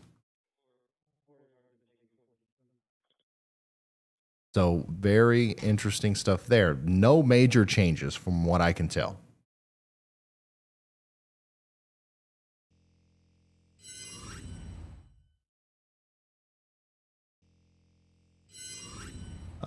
Parkinson's International. Thank you for being here. We get all of our information online, and we have been watching you for nearly a year. See you again tomorrow night from Danville, Kentucky. Well, thank you so much for that very generous super chat. And we will see you tomorrow.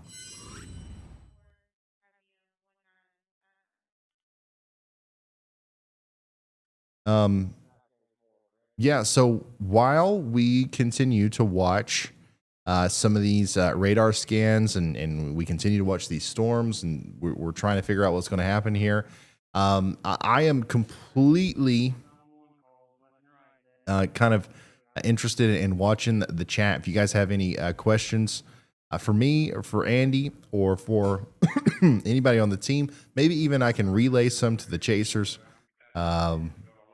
Let's just have a conversation here while we look at all this stuff.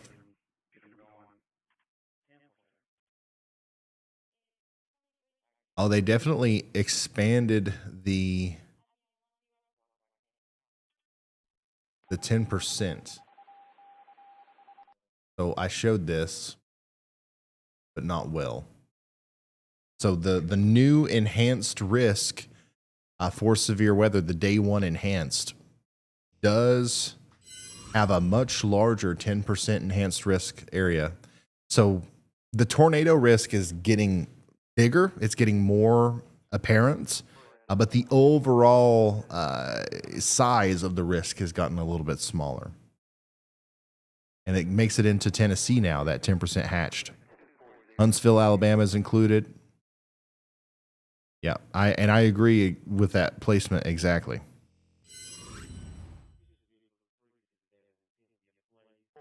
Can we see rainfall totals for the next 24 hours? Yeah, we'll do that.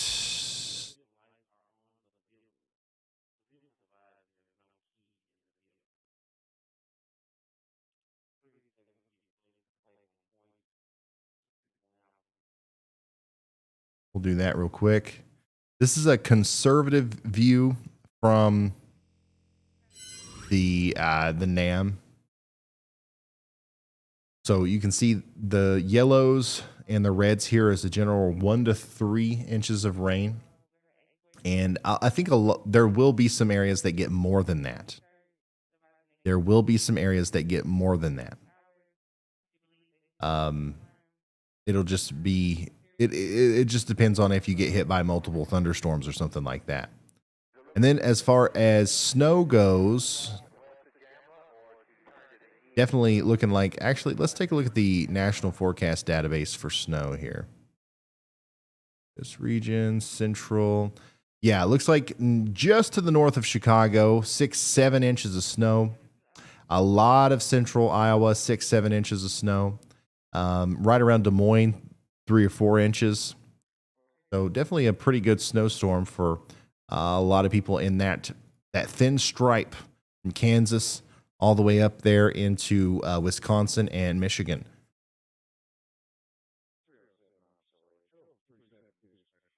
That's just the next 36 hours.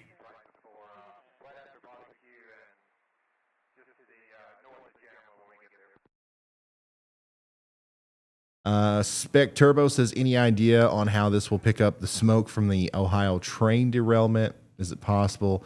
No, that smoke is not there anymore, and it hasn't been there for a while.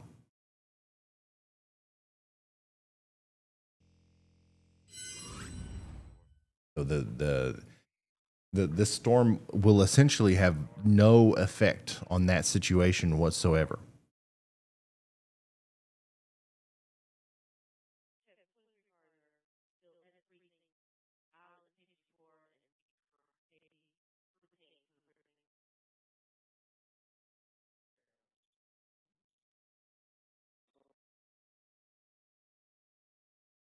The ski says, yay me. I'm going to be dodging supercells heading to the Huntsville airport at 4 p.m. That sounds a little dangerous.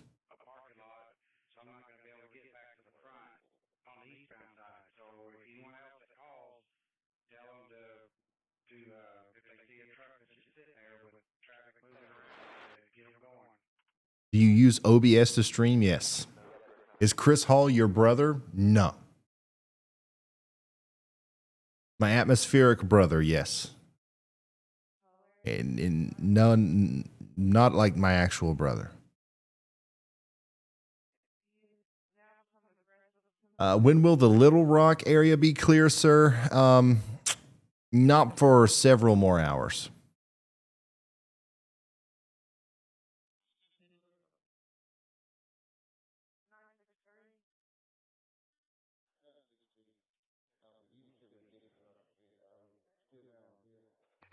Who is talking in the background?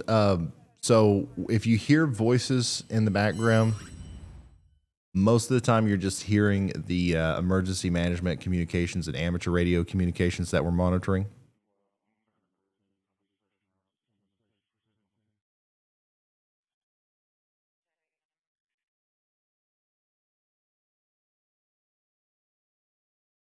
How many siblings do you have? I have one. It's my sister, Carly. Pull your camera up. This is pretty. I think Carly was asleep. But this is producer Carly. Every time I look over here and I'm like talking to somebody, I'm like, oh, what do you think about this? You remember how to do that? That's who it is. And that's my one and only sibling there. So. I think was you asleep? I said, hey, Carly, pull your camera up. She's like, whoa. Whoa.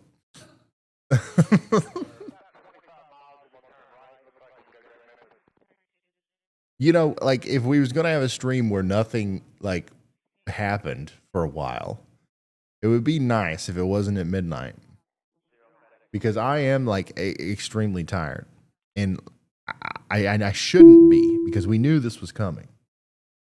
But yeah, it was just a really busy day. There was a lot of things going on. Woke up early.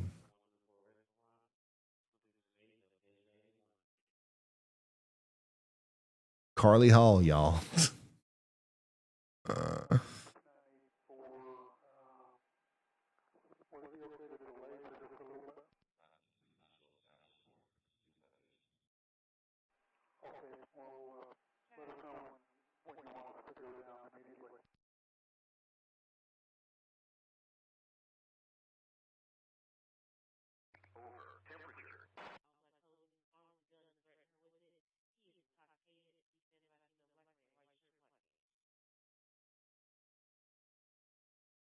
No sleeping on the job. Well, tonight, I mean, you know, it's great. I mean, it's great. We love when there isn't a million tornado warnings. It would be more exciting if there was more snow happening up here and we could just kind of shift all of our attention up here to like this big blizzard and like people were sitting in snow pictures and that would be nice. But like there's literally, other than the squall line and like the hail and stuff, there's nothing happening right now. That this is ever changing though. So that's why we're hanging on. That's why we're sticking around. And I do want to remind everybody that tomorrow is going to be different. A lot of times whenever something like this happens, it's unfortunate because tomorrow's risk is the same, right? It's the enhanced risk for 10% hatched area for tornadoes. Some people might look at, if let's say we go the rest of the night and nothing happens, some people might look at that and be like, oh, well, nothing's going to happen tomorrow. And that couldn't be farther from the truth. Tomorrow's a completely different situation. And this is likely going to be the main show. It's going to be the main event. We got an enhanced risk from Ohio all the way down to Mississippi and Alabama, with that 10% hatched risk of tornadoes there from Tennessee down into Alabama and Mississippi. It's going to be a little different than the situation that we're seeing tonight. And tonight's not even over. Like, this could still start to ramp up. But if it doesn't, I think we dodged a big time bullet out here.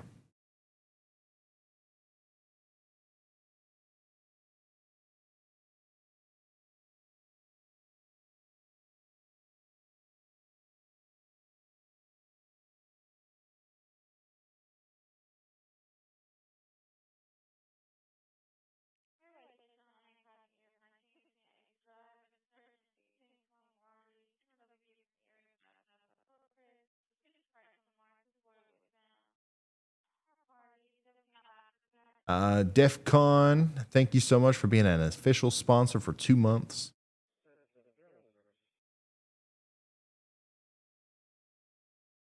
Thank you for doing what you do. I'm a weather junkie. You're crazy entertaining too. Do you keep in touch with the Bulls? Absolutely.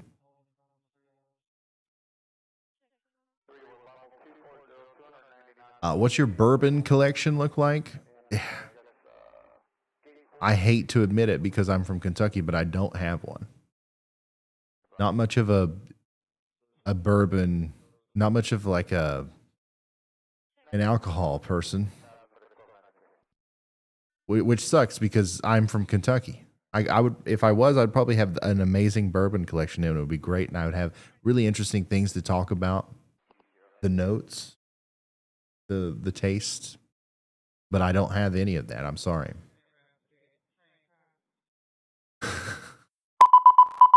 Hey, looky there. We got a new considerable severe thunderstorm warning for Pittsburgh County, LaFleur County, and Haskell County in Oklahoma.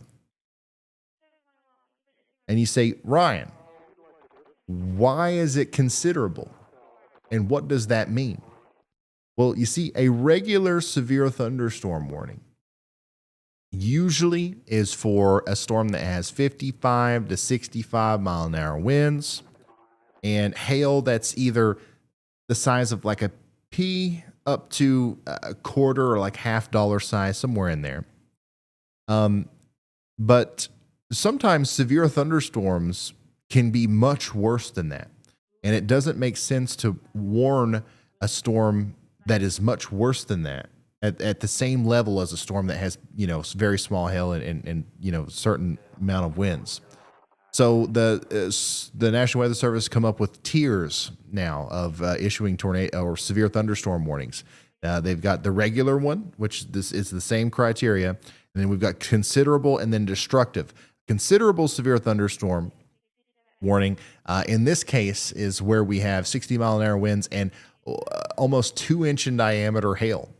This is moving into Wilburton, Red Oak, and McCurtain in Oklahoma. So make sure you guys are ready for that. That's why it's considerable. It's because of the hail in this particular storm.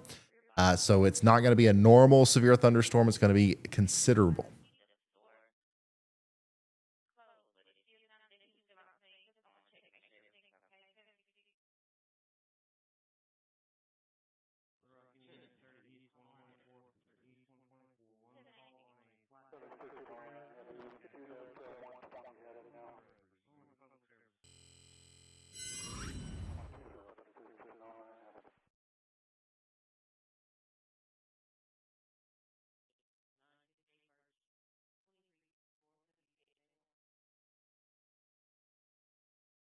The nasty investor says, how do you know so much? Well, I don't really. I know a little bit about weather and all this stuff that I have this hyper fixation on. Like I love weather and YouTube and like all this stuff that I'm into, but I don't know a whole lot about anything else.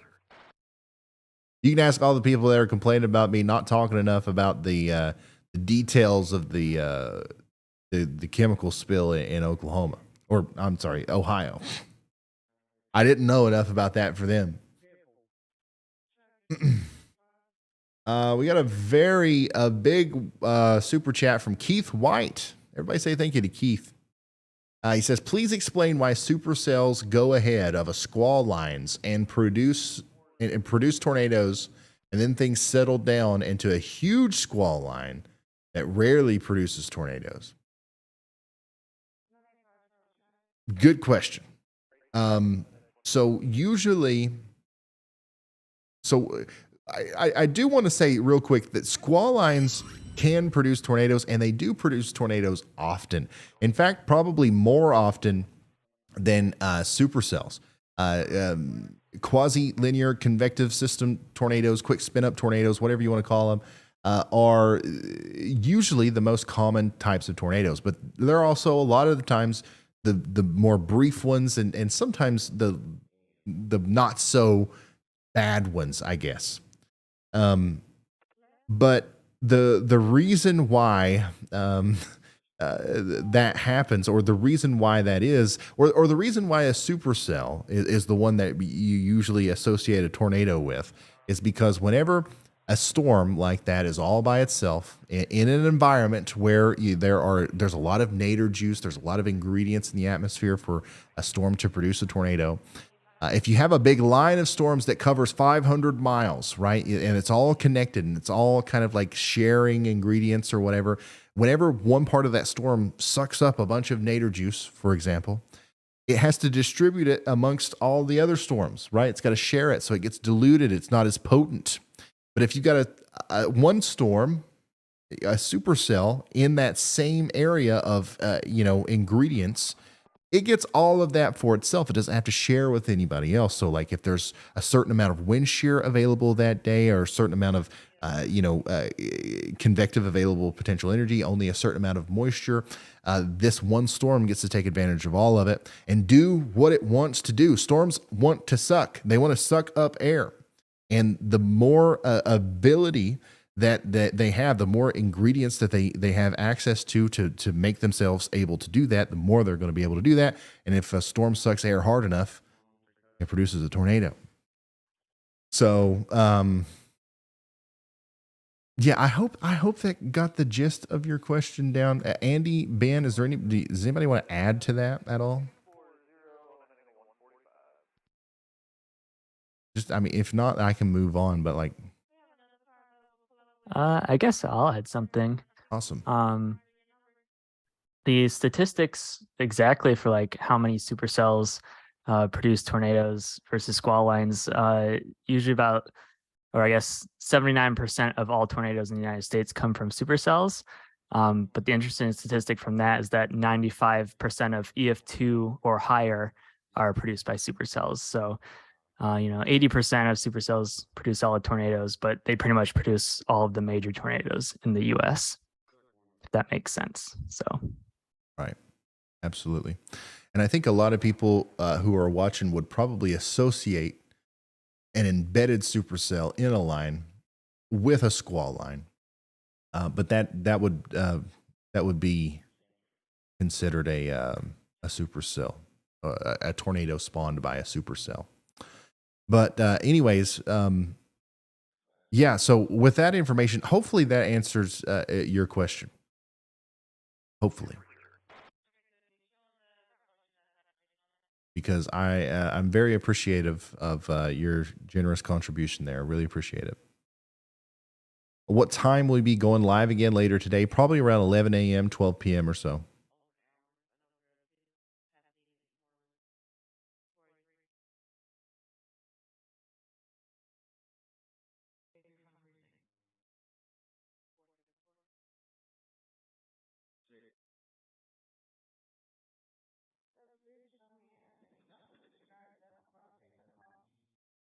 Can we go to sleep in Nashville, Tennessee? Yes. It's gonna be storming. It's gonna be a nasty night. Probably gonna end up raining a lot. Maybe a flash flooding threat a little bit. But for the most part, you're gonna want to be rested up for tomorrow, which is gonna be the main event.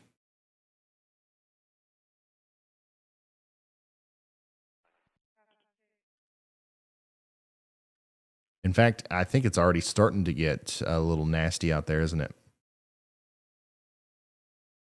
By the way, that big storm is moving into Fort Smith now. No tornado on it right now, but definitely some hail, some strong winds. Let's move over here to Nashville. Yeah, we've got some of these storms moving into Nashville now. It's only going to get worse. We're going to see a lot more heavy rain, thunder, lightning, and all that stuff moving into the area here soon.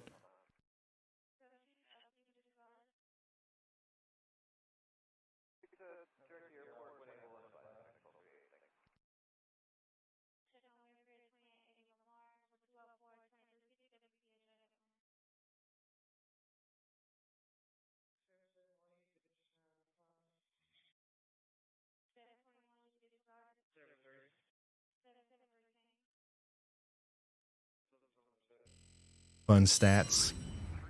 80% of tornadoes in the plains are from supercells compared to 40 to 50% in the Ohio Valley and Southeast. The other half is QLCS and disorganized or hybrid modes. SIGTORs are also much more frequent east of the Mississippi River. Huh. This is very interesting stuff.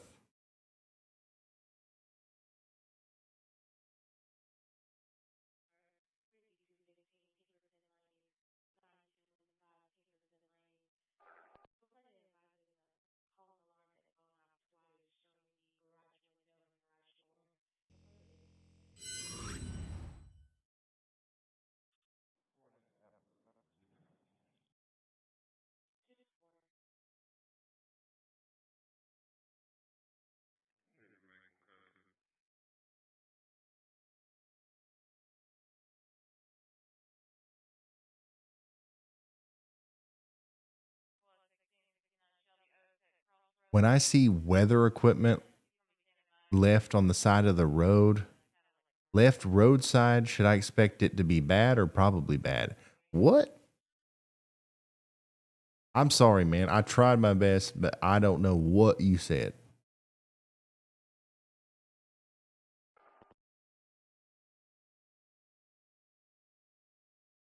What do you recommend for those who live in a double wide with no safe place to go nearby? That's a good question. I would try to think of the closest place you could go. Any sturdy shelter. Any sturdy shelter that's not on wheels, that's not, only temporarily kind of connected to the ground, is going to be better than a double wide. And like, I hate to make it sound like, I hate double wides or something. Like, no, it's just that's really where you don't want to be in a tornado. Those things will roll around and like, you don't want to be inside a double wide in the middle of a tornado. So I would, first of all, think of like the closest place you could go and just be hyper vigilant, pay attention to the weather and get there in time. Otherwise, like it could be a neighbor's house, it could be a convenience store, it could be somewhere where somebody will be there in a situation where you need to get in and take proper shelter. And then beyond that, I would just consider the best place to be inside of there. But like even beyond that, I do believe if you were to take a direct hit from a tornado, if by some crazy odds you were to take a direct hit from a tornado in a double wide trailer, you would be better off in a low lying area outside of the home, literally lying in a ditch. So if you have something like that, I mean, I hate to, like I don't want you to resort to that, but that's not a terrible plan. The first thing I would do though is definitely look for a local shelter, a place that you can get to, somewhere that's a sturdy shelter that'll let you in.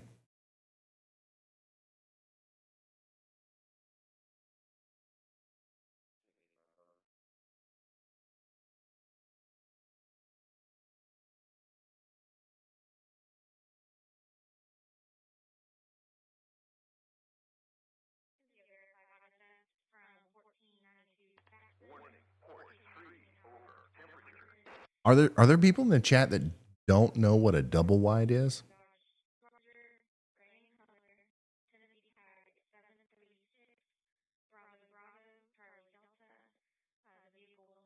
That's crazy. You've definitely seen them.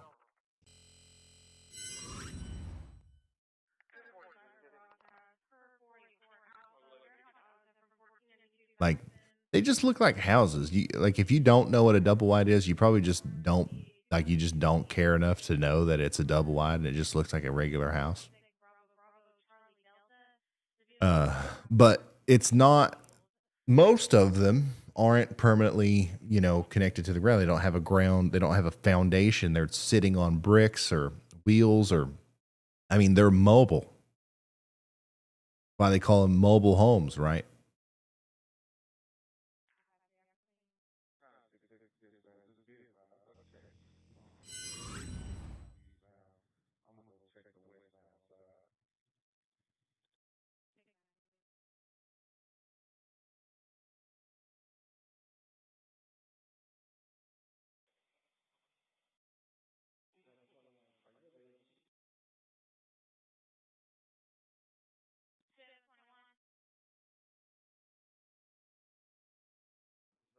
Looks like a lot of our storm chasers are calling it a night. They're saying we're going to sleep. Leave me alone. Wake me up when the tornadoes come. Which will probably be tomorrow.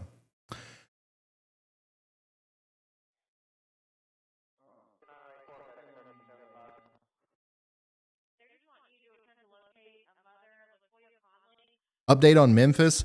Memphis is looking all right now. Despite what every single weather model was saying just a few hours ago, we're not seeing a huge amount of convection in and around Memphis right now. We're not seeing a lot of those supercells starting to pop up.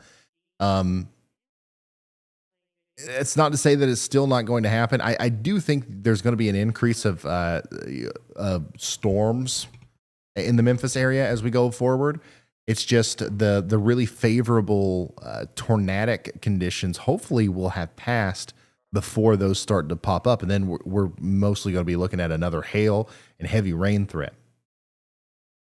But Memphis, you are in the cage. You are in the middle of this weather system right now. You're not going to be able to get out of it. Like you're going to be in this until tomorrow, until the cold front comes through.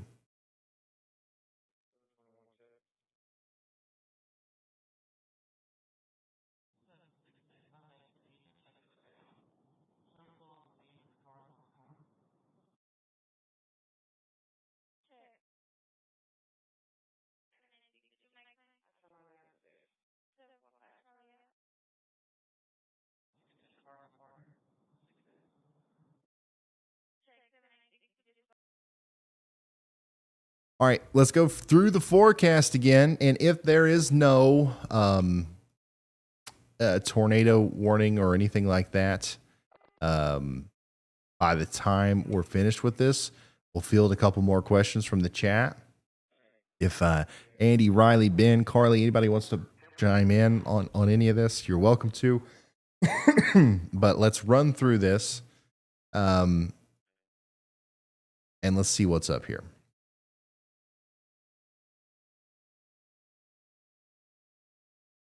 Hold on.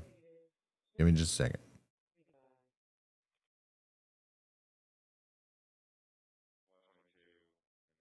Okay, sweet.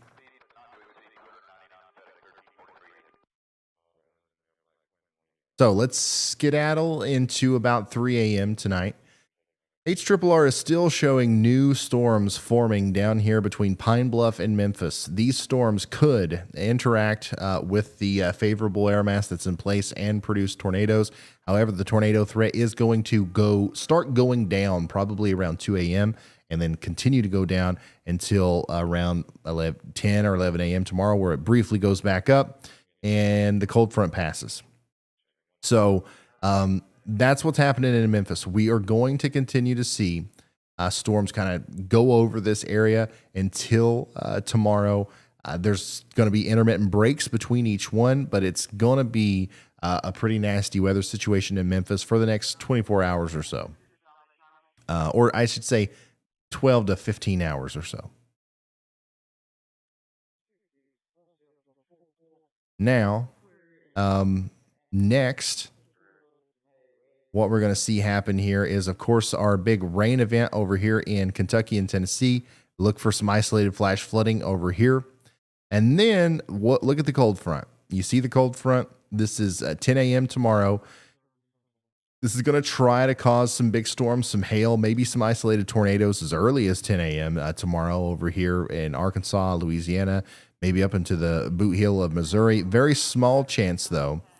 The big chance, the big, problem makers that we were going to have tomorrow start popping up around noon. All right. Look at this thing. Look at that. You see this? If the radar actually looks like this tomorrow, we will be looking at a very significant severe weather situation on our hands.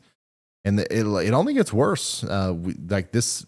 I mean, there you go. These look like mature supercells that are obviously tornadic. But remember, this is a simulation and things can change, and they will change. We also see storms up here in southern Kentucky into central Tennessee that look kind of similar.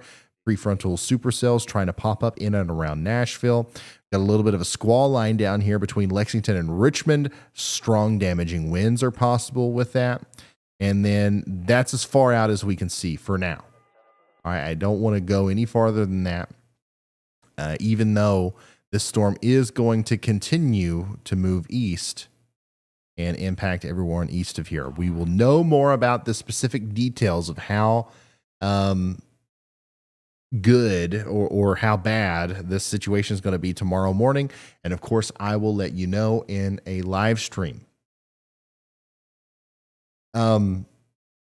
And yeah, that's pretty much it. That's all I can tell you right now. If you want to know more about this, make sure you tune in tomorrow, because I'm done forecasting it. All right. You know the risks. You know the enhanced risk. You know where it is. If you don't, let me show you one last time here. 12 million of you are under this enhanced risk. How do I... Hold on. I'll show you. There you go. That's the risk area for tomorrow. Don't be scared. Be prepared. Know what you're going to do if that tornado warning comes through, especially if you are in the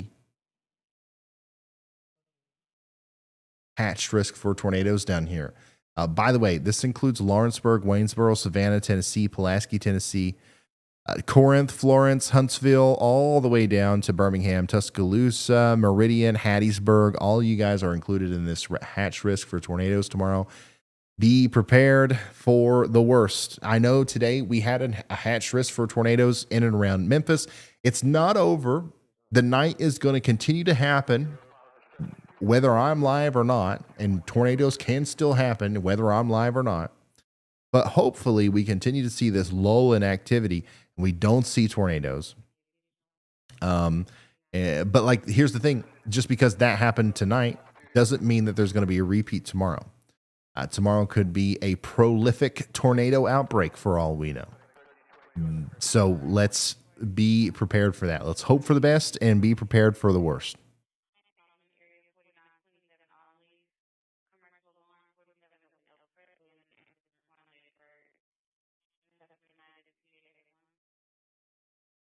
What do the colors mean? The yellow is a 10% hatch risk for tornadoes. The brown is a 5% risk for or probability for tornadoes.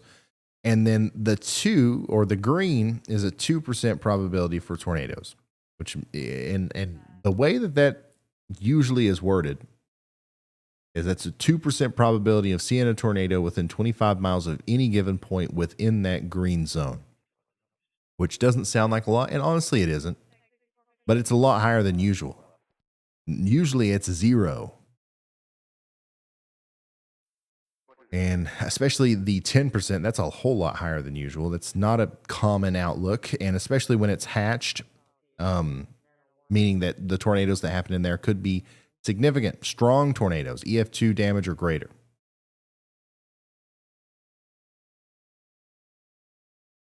So that's what's going on there tomorrow. What percentage did the 2011 outbreak have? I believe 45. I believe there was a 45% hatch risk for tornadoes in the high risk zone for the December 2011 outbreak. Did I say December 2011? The April 2011 outbreak.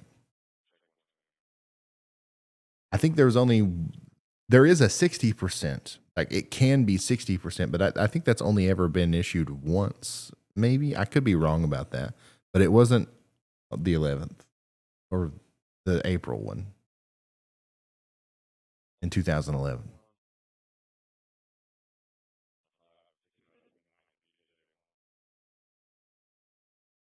Yeah.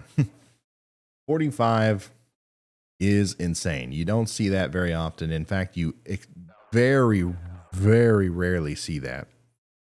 I've never covered a 45%. Hope I never have to.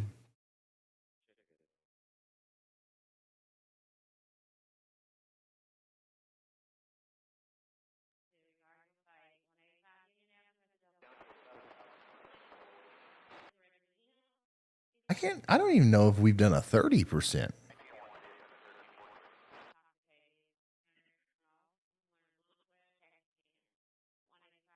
I think 15 might be the highest we've ever done. And that just goes to show you, like, we've covered some very bad tornadoes. That just goes to show you how the risk, like, the percentage doesn't, like, it matters, don't get me wrong, but it, like, even on a 10% day, you can get a Mayfield sometimes, or you can get some of these kind of like bigger name tornadoes. It doesn't always have to happen in the high risk days.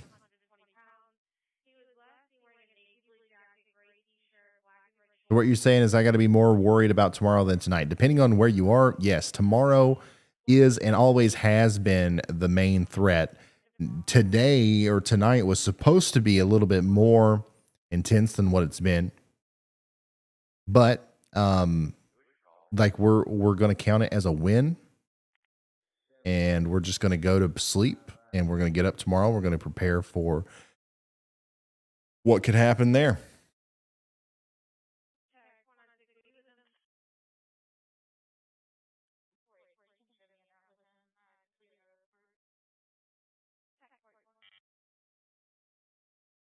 What was the chance of tornadoes in 2021? That December when Mayfield happened, I think that was definitely either a 10 or a 15. It might have been a 10.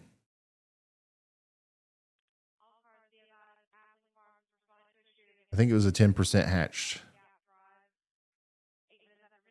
But it was a moderate risk day. So it could have been a 15, but it also it could have been driven by a wind threat. I don't know. I probably could look this stuff up.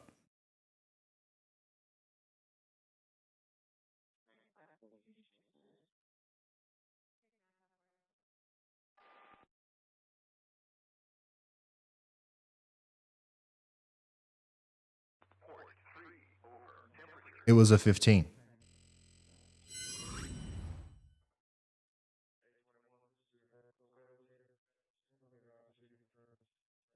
So this was the December 2021 outbreak that caused the Mayfield tornado.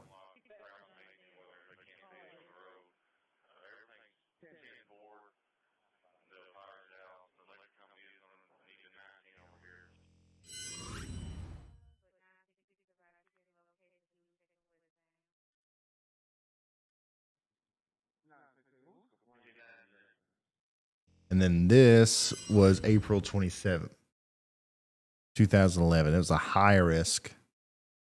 With a 45% hatched zone down there.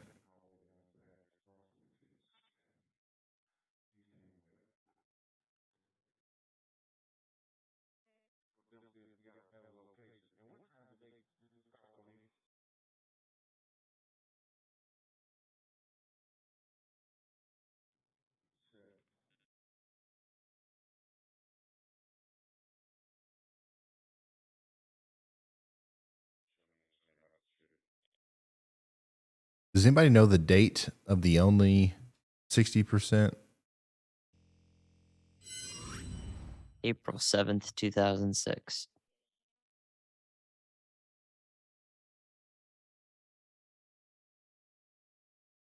The crazy thing is, I remember that. I was in 6th grade. Nothing like, I don't want to say that nothing happened, but there was a pretty big storm. And I remember it. I don't remember anything about the outlook or anything. I just remember that day that like there was a storm.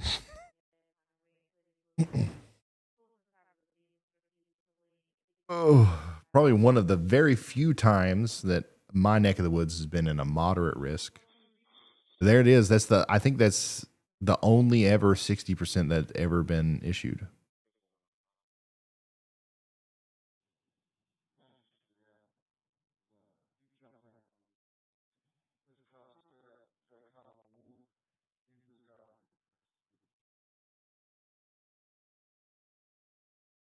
March 17th, 2021. What was that?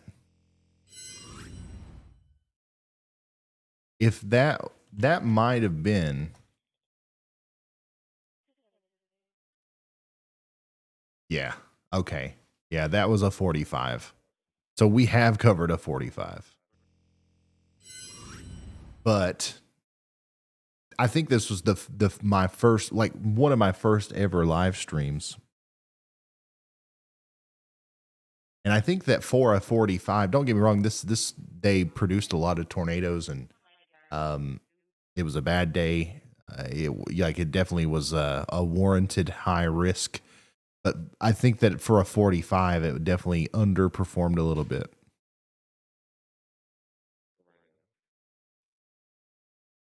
But yeah, this is the first like real live stream that I did. But we didn't have storm chasers. We didn't have Andy. We didn't have I don't think we had Carly, the first Carly.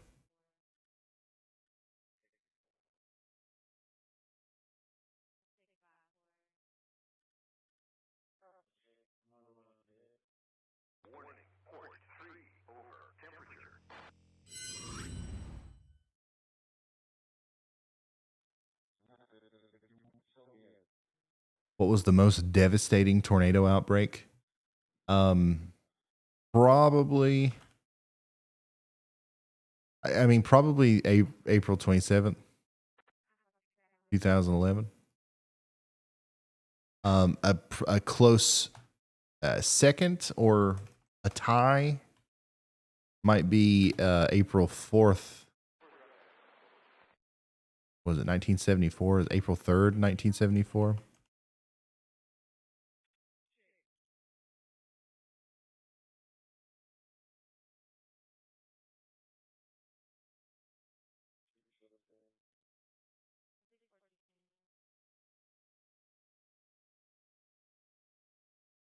Yeah, April 3rd.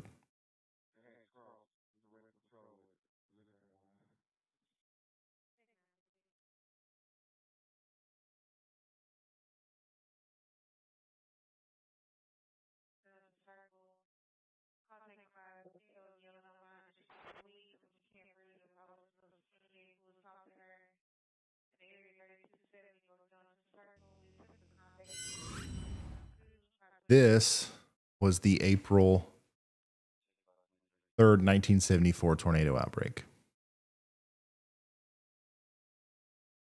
The purple lines, the dark purple, that's EF5s or F5s, I guess.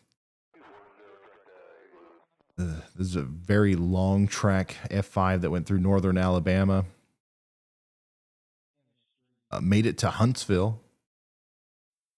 2 of them up here in the extreme northern Alabama. A bunch of tornadoes in Tennessee. A bunch of them in Kentucky. You got the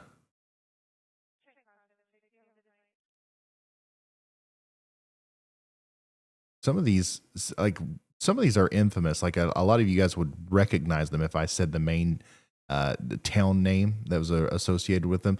I know we've got the Xenia, Ohio F5 on here. That was on April 3rd, 1974. But yeah, this one was bad. So there was 143 tornadoes and 310 fatalities.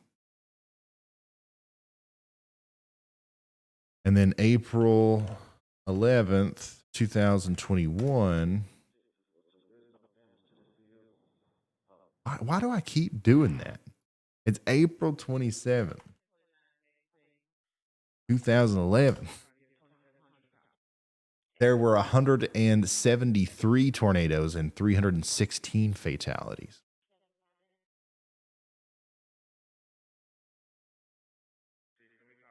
Philadelphia, Mississippi, EF5. Hackleburg, Phil Campbell.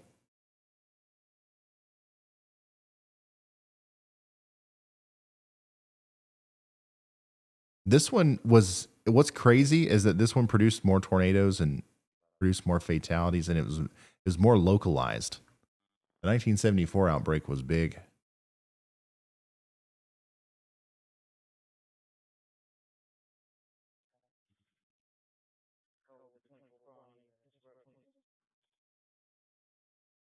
The closest a big tornadoes ever came to me was March 2nd, 2012. We had 2 EF3s go through eastern Kentucky up here. One went right through the town of Salyersville. The other one went right through this town of West Liberty. Produced the most intense damage eastern Kentucky has ever seen from a tornado, at least in recorded history.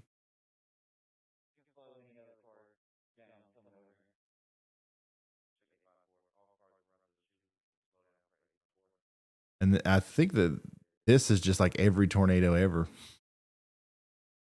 If you guys ever wanted to look at this, it's the Tornado Archive. Very cool stuff. You can zoom in on pretty much anywhere in Mississippi and they've been hit by a tornado. Like, you're really lucky if you're in the town of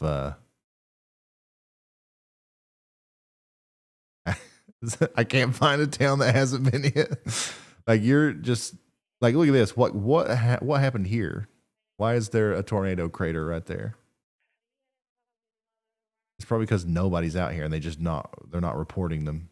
But no, like if you're over here in Graysport Crossing, for some reason,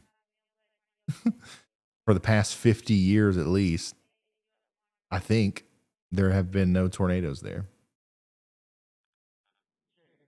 See the obvious impact the Appalachian Mountains have.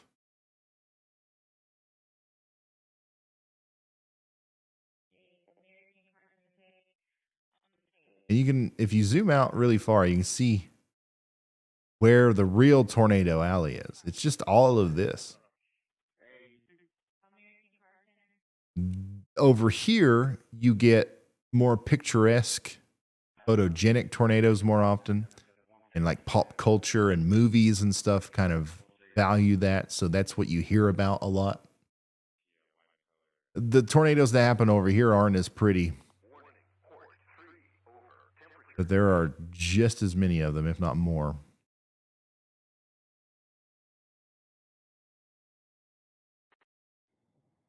This is crazy.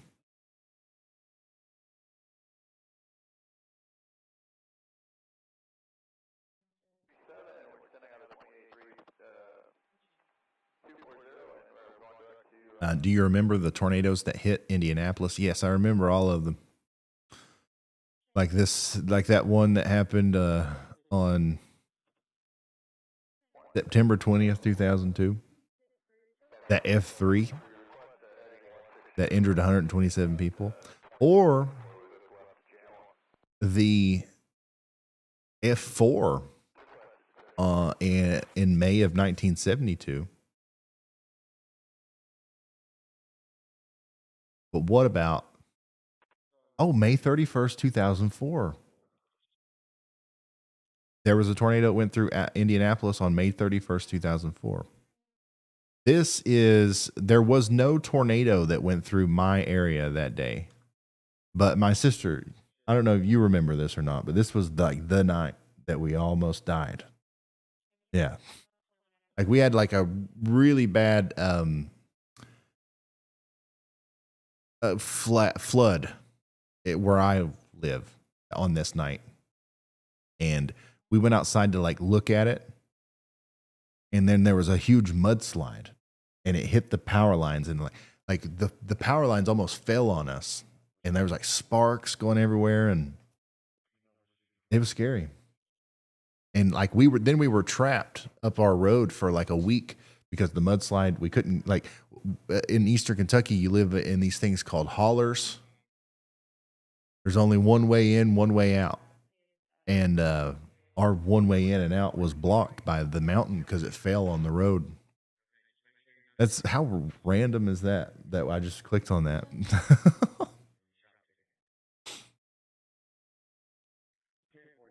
I remember dates for like significant weather events better than anything else in the world. I'm terrible with names and stuff like that, but especially if they affected our little area over here.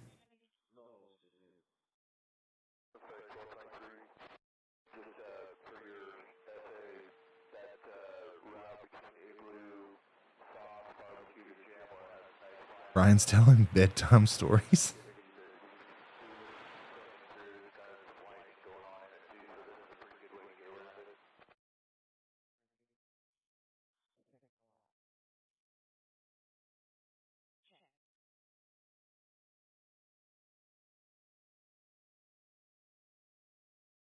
Holler is a tight little valley. Yeah. It's just like in the mountains, over time, the water has carved out these little narrow valleys. There's usually a little stream that flows down through them. And we just decided let's build roads right next to these streams and then build houses there. And we call them hollers.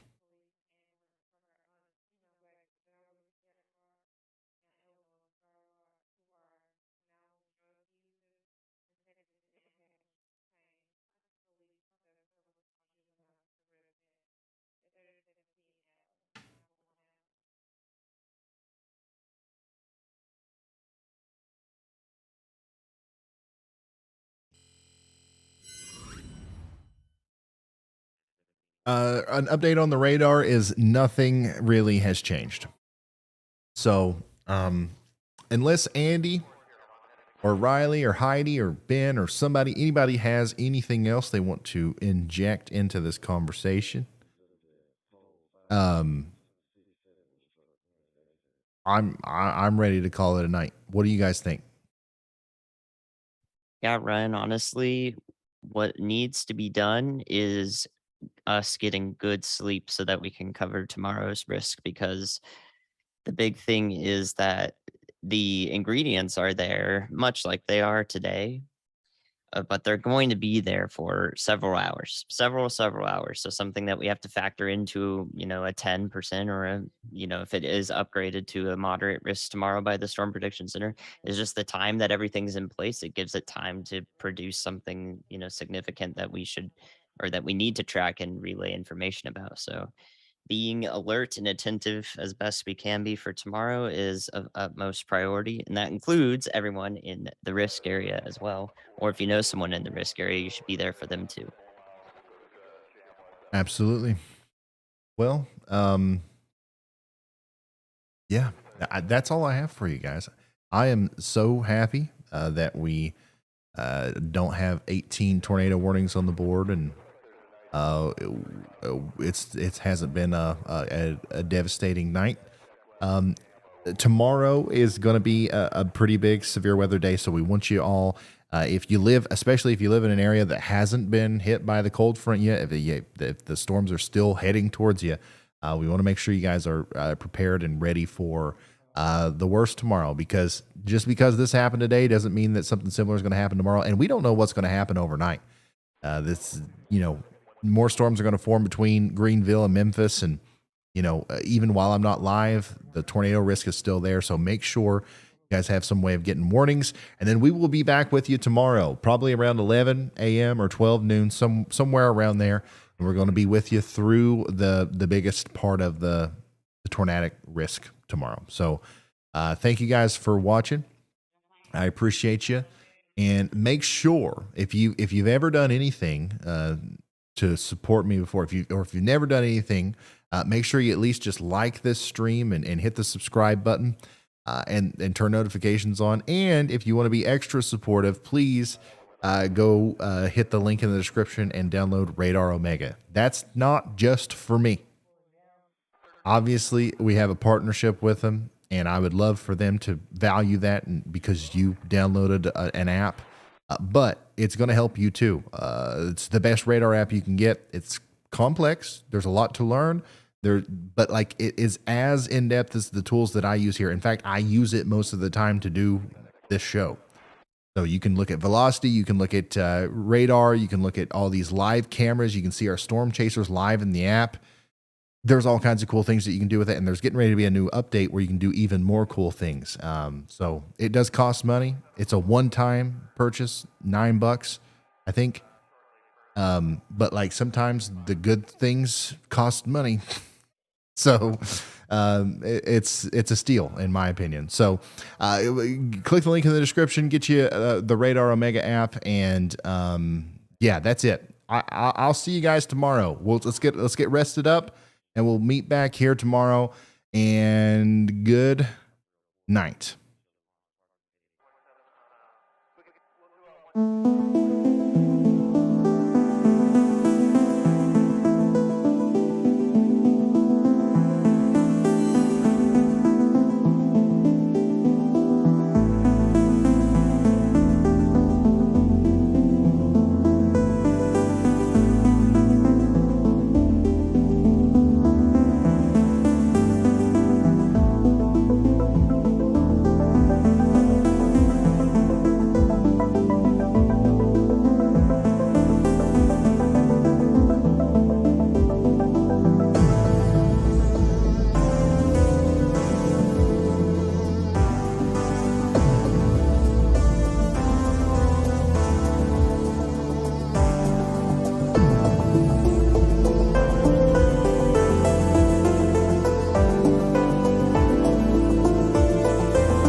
I drove through today, the wipers actually done